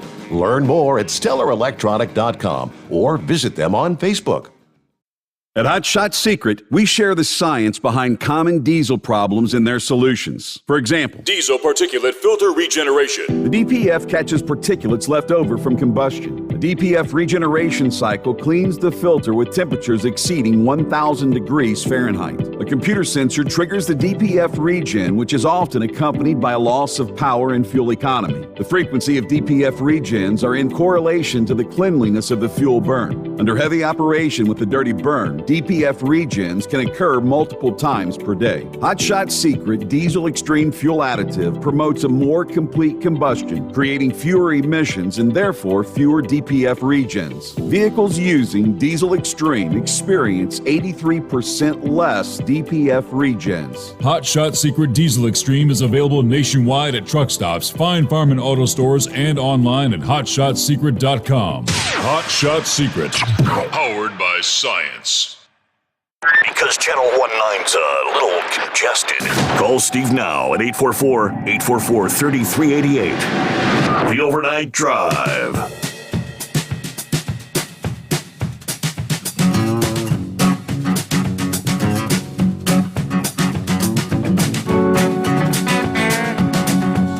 Okay, let's jump back into it here. I saw from CDL Life, had a copy of a decades-old flyer that was written in honor of the American truck driver. It's kind of a stirring reminder of the old-school trucking mentality. The poem entitled "What is a Truck Driver" by Dan Valentine appeared in 1960. Yeah, a long time ago. Paying tribute to the truck drivers who kept the country moving. And they've got the text from I wasn't even born at the time. What is a truck driver? Jim Valentine. He's a big guy. He's a small guy. He comes in all sizes and shapes. Short, tall, skinny, fat, laughing, serious, happy, sad. He's transportation with a grin on his face. distribution with a cocked left eyebrow. He's progress with diesel fumes in his hair. He makes his living holding 10 tons of steel in his hands. He has highways in his eyes. He's a truck driver. He hauls milk for the nation's babies, dresses for the nation's ladies, steel for the nation's war machines, and bread for the nation's breakfast tables. His boots, work pants, and cap on the side of his head. He's a businessman with grease on his elbow, philosopher with a bill of lading in his pocket, a diplomat with a steering wheel in his hands. He likes straight highways, blonde waitresses, slot machines that pay off, friendly cops, and bonus checks. The road's his home. He drives today so the world can live tomorrow. Laughing, cocky, husky, he's tough enough to hold his cargo against a hurricane. And gentle enough to stop 10 tons of wheeled steel to let a 12-ounce kitten cross the road. He can tell you where to get the best piece of apple pie on the highway, and where the radar traps are, and which roads to take to make the fastest time. He hates, in the order named, phonies, road hogs, tough traffic cops, highway way stations, small-town justices of the peace, steep hills, cackling cargo, and weak coffee. He's America on wheels. He's big business with a road map in his pocket. He's a truck driver. Without him, there'd be no gasoline to run the nation's automobiles, no steel to make the machines, no concrete to build the highways, no merchandise to spin the wheels of trade. Born 200 years ago, he would have been a buccaneer, a privateer, a freebooting soldier of fortune. Born 100 years ago, he would have been a frontier scout, a stagecoach driver, a rider of the Pony Express. He has eyes that look over the mountains. He likes to see the other side of the hill.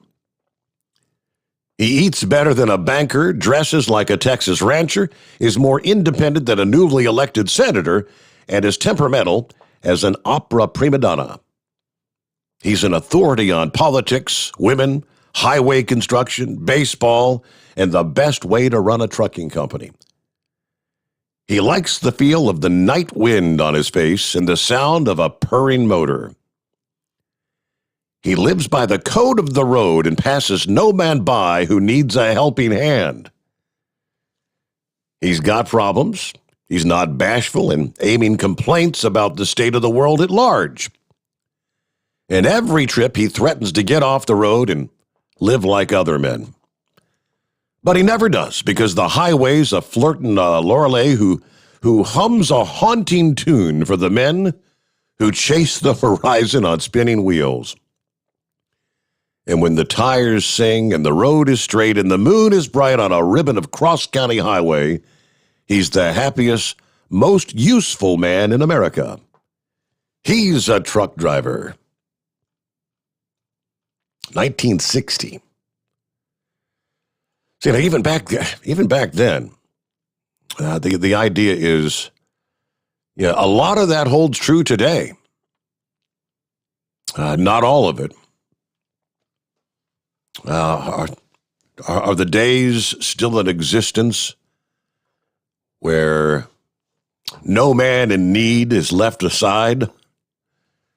There's a lot of drivers out there that aren't going to stop to help anybody because there's too many scam artists out there. You never know. That was a pretty complimentary poem from 1960, Knucklebuster. Morning, Mr. Steve Sommers. Yes, sir. I was only a 2-year-old toddler then, going, "Mama, where's my pacifier at?" Well, I'm going to tell you something. Whoever's praying for all that rain, please stop. God has heard your prayer and fulfilled it abundantly, dude. So please, enough of it. I think a pickaxe handle actually works better than than a flashlight, Steve, or an attitude adjuster saying, leave my truck alone there, or get you one of them dirty, hairy water blasters there. That you'll be getting wet for the wrong reason there. Yep.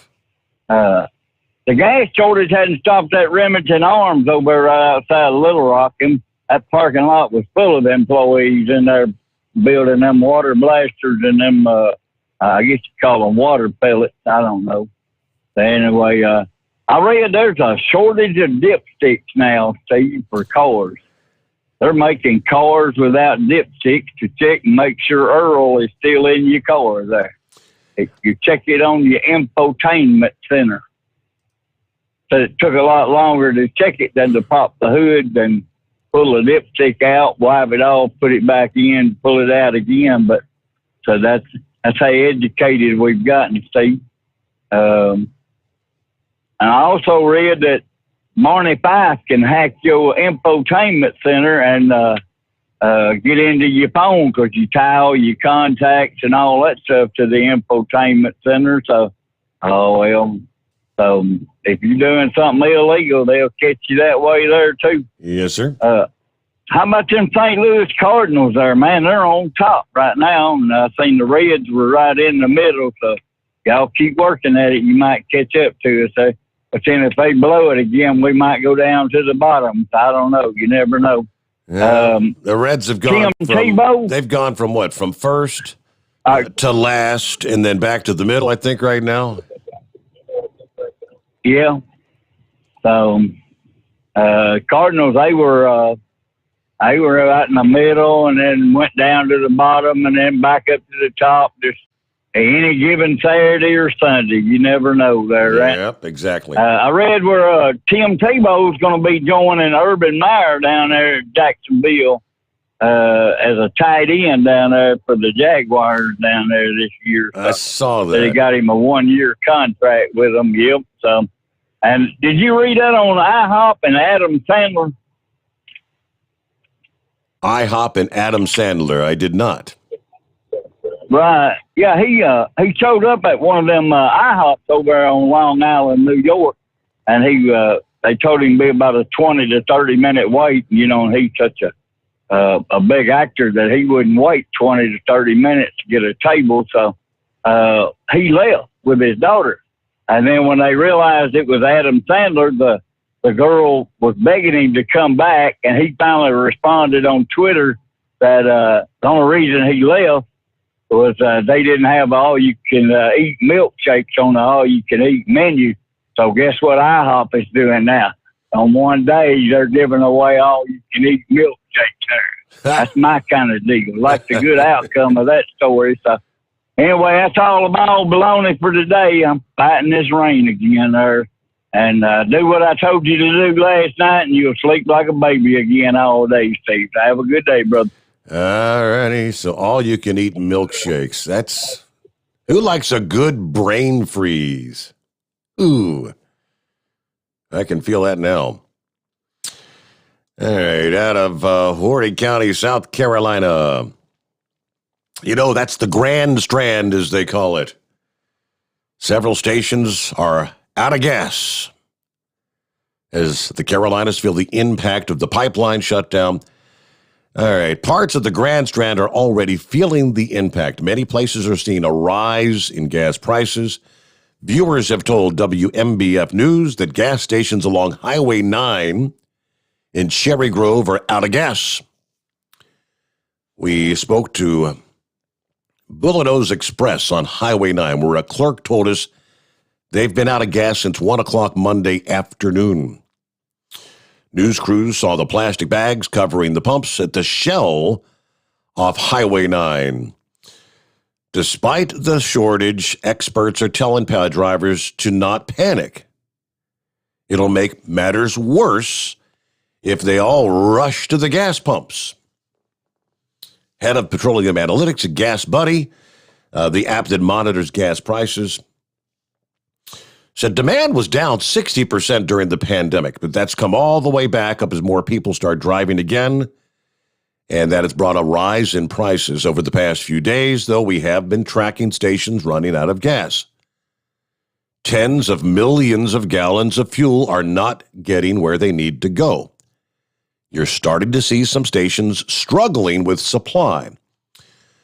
I said the reason is the tank farms, the massive storage areas that the Colonial Pipeline feeds into, are drying up. Some of the biggest impacts in the Carolinas are going to be felt inland because gas can still come into the coast through the ports. Meanwhile, North Carolina's governor, Monday declaring a state of emergency. Today's emergency declaration will help North Carolina prepare for any potential motor vehicle fuel supply interruptions across the state to ensure motorists are able to have access to fuel. In South Carolina, Governor McMaster's office explained that since the state is currently in a state of emergency due to the ongoing pandemic, any waivers that would be needed to deal with the Colonial Pipeline are actually already in place. All right, again, Colonial says they hope to have services mostly restored by Friday. Now, gas stations should start to fuel up early next week, but if people bleed them dry, he said the problem could last 2 to 3 weeks in some areas. Start conserving. Let the first responders fill up if they need it. Try to limit how much you're fueling up. If you don't absolutely need to drive, don't do it, he says. Gas Buddy has activated what they call their emergency fuel tracker that they typically save for hurricane season so people can report stations that do or do not have gas. That way people know if a station doesn't have fuel, don't even bother trying to go there. That's interesting. I didn't realize they had that sort of an app. All right. Good morning to the blind man. Hey, Steve.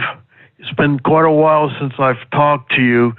I've been riding the emotional roller coaster. Some days I feel like this country is gone, and other days I feel like there's hope. And I sure enjoy talking to my new trucker buddies that Chevy guy got for me, Heat Wave and Big Moose and Big Ed. And there's a couple others that I've been trying to get a hold of. And it's really fun talking to the truckers, and I learn quite a bit from them. I got my 2 shots. I got the Pfizer shots, and I went to my chiropractor yesterday without my mask, and I was told to put it on. So with my 50,000 watt voice, I said, "This is how the left control you, by making you wear a mask." And I was told not to discuss politics in the room because other people might be offended. Oh, yes. So my fiance, she works in one of these centers, and she's the one that tells people, you go that way for your first shot, the other way for your second shot. Registration is behind me. So she's wearing a green vest, and she says she's a traffic cop. And the county is paying her $20 an hour to do this for 6 months. So I hope this job will get her a permanent job. Signatures. I have a special card. It looks like a credit card with a slot in it. And what you do is you put the card on the document, and I sign within that square.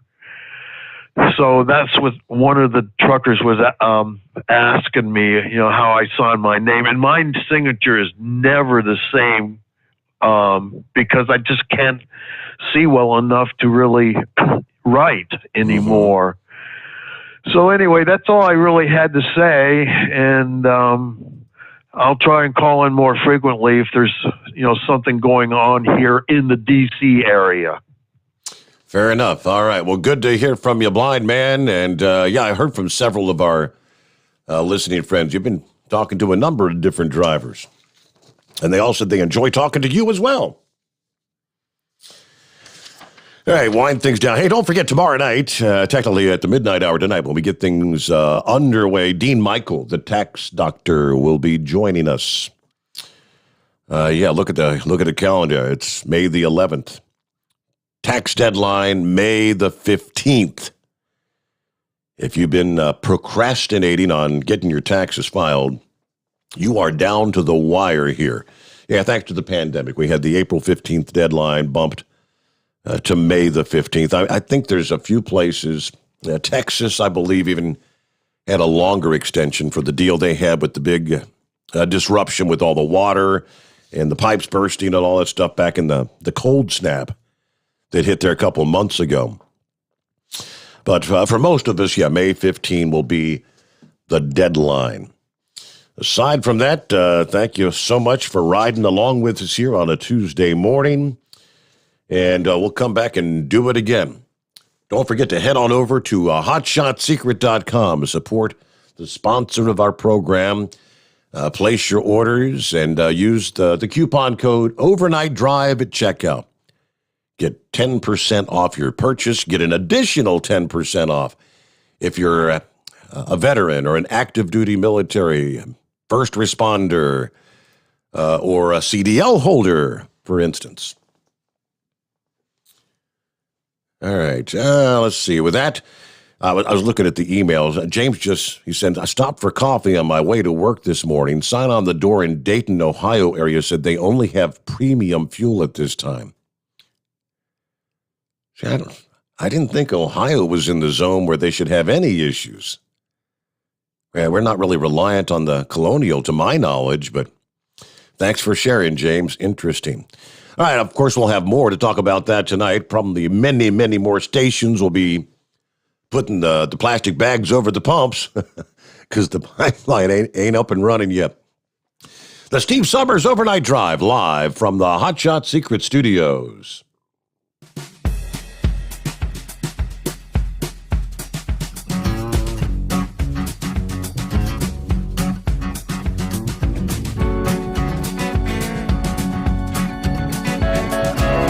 Never guess the places that I've been. You never guess the places that I've been. 'Cause everything is like a dream, yeah, but only in that dream that I live in. I'm never gonna let the day begin. Never gonna let the day begin. 'Cause everything is like a dream, yeah, but only in that dream that I live in. Oh, don't wake me up before you go, and I'll just make this bed my own. Oh, darling, please just let me sleep. Give me my dreams.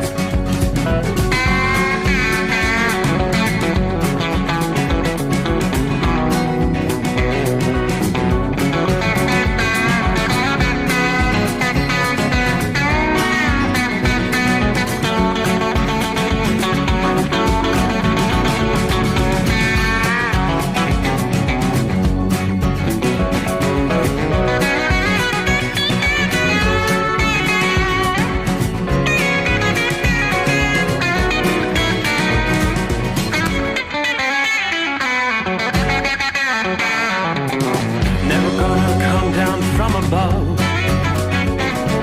'cause everything looks better from above.